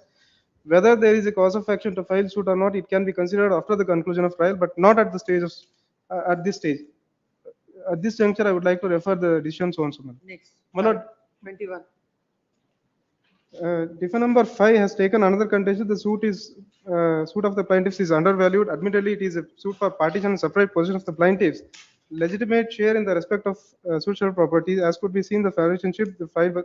That is, my lord, they have since they have filed a partition separate, they have paid as per the schedule, my lord. I am not. When you are unconnected with them, why should you take that ground? My lord, we say that you have nothing to do with the suit scheduled property, with yes, the plaintiff, with the defendant. Yes, how the suit is valued and all, how are you bothered about it? Read para number 22. Defendant number 5 has taken another contention in the instant IA that the suit is barred by law. With respect to this, my lord, it is to be noted that defendant number 5 in their supportive affidavit of the annexure IA, she has not specifically pleaded that in which law the suit of the plaintiff is barred. That I agree, my lord. I have not mentioned specifically, my lord. But in the whole, the plaintiff, on the consideration of the plaint itself, it makes clear. And my lord, may kindly see at page number 19, they have produced only document called genealogical tree, which they themselves have created, which is not. Where is the contention that you are unconnected with either the plaintiff? Yes, my lord, I have mentioned in my IA, my lord, in the affidavit. In the order. In the order, the court has not given any. IA, where did you say? The court has not given any findings on that aspect. See. In the IA, page number 34, madam, in the affidavit, at para number 3, I submitted the plaintiffs are strangers to. Assuming that you are unconnected with them, yes, on that ground, the plaintiff will not be rejected. That will, he has shown you as a party to the, as a one of the party to the in the plaint. Yes, madam. And then how the court will decide what is the relationship between you and the plaintiff? Madam, in support of that, corroborate that to prove themselves, they have not produced any single document. They have submitted. Kindly see the plaint. Is it a ground to reject the plaint? Because if a stranger filing a suit against some other person without having any kind of right over it, that section 9 of CPC. On the merits of the matter. Please. We are under 11. No, the threshold of the case, my lord, initially itself the petition suit has to be dismissed because unnecessarily some other third stranger person should going to be affected. The whole and so on. And the plaint cannot be rejected in part. Sorry, my lord. Plaint cannot be rejected in part. No, the thing is that they should provide at least a cogent evidence, some documents to prove before this court. They have not submitted any single document. In fact, I have submitted along with, anyway, I agree with that rule matter. Order 7 rule is very clear that only plaint averment should be taken into consideration while deciding on this matter. But I have submitted so many documents before the court that I am substantiate my claim that I am the owner of the property. And simply they are filing a case against a stranger. Since 2016, this case is pending, my lord. And even at the stage, my lord, the matter was posted for orders on application on 15/11/2024. Dismissal or notice? Kindly issue notice, my lord, so that Notice to respondents. Cell number 42. Janardhan. 42 Janardhan ji.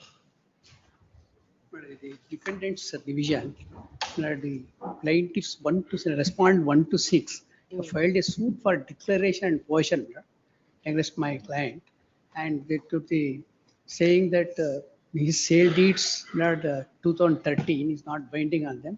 Declare they are the. Why this lady? Sometimes she doesn't even list this here. She will list everything once. From the last 3-4 days, she is not at all listed.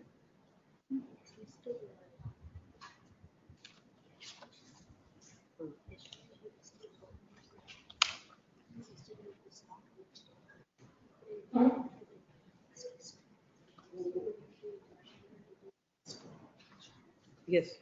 At the even though we have filed an application saying that not the plaintiffs. Suit is for declaration. They are the absolute owner of the social property. There are 5 items, and further declare that sale deed under which I have purchased the property from respondent number 7 to 12 are not binding on him. And for possession of the property. Date of the document. Date of my document are 2013, and my vendor's acquisition of the property they have referred. But from that date, they have filed the question, my vendor's title, execution of sale deed after 68 years. But in the plaint para 2 itself, it is stated, my vendor, how he has acquired the property, he went on selling the properties. According to its bar by limitation. Yes, ma'am. And cause of action. And then learned judge, under Order 7, Rule 14, even though division bench of the Supreme Court said, you'll have to read the whole plaint, read with all the documents produced. Then the learned judge has not looked into any of the documents, even though in my DIA I have clearly stated. What did the court say? Let's see. Let's see the order. Yes, ma'am. Kindly come to page. The order is at page, starts at page 13, madam. And I think the lordship would be able to straight away come to para 9, madam. 15. Rejection of plaint. All the legal Yes. portion. Yes, the remedy and the independent, having para 11. 15 you can come. Yes, I.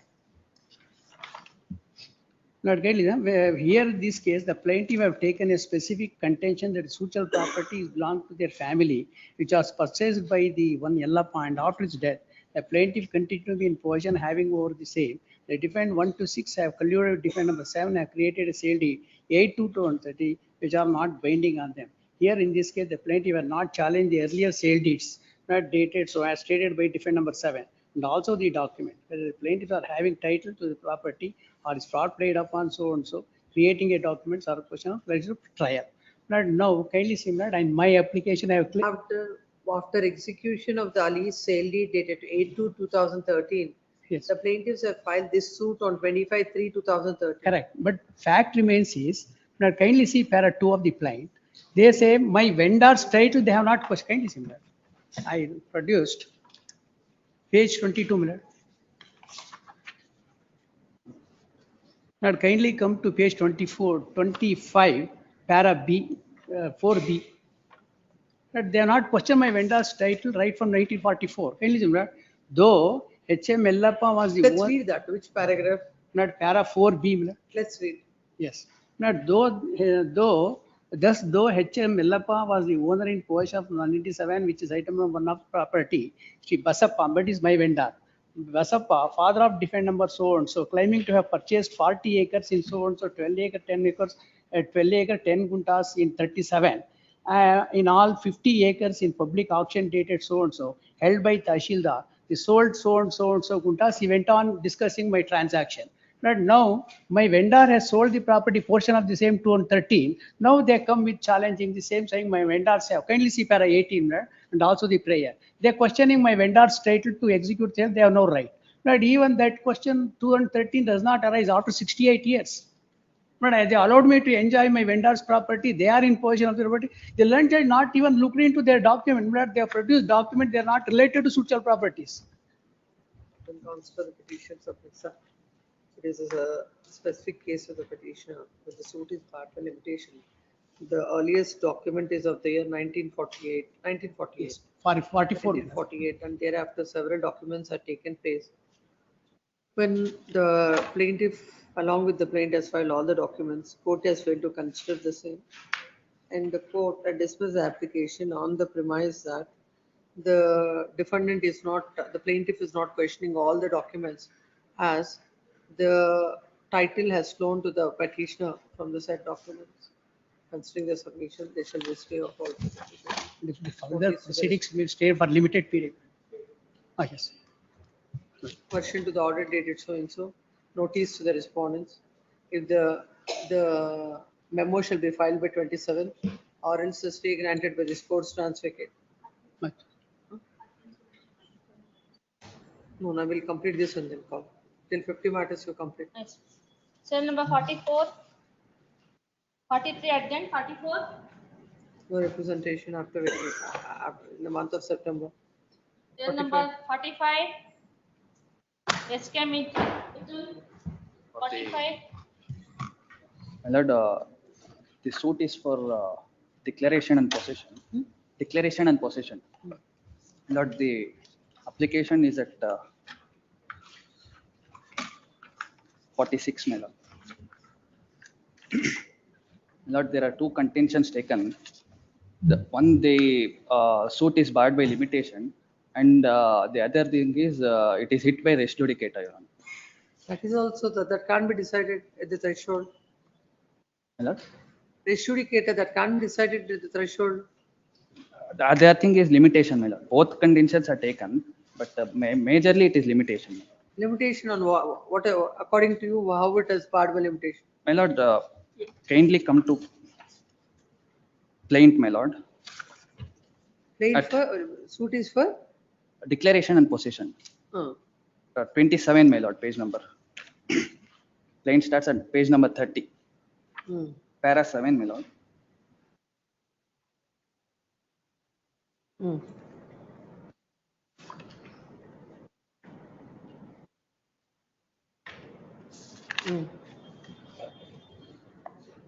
The plaintiff filed OS 1345 of 2005 on the file of so and so for permanent injunction against the defendant. During the pendency of the above suit, the defendant is illegally and authorized erected the compound wall on the eastern side of the site number 15 and put up 2 sheets each measuring 10 feet. The plaintiff filed an amendment application on the ground that the constructions were illegal and unlawful.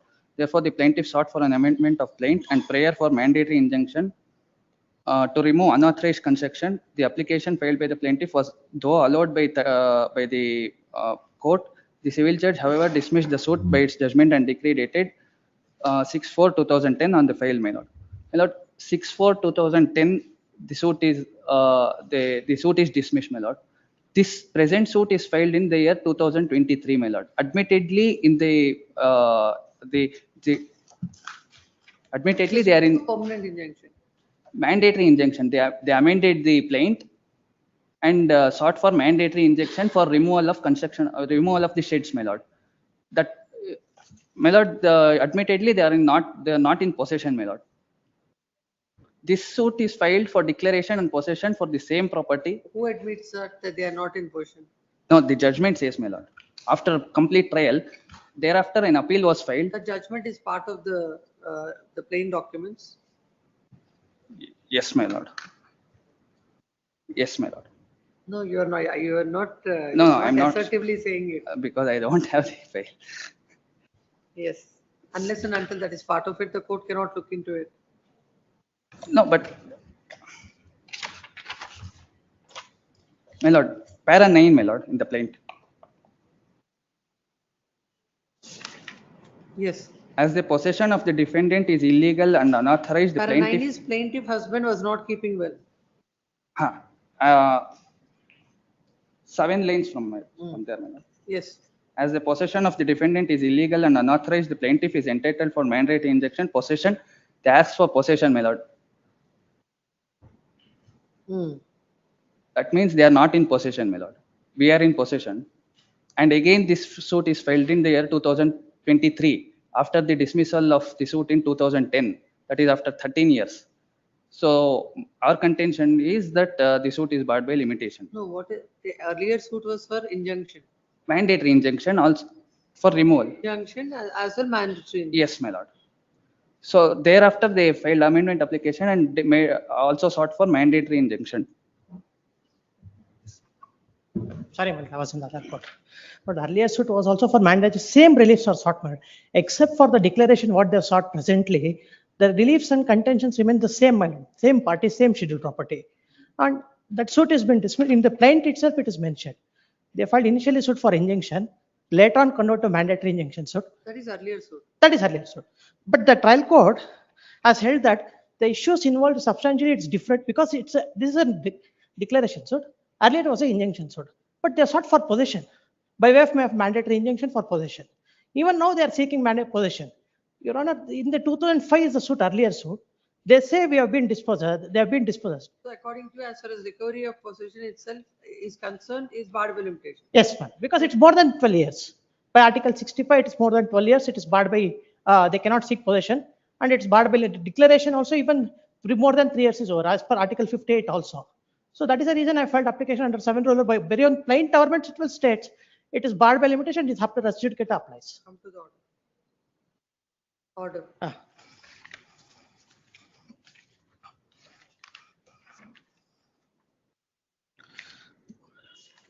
My lord, the reason starts at page number 20, paragraph 10, my lord. Page number 21, my lord. 11. Para 11. In the present case, it is not in dispute that the earlier suit filed by the plaintiff was a suit for bare injunction. The issues framed in the said suit related primarily to possession and alleged interference by the defendant. There is nothing on record to show that the question of title of the plaintiff over the property was directly and substantially issued in the earlier suit. The Honorable Supreme Court in Antula Sudhakar versus P. Buchi Reddy has already explained the suit for bare injunction primarily concerns possession and does not necessarily determine title unless such issue is directly raised and adjudicated. My lord, what is the injunction? They sought possession also, my lord, by way of amendment. That is not been considered by the trial court. For initially it was injunction, later on they converted. That is mentioned in the plain government itself. Only at this in 2023, they add on with declaration. Please come. When counsel for the petition submits that an application filed under Order 7 Rule 11 is rejected on the ground that is a mixed question of fact and law. We submitted that necessarily not necessarily in all the cases. It could be a question of fact and law on the plain arguments as stated by them. On the face of it makes it clear that it's barred by limitation. The suspect was not considered state notice and someone's 27th or less the state. Yes. So number 46, Rajan Nasir. State. My lord, state. For the petition. This is suit for declaration, permanent injunction, and mandatory injunction. In respect of the suit schedule B property, the petitioner dependent has filed an application under Order 7 Rule 11A and D of CPC for rejection of plaint. Since already the district court has set aside the notice issued by the respondent number 2 and 3 in this case, my lord, that is a Commissioner Mysore City Corporation and Assistant Executive Engineer, my lord, in MA number 2025 of 2023 on 10/7/2023. Subsequently, my lord, after the set Please aside come of to the order. please. Come to the order. Come to the reasoning part.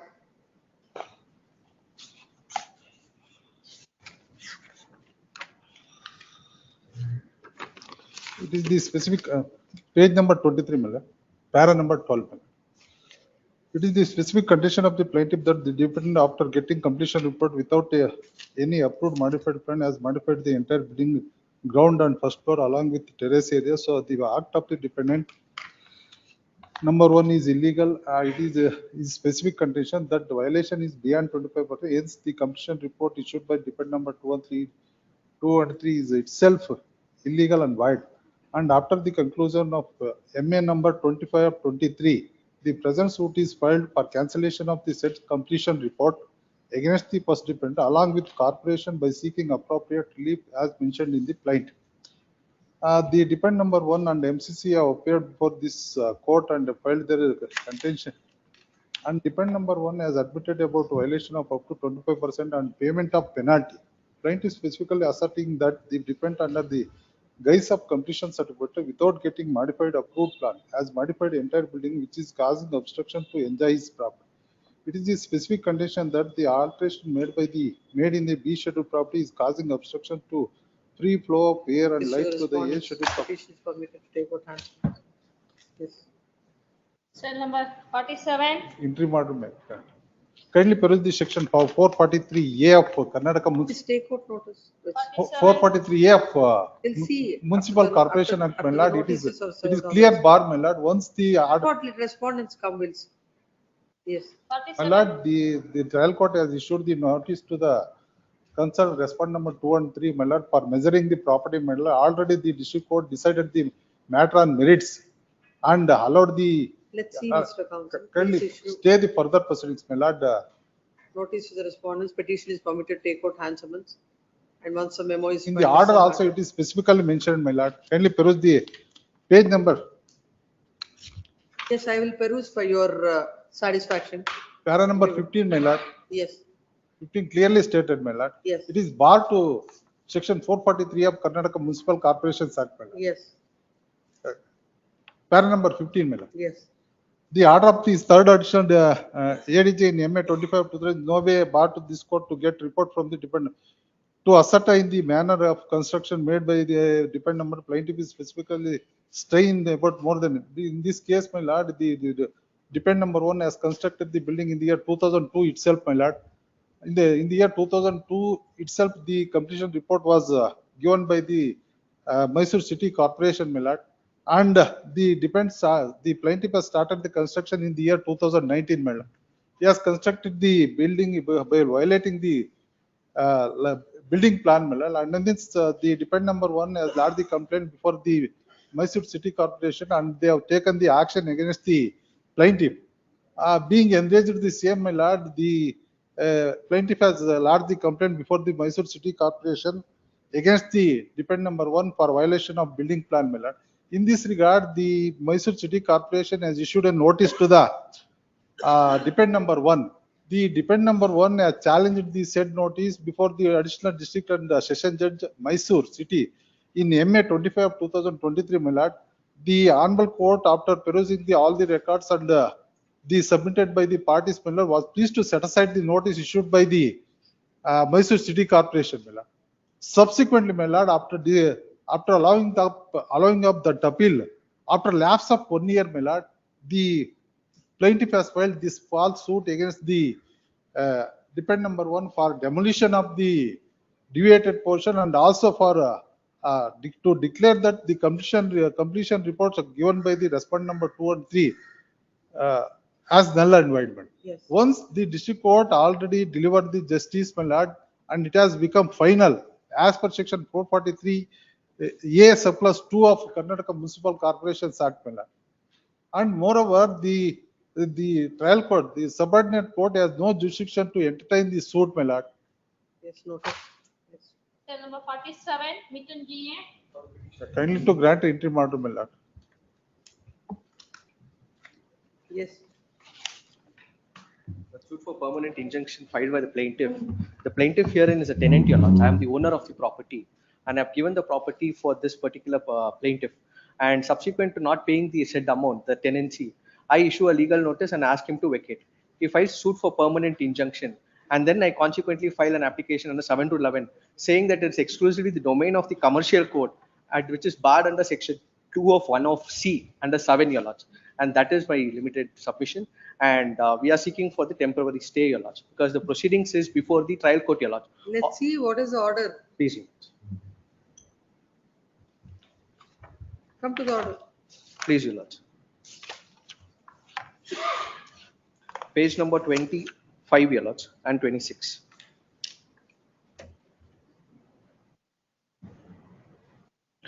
In other addition, the Honorable High Court of Karnataka has been pleased to held the return of plaint application need not be filed by the plaintiff alone. It can be filed by the defendant also. But in the present suit, the defendants, by filing the instant application, sought rejection of plaint on the ground that this court has no jurisdiction, which is per se against the very provisions of Order 7, Rule 11A and D of the Code of the Civil Procedure 1908. Since the said provisions can be invoked only in case where the plaint does not disclose cause of action, or the suit is barred specifically or impliedly by any statutory provisions of law. Here the issue is about jurisdiction over the subject matter of the suit. Under such circumstances, the provisions of Order 7, Rule 11, either Clause A or D of the Code of the Civil Procedure are not applicable. Further, for the facts discussed above, I am of the humble opinion that the principles laid down in the above citations relied upon by the counsel for the defendants is applicable to the present case. For the discussion made above, I hold that the suit for bare injunction, that is the present suit between the parties, is maintainable before the court, as this court alone has jurisdiction to try such suits of civil nature, and the provisions of Section 2(1)(c) of 7 of the Commercial Codes Act 2015 has no application to the facts of the case. There is an exclusive bar, Your Lords, and all that we are seeking is that this happens to be a commercial transaction.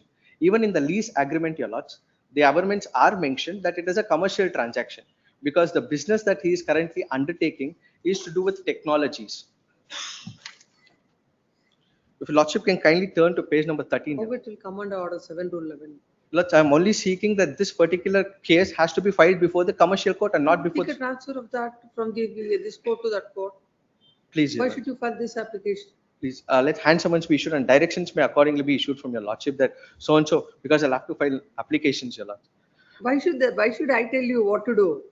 Lords, at least let me take the notice, Your Lords. Once the defendant and the plaintiff is here, if directions can suitably be issued, Your Lords. Now, I'll just say, whatever is the remedy available to the petitioner can avail, and I'll dismiss this petition. Lords, with the specific direction that What direction? That the civil court may transfer the said suit to the commercial court. That direction may at least be issued, Your Lords. How can you ask for such a relief? Lords, Please come. Lords, Read with the orders passed Lords, on. at least notice may kindly be issued, Your Lords. Application. Lords, notice may at least be kindly issued, Your Lords. Application and agreed with orders passed on I number 2 in OS number 443 of 2026, dated 23rd March 2026. The defendant is before this court. It is a case of the defendant that there is the plaintiff is a tenant, and when the defendant has issued a notice, plaintiff has filed the suit seeking permanent injunction, and it is submitted that in view of so and so, and in view of Section 2(1)(c) of the Commercial Codes Act, the petitioner has to file the suit before the commercial court, but not before the junior for the Asian City Civil Court and Section Judge at Bangalore, and he had filed an Order 7 to 11 application to reject the plaint that came to be dismissed by the court below. It is stated that the principle laid down in the citations relied upon by the counsel for the defendant is not applicable to the present case. The suit for bare injunction, present suit between the parties, is maintainable before the court, as this court alone has jurisdiction to try such suits of civil nature, and the provisions of Section 2(1)(c)(7) of the Commercial Codes Act has no application to the facts of the case. When counsel for the petitioner submits that the matter has to be transferred to the commercial court, but that cannot be decided by the civil court. The court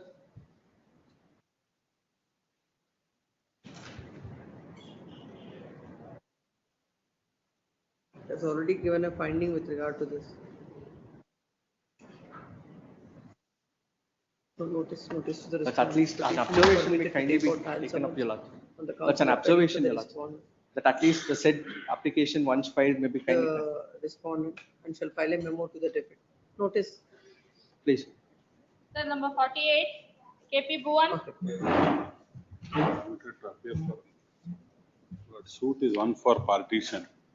Lord, the plaintiff was a part of an earlier compromise, and that is mentioned in the plaint. My lords may please take the plaint. My lords will get it at page number 7. What are the grounds for rejection? Ground for rejection is, my lord, there is earlier partition, my lord, in a compromise by way of a suit, and that is specifically mentioned, my lord, in the plaint. Let's see the plaint. Yes, my lord. Please turn to, my lord, Annexure C, page number 68. Please, my lord, straight away, please come to, my lord, page number 72, para 5. Yes. My lord, the plaintiff submits that in the year 1989, the plaintiff's sister had filed original suit, OS number 959 of 1989 before so-and-so court against defendants 1 to 6 and plaintiffs for partition, other reliefs, and defendants 1 to 6, all joint family members amicably negotiated, and full assurance was given to the plaintiff that her legitimate half share will be given in future. As per the advice of family members, well-wishers, in view of the fact that the plaintiff has agreed to the same assurances given by defendants 1 to 6, believed their assurances. Sorry, my lord, I am supplementing the words because, my lord, now, my lord, that compromise is produced. So there is a reference. Now, please take the compromise, page 34, in OS number 595. Orally, what is this? My lord, what she says is, though I entered into a compromise, orally I was assured of half a share, despite there being a compromise. No, in the compromise, what is the share? And the compromise, my lord, she has taken money and released all her rights. That, my lords, will get at page number 55. 1991, my lord, she has taken her share, released all her rights. Page number 55. But here, she doesn't speak about what has happened to that OS. No, she says that OS was, my lord, disposed of, and she was given an assurance that her half share will be given, and that is why she withdrew it. Agreed that the suit has not pressed and finally not pressed. Yes, my lord, not pressed, and she will not make any claim. Now, please come to 57, my lord, page number 57.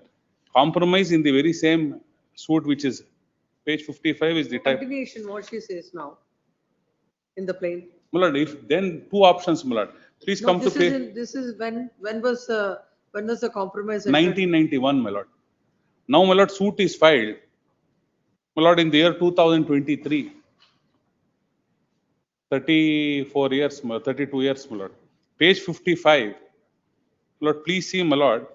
Third defendant is Chikka Muniamma, that is the plaintiff in this suit. Come to the order.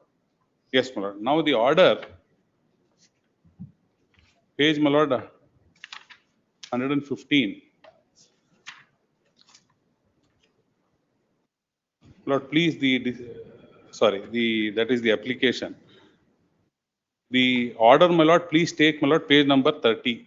28 onwards, my lord, the discussion starts. Page 29, last. Page 30, my lord.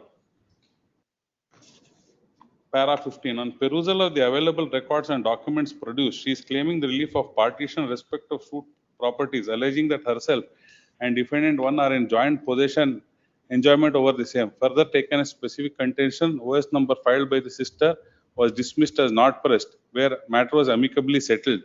But till there, they have not come forward to allot her half share. Earlier suit was compromised, and that fact was stated in the plaint. It is only stated that there was a assurance by the defendant, and this assurance, this suit was compromised on. My lord, 1991. In the year 1991. I'll give the date, my lord. And in the cause of action, it is shown that the cause of action arose in the year 2023, as the defendants have failed to partition the properties, have failed to give her share in the properties. The suit is filed. When counsel submits that all these aspects were not appreciated by the court, only on the ground that there is a cause of action shown as dismiss the application. This shall be stay of all further proceedings, notice to the respondents. Hand summons 27. Yes, Number ma'am. Great 49, summons. Krishnamurthy V. Plaintiff filed a Call little 50 and call other matters. Next matter, stop the list. Yes. plaintiff respondent filed a suit for declaration permanent injunction against the defendant, Your Worship, claiming under the unregistered partition, unregistered release deed on 26/8/1956. Filed a petitioner defendant filed a IA number 2 for rejection of plaint and bar by limitation. The trial court reject the IA number 2. Come to the order. Page number 11, Your Worship. Start from 11. Para 8. Para 8.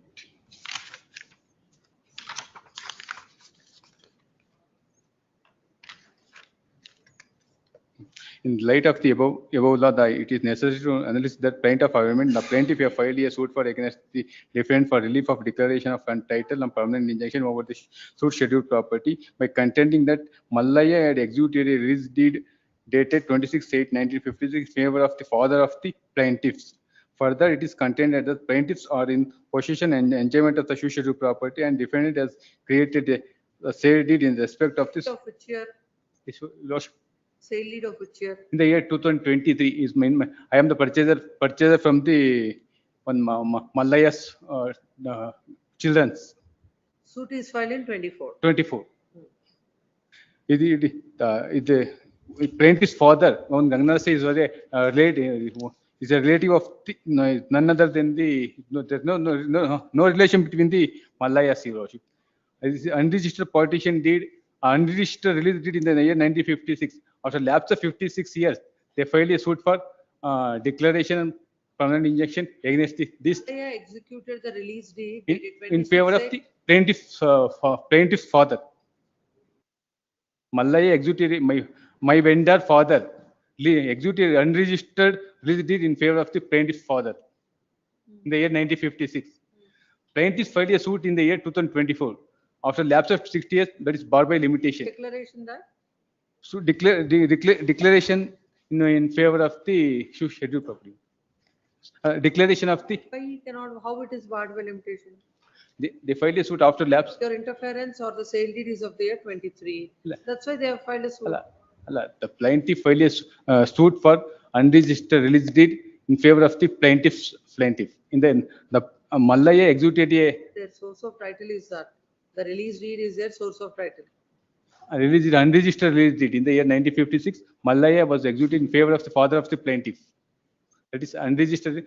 So whether she can succeed on this basing on that unregistered deed or not will be decided by the court. Right. After lapse of 60, that is bar by limitation. That is an. Oh, the sale deed after that, the sale deed is of the year 23. Yes, Your Worship. 24 is the suit. So how it is barred? Your Lordship. The plaintiff, Malaya, the father of the vendor father, executed a unregistered release deed in favor of the plaintiff father in the year 19. Of that, they have been in possession of the property. They are the owners of the property. Is a contention. Yes. So because there is interference on the sale deed, they have filed a suit. Yes. So how can it be barred with limitation? Under section 17, 14 of the registration is required to be registered. That is on the merits of the matter, the suit that will be decided, not under Order 7, Rule 11. You may be having a case on the merits, sir, but not at this stage. Please come. Notice to be ordered, Your Worship. Why?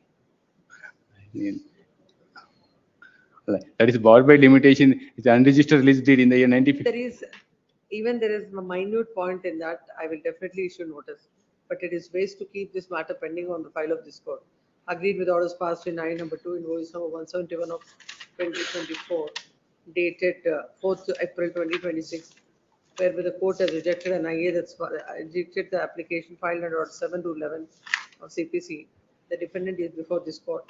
When counsel appearing for the defendant submits that the plaintiff has filed a suit for declaration and injunction. Declaration that she is the absolute owner of the property. It is submitted that the plaintiff is relying on an unregistered release deed dated 26/8/1956, which is executed in favor of the plaintiff's father by one Malaya. It is submitted that when the release deed is of the year 1956, suit is filed in the year 2024, and it is barred by limitation. Further, by way of an unregistered document, the right and title on the property cannot be transferred. It is a compulsory registrable document. and no rights will flow from the said document. It is submitted that the court has failed to appreciate all these aspects and dismiss the application. Next one. Having heard the counsel, the petitioner peruse the material on record. The suit is for declaration and for injunction. Yes. Declaration, injunction, Declaration for permanent injunction. and also to declare the sale deed is Sale not deed is binding no. on. The sale deed is not binding on them. The court, looking at the contentions of both the parties, has observed that the Order 7 Rule 11A to empowers the court to reject the plaint, where from the statements made in the plaint itself, it appears that suit is barred by law. Coming to the facts of the case, the court has observed that the limitation aspect is a question of fact and law, and only on the basis of said contention taken by defendant, it is not sufficient to reject the plaint, and accordingly dismiss the application. In the considered opinion of the court, the order passed by the court has rightly considered and passed the order. In the facts and circumstances of this case, definitely the limitation is a question of fact and law. The plaintiff has questioned that the registered sale deed of the year 2023 is not binding on him, and immediately they have filed a suit in the year 2024. Then coming to the document of the year 2000 of the year 1956, basing on that whether the petitioner whether the petitioner can whether the rights in the property were transferred in favor of the petitioner or not, whether he can be declared whether he can seek declaration or not, will be decided by the court in the due course or during the course of the trial. But at this stage, this application cannot be decided by the court. The court has rightly dismissed the application. There are no grounds to interfere. Yes. Against the mentioned matters. Cell number 90. List 1, cell number 90. My lord, appear for the petitioner. My lord. Yes. Not suit for partition filed by the petitioners before the. How many of them are agency matters? Passover, don't go. That Passover, Lake City Passover. Yes. My lord, suit for partition filed by the petitioners before the trial court. My lord, the crux of the matter is one Pujappa was the landlord. What is IA? My lord, IA to implead the legal heirs of the original landlord. My lord, Pujappa was the landlord of a particular revenue land. He had formed a revenue layout and sold sites.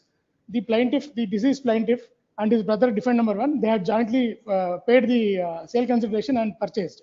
However, the defendant number 1, being the elder brother, since the Fragmentation Act was in force, the Pujappa had executed GPA in favor of the defendant number 1. Pujappa died in 2010. The defendant number 1 executed sale deed in favor of his wife, defendant number 2, in 2012, and subsequently defendant number 2 executed half portion of the said property in favor of defendant number 3 and 4 in 2012 on the same day. Now, we were unaware about these facts. During the trial, after the evidence, we understood that Pujappa had died in 2010 and the sale deeds are invalid. We summoned the grandson of Pujappa, who appeared, and he even filed the death certificate of Pujappa, and that was marked. Later, when we understood that since the suit was partition and any relief granted by the court would not suffice, we filed an application to implead the LRs of Pujappa, claiming the trial court has rejected the application based. The partition suit, why that person is a necessary party? Because they are the title holders now. Because in 2010, since Pujappa died, and defendants 1 and 2 are ex parte before the trial court and they are not appearing, 2012 sale deeds would not bind on the plaintiffs or the defendants because the GPA was not valid. Because the executant had died. Sorry, the principal had died. Come to the order. The operative portion, not. Is it 38, Manad? 28. Let's read from 28. 28. The 16th paragraph. Paragraph 16, Manad. 28. 28. It is further contended that the proposed impleading applicant number 9, namely Parmesh. So 28 is on perusal of the records. Para 28. Para 20. I'm sorry, my lord. On perusal of records, it is forthcoming that after appearance of the defendants and filing of the written statement, necessary issues have been framed and the evidence of both the parties was concluded and matter was posted for arguments. At that time, the learned counsel for the plaintiff filed application for reopening the site and to examine one independent witness, and on considering the objections of other side, those applications were allowed and opportunity was given to the plaintiffs to examine the witness on their behalf as PW3, and he was also cross-examined by defendant counsel. And even learned counsel for the defendant number 3 and 4 filed applications for recalling PW2 for further cross-examination on the ground that during the course of cross-examination of PW3, many new facts were emerged which were not within the knowledge of the defendant number 3 and 4. Hence, on the said points, it is necessary to further cross-examine PW2 so as to facilitate this court in proper adjudication of the matter completely. And even after, even said applications were allowed on cost and order to avoid multiplicity of proceedings, and PW2 was further cross-examined completely, and again the matter was posted for arguments. After taking 2 and 3 adjournments for canvassing arguments, the learned counsel for plaintiff came up with the present applications. When did you come to know about this? Correct? When did you come to know about? When we summoned the grandson of Pujappa, that is Parmesh, he appeared and he even produced a death certificate of Pujappa, which showed that he had died in 2010 itself. The sale deeds were executed in 2012, admittedly. Oh, in the IA, where did you say about this? The IA.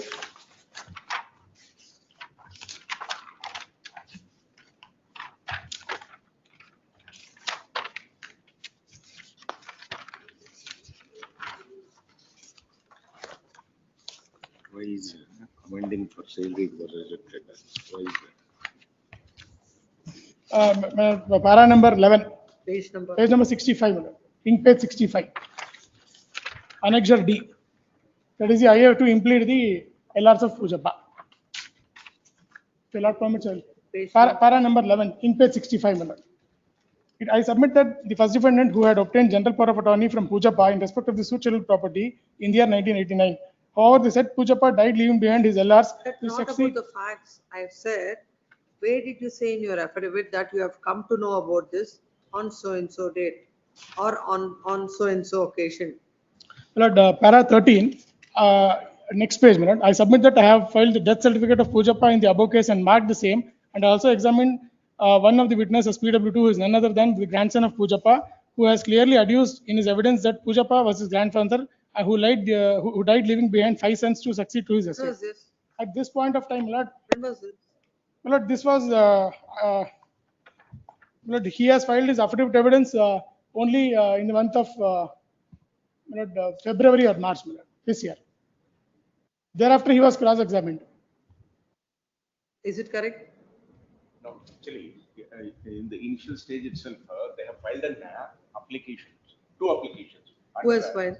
The appellate herein has filed an application for amending the prayer that came to be rejected. And one of the proposed impleading applicant in the present case was already examined as PW2 before that court, and he has clearly admitted that, yes, my grandfather has alienated the property, we have no right over the property. No. The earlier amendment was he wanted to incorporate with regard to this sales. No.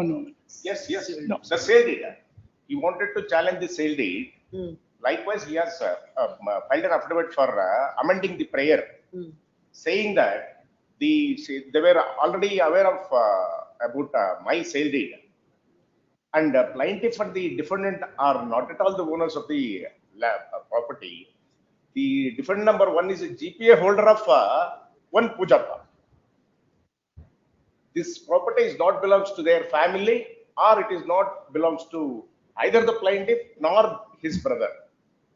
The scope of partition will not appear at this all. scope of whatever has been stated in 13.1 at page number 66 is very much in the knowledge of the petitioner when amendment is filed. Yes. When was the amendment filed? Amendment of application was filed, in 2015-16. At that time, we had no idea about the death of Pujappa. The amendment sought was. You have the knowledge about other facts? By kind submission, at that juncture, we filed an amendment application seeking amendment of pleadings and also as with respect to prior saying that the sale deed executed by defendant number 1 is not binding on us. If this person is impleaded, you would have, if you know about these transactions at the time of amendment itself. Well, the death of Pujappa was not aware. Pujappa died in 2011, admittedly, as per the death certificate. Sale deed has been executed in 2012. The LRs of Pujappa. So when Pujappa was alive, Pujappa was not a necessary party. After his death, LRs becomes necessary parties. to Malad, sue. my kind submission with respect to that, Malad, we were in the assumption that Pujappa, the GPA was valid at the time of execution of the sale deeds. However, the GPA was invalid. Why? Because Pujappa had died. The principal had died before the execution of the sale deeds by defendant number 1. Now you will implead them. What is that? What is the purpose to be achieved? Malad, the purpose is, Malad, they are the title holders. No, anyhow, your prayer for amendment is long back rejected. Yes. You cannot have any prayer with regard to them. With regard to that. With And regard now, to- even if they are impleaded, what is that? How you are going to be benefited? Malad, Except getting an adjournment and prolonging the matter. No, my kind submission. Malad, the LR of Pujappa Paramesh, he in his deposition, he has admitted that he is aware about the possession. He is aware about the payment of the sale consideration by both the brothers. The contention of the defendants, participating defendants, is that only the defendant number 1 has paid the consideration and he has got the GP executed in his favor. However, Paramesh has admitted in his cross-examination that we are in settled possession and we have also paid the sale consideration along with the brother. Already examined PW2. Why do you want him to be impleaded as a party to the suit? Malad, they have to. These are all 2012 suit. The court has narrated how many times how the matter is adjourned. Now it shows that only to protract the proceedings you are coming up with these applications. My kind submission, Malad, we are in settled position since the execution of the GPA in 1989. What is the relief against the impleading applicants? Malad, You cannot. Malad, as such now the impleading applicants are being impleaded. So as to For what purpose? Malad, they have admitted, the LR has, one LR has admitted, Malad. Now there are other, it is a joint family property. Now LRs have to come on record and they have to confirm the statement made by this Paramesh. That is kind submission. Because they are all joint title holders. Now since after the death of Pujappa. Cell number 114. 114 KS Subhash for petitioner. Appear for the respondent. Yes. Bring a listen. In fact, before the Honorable Court, What is the this urgency petitioner, now? this petitioner has filed another suit for partition against this respondent, which is on 3rd of the next month, 3/8. Then why What are was the- it mentioned today? No, I am the respondent here. I have filed the suit. I am the plaintiff, my lord. There are 2 concurrent decisions in my favor for temporary injunction. Now they have a status quo order in their favor. This honorable court in the vacation bench. Was the status quo granted? In the vacation bench, my lord. Because it was a vacation bench, I had entered caveat. They were granted a status quo order, but that has been extended from time to time. See what is the order. The trial court's order is at 23, my lord. Of the What writ is the petition. order granted by both the courts? Injunction restraining him from? Interfering in my peaceful possession. I am the owner of the property. I have registered sale deeds in 79 and 89, my lord. And RTCs and all the revenue records in my favor since 1979 and 89, all unassailed for This is 45 matter years. as first matter day after tomorrow. This. Yes, Serial number. in the first list. List number 2, serial number 5. List 2, serial 5. Defendant's petition. Suit is for the recovery of trade debts. My lord. What is the urgency in this?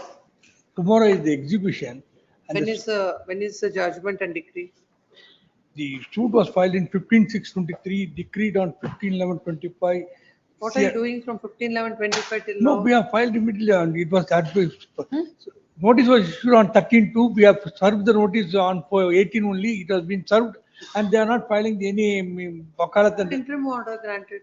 interim order not granted. Interim order granted means Oh, it shows.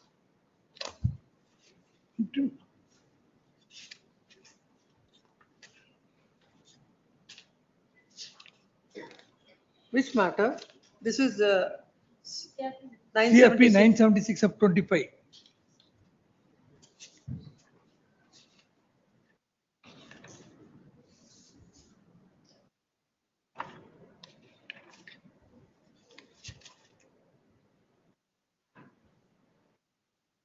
The There is an interim order on 12/5/2026 in Sorry, your paper. Madam, I'm not aware, my colleagues are must have.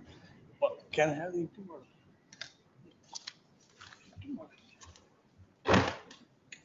The court has to tell the advocates that from the last 9 occasions, interim order is extended. In the vacation court, there was an interim order that is continuously, I mean, at least 6 times this matter has come Very up. sorry, I am also. Yes. Next. Done? Interim order earlier granted is extended. This is matter in the month of September. Cell number 30. But first, at the outset, I mean, discipline requires that the orders have to be complied, my lord. I am not on that at all. That is, my lord, an independent issue. But first, your lordships may see, my lord, what has transpired in this matter. May I, my lord, persuade your lordships to see one issue, my lord, that memo was filed. The suit was filed for injunction, and a memo was filed before the Would it be, what is this? Kasaragod, yes. Transmission Limited. Yes, I am, my lord, the respondent before your lordships. I am the plaintiff before the civil court, my lord. I filed a suit for permanent for injunction. Where is the report of the learned judge? Where is the report?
Yes.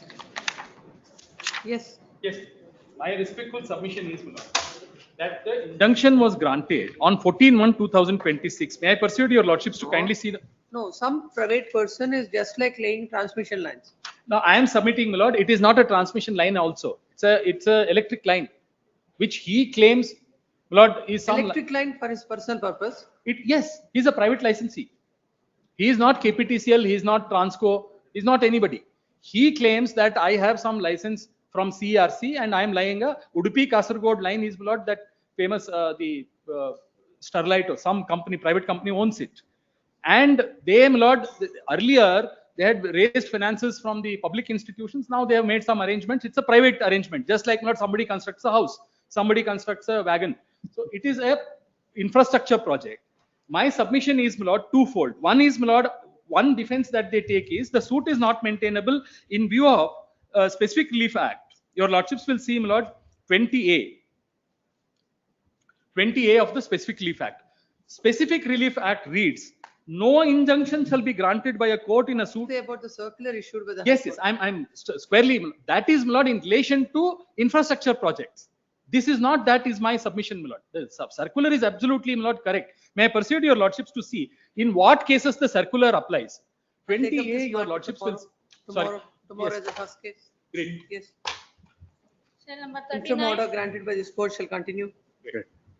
Cell number 39. Sridharaki. The serial number 29 was Matter posted for pronouncement of judgment bill. This is part.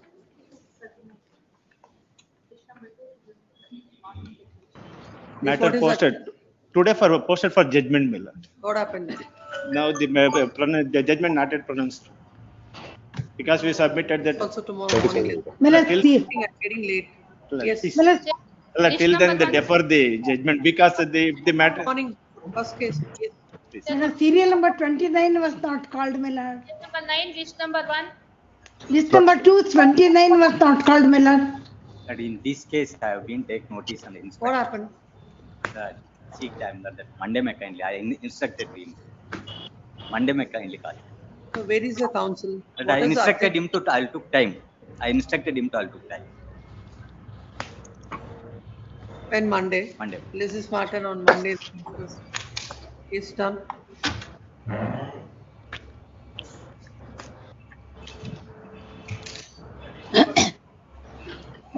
My lord. May I request, my lord? Serial number 115, my lord, only for correction, my lord. May Tell the court of. Your lordship, serial number May I 30. request? Serial number 7. No, no, madam.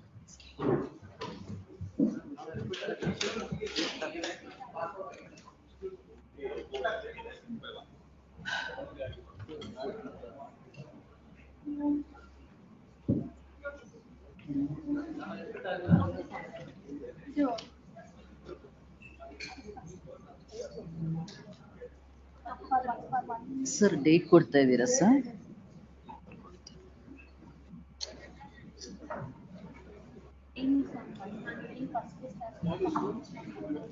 Yes, that is 9, top of the list. List number 1. Sir, list number 1 ಎಲ್ಲಾನು ನಾಳೆ except that parted matters ಅಲ್ಲಿ DRT subjects ಇರೋದು ಅದು ಹೋಗುತ್ತೆ. Dates arrange ಮಾಡಕ್ಕೆ ಹೇಳಿದ್ದಾರೆ. Other matters will be repeated and interim order extend ಆಗುತ್ತೆ. List number 2 dates ಹೋಗುತ್ತೆ ಸರ್. ಅಕಾರ್ಡಿಂಗ್ ಟು ಡೇಟ್ ನಮ್ಗೆ ಇಲ್ಲಿ ಅದು ಏನ್ ಡೇಟ್ ಅವೈಲಬಿಲಿಟಿ ಇದೆ ಆ ಡೇಟ್ ಹೋಗುತ್ತೆ. ಪಾಸ್ ಓವರ್ಸ್ ರಿಪೀಟ್ ಆಗುತ್ತೆ sir. Pass overs madam serial number 157 repeat ಆಗುತ್ತೆ.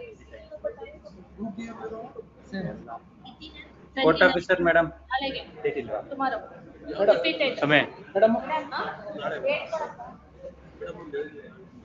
ಮೇಡಮ್ ನಾಳೆಗಿರೋದೆಲ್ಲ ಇಲ್ಲ ಇದೆ ಸೆಪರೇಟ್ ಆಗಿ. ಇಷ್ಟು ಹಾಗೆ ಮೇಡಮ್ ಸೀರಿಯಲ್ ನಂಬರ್ 2 ಒಳಗೆ list number 41 serial number 41 mention ಮಾಡಿದ್ದೀರಾ? ಯಾವುದು sir? List number 2 serial number 41 list number 2 ಇಲ್ಲ ಡೇಟ್ಸ್ ಹೋಗುತ್ತೆ ಸರ್. ಅದಕ್ಕೆ ಡೇಟ್ ಅದೇನ್ ಗೊತ್ತಾ ಡೇಟು ಅದು ಹೆಂಗೆ ಅಂದ್ರೆ ನಿಮ್ trial ಕೋರ್ಟಲ್ case ಇರೋವಾಗ previous 1 or 2 days ಅಲ್ಲಿ ಬಂದು ಸಬ್ಮಿಷನ್ ಮಾಡ್ಕೋಬೇಕು. ಅದೆಲ್ಲ ಡೇಟ್ಸ್ ಹೋಗುತ್ತೆ. ನಮ್ಗೆ ಅದು ಇನ್ಸ್ಟ್ರಕ್ಷನ್ಸ್ ಇಲ್ಲ. There is no instruction. Madam serial number 15 move ಮಾಡ್ಕೊಳ್ಳಿ. ಅಲ್ಲೇ ಸರ್ ನಾವು ಡೇಟ್ ಕೊಟ್ಟಿರ್ತೀವಿ, ನೀವು ಅಡ್ವಾನ್ಸ್ ಮಾಡ್ಕೊಳ್ಳಿ. ಅವತ್ತು ಮೇಡಮ್ ತಗೋತಾರೆ. ಆತರ ನಿಮ್ದು ಒಬ್ಬರನ್ನ ಎಂಟರ್ಟೈನ್ ಮಾಡಿದ್ರೆ ಎಲ್ಲರೂ ಸಬ್ಮಿಷನ್ ಮಾಡ್ಕೊಂಡು ನಿಂತ್ಕೋತಾರೆ. I want accommodate the dates. ಅದೇನೆ ನಾವು ಲಿಸ್ಟ್ ನಂಬರ್ 2 ಗೆ ಡೇಟ್ಸ್ ಕೊಡ್ತಾ ಇಲ್ಲ. ಆಗಸ್ಟ್ ಮಂತ್ ಅಲ್ಲಿ ಹೋಗುತ್ತೆ ಸರ್. ನಿಮ್ಗೆ ನಾನು ಹೇಳಿದ್ನಲ್ಲ, ನೀವು 15ಕ್ಕೆ ನಿಮ್ದು ಯಾವ್ದು 16ಕ್ಕೆ ಇದೆ ಅಂತಲ್ಲ, 15ಕ್ಕೆ ಬಂದು ಮೆನ್ಷನ್ ಮಾಡಿ, ನಾನೇ ಡೇಟ್ ಕೊಡ್ತೀನಿ. 16 ನಿಮ್ದು ಇರೋದು ಒನ್ ಡೇ ಬಿಫೋರ್ ಹೇಳ್ಬೇಕಷ್ಟೇ. That is the procedure. Ma'am serial number 1 ma'am serial ಅಲ್ಲಿ ಟೈಮ್ ಕೊಡ್ತಾ ಇಲ್ಲ. ಕೆಳಗೆ ಕೊಡ್ತಾರೆ ಡೇಟ್ ಒಂದು ಫಿಕ್ಸ್ ಮಾಡಿ. Unless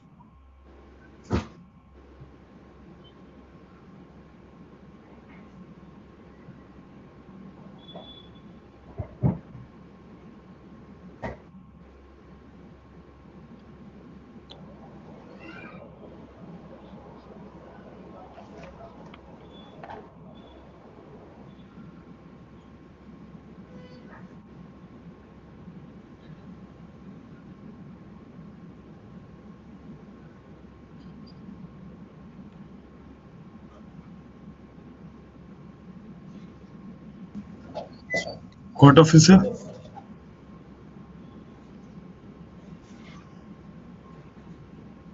court officer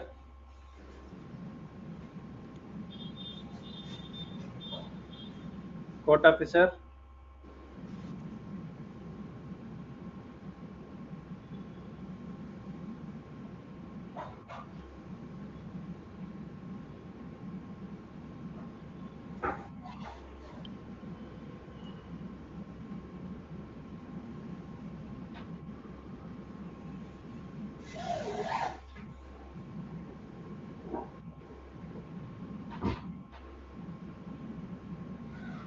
Court officer.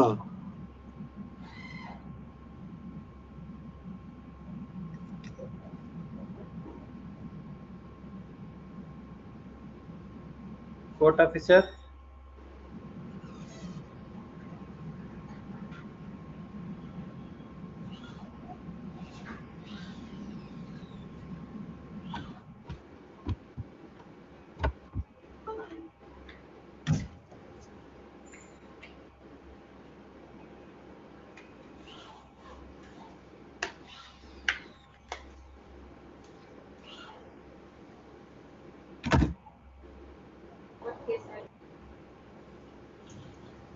Court officer.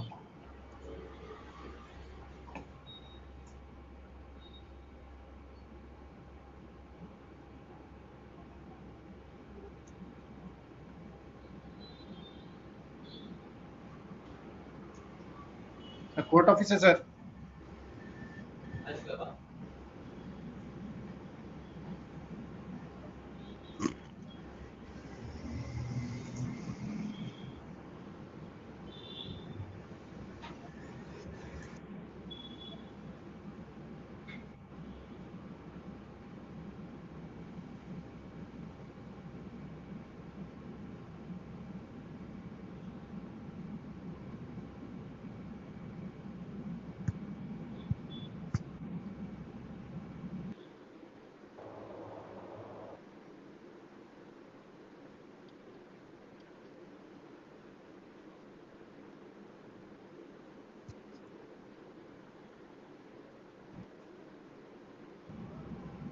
Court officer.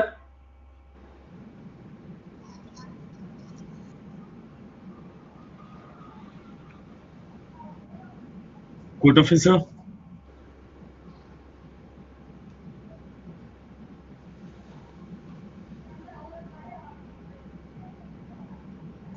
ಹೇಳಿ ಸರ್, ಹೇಳಿ.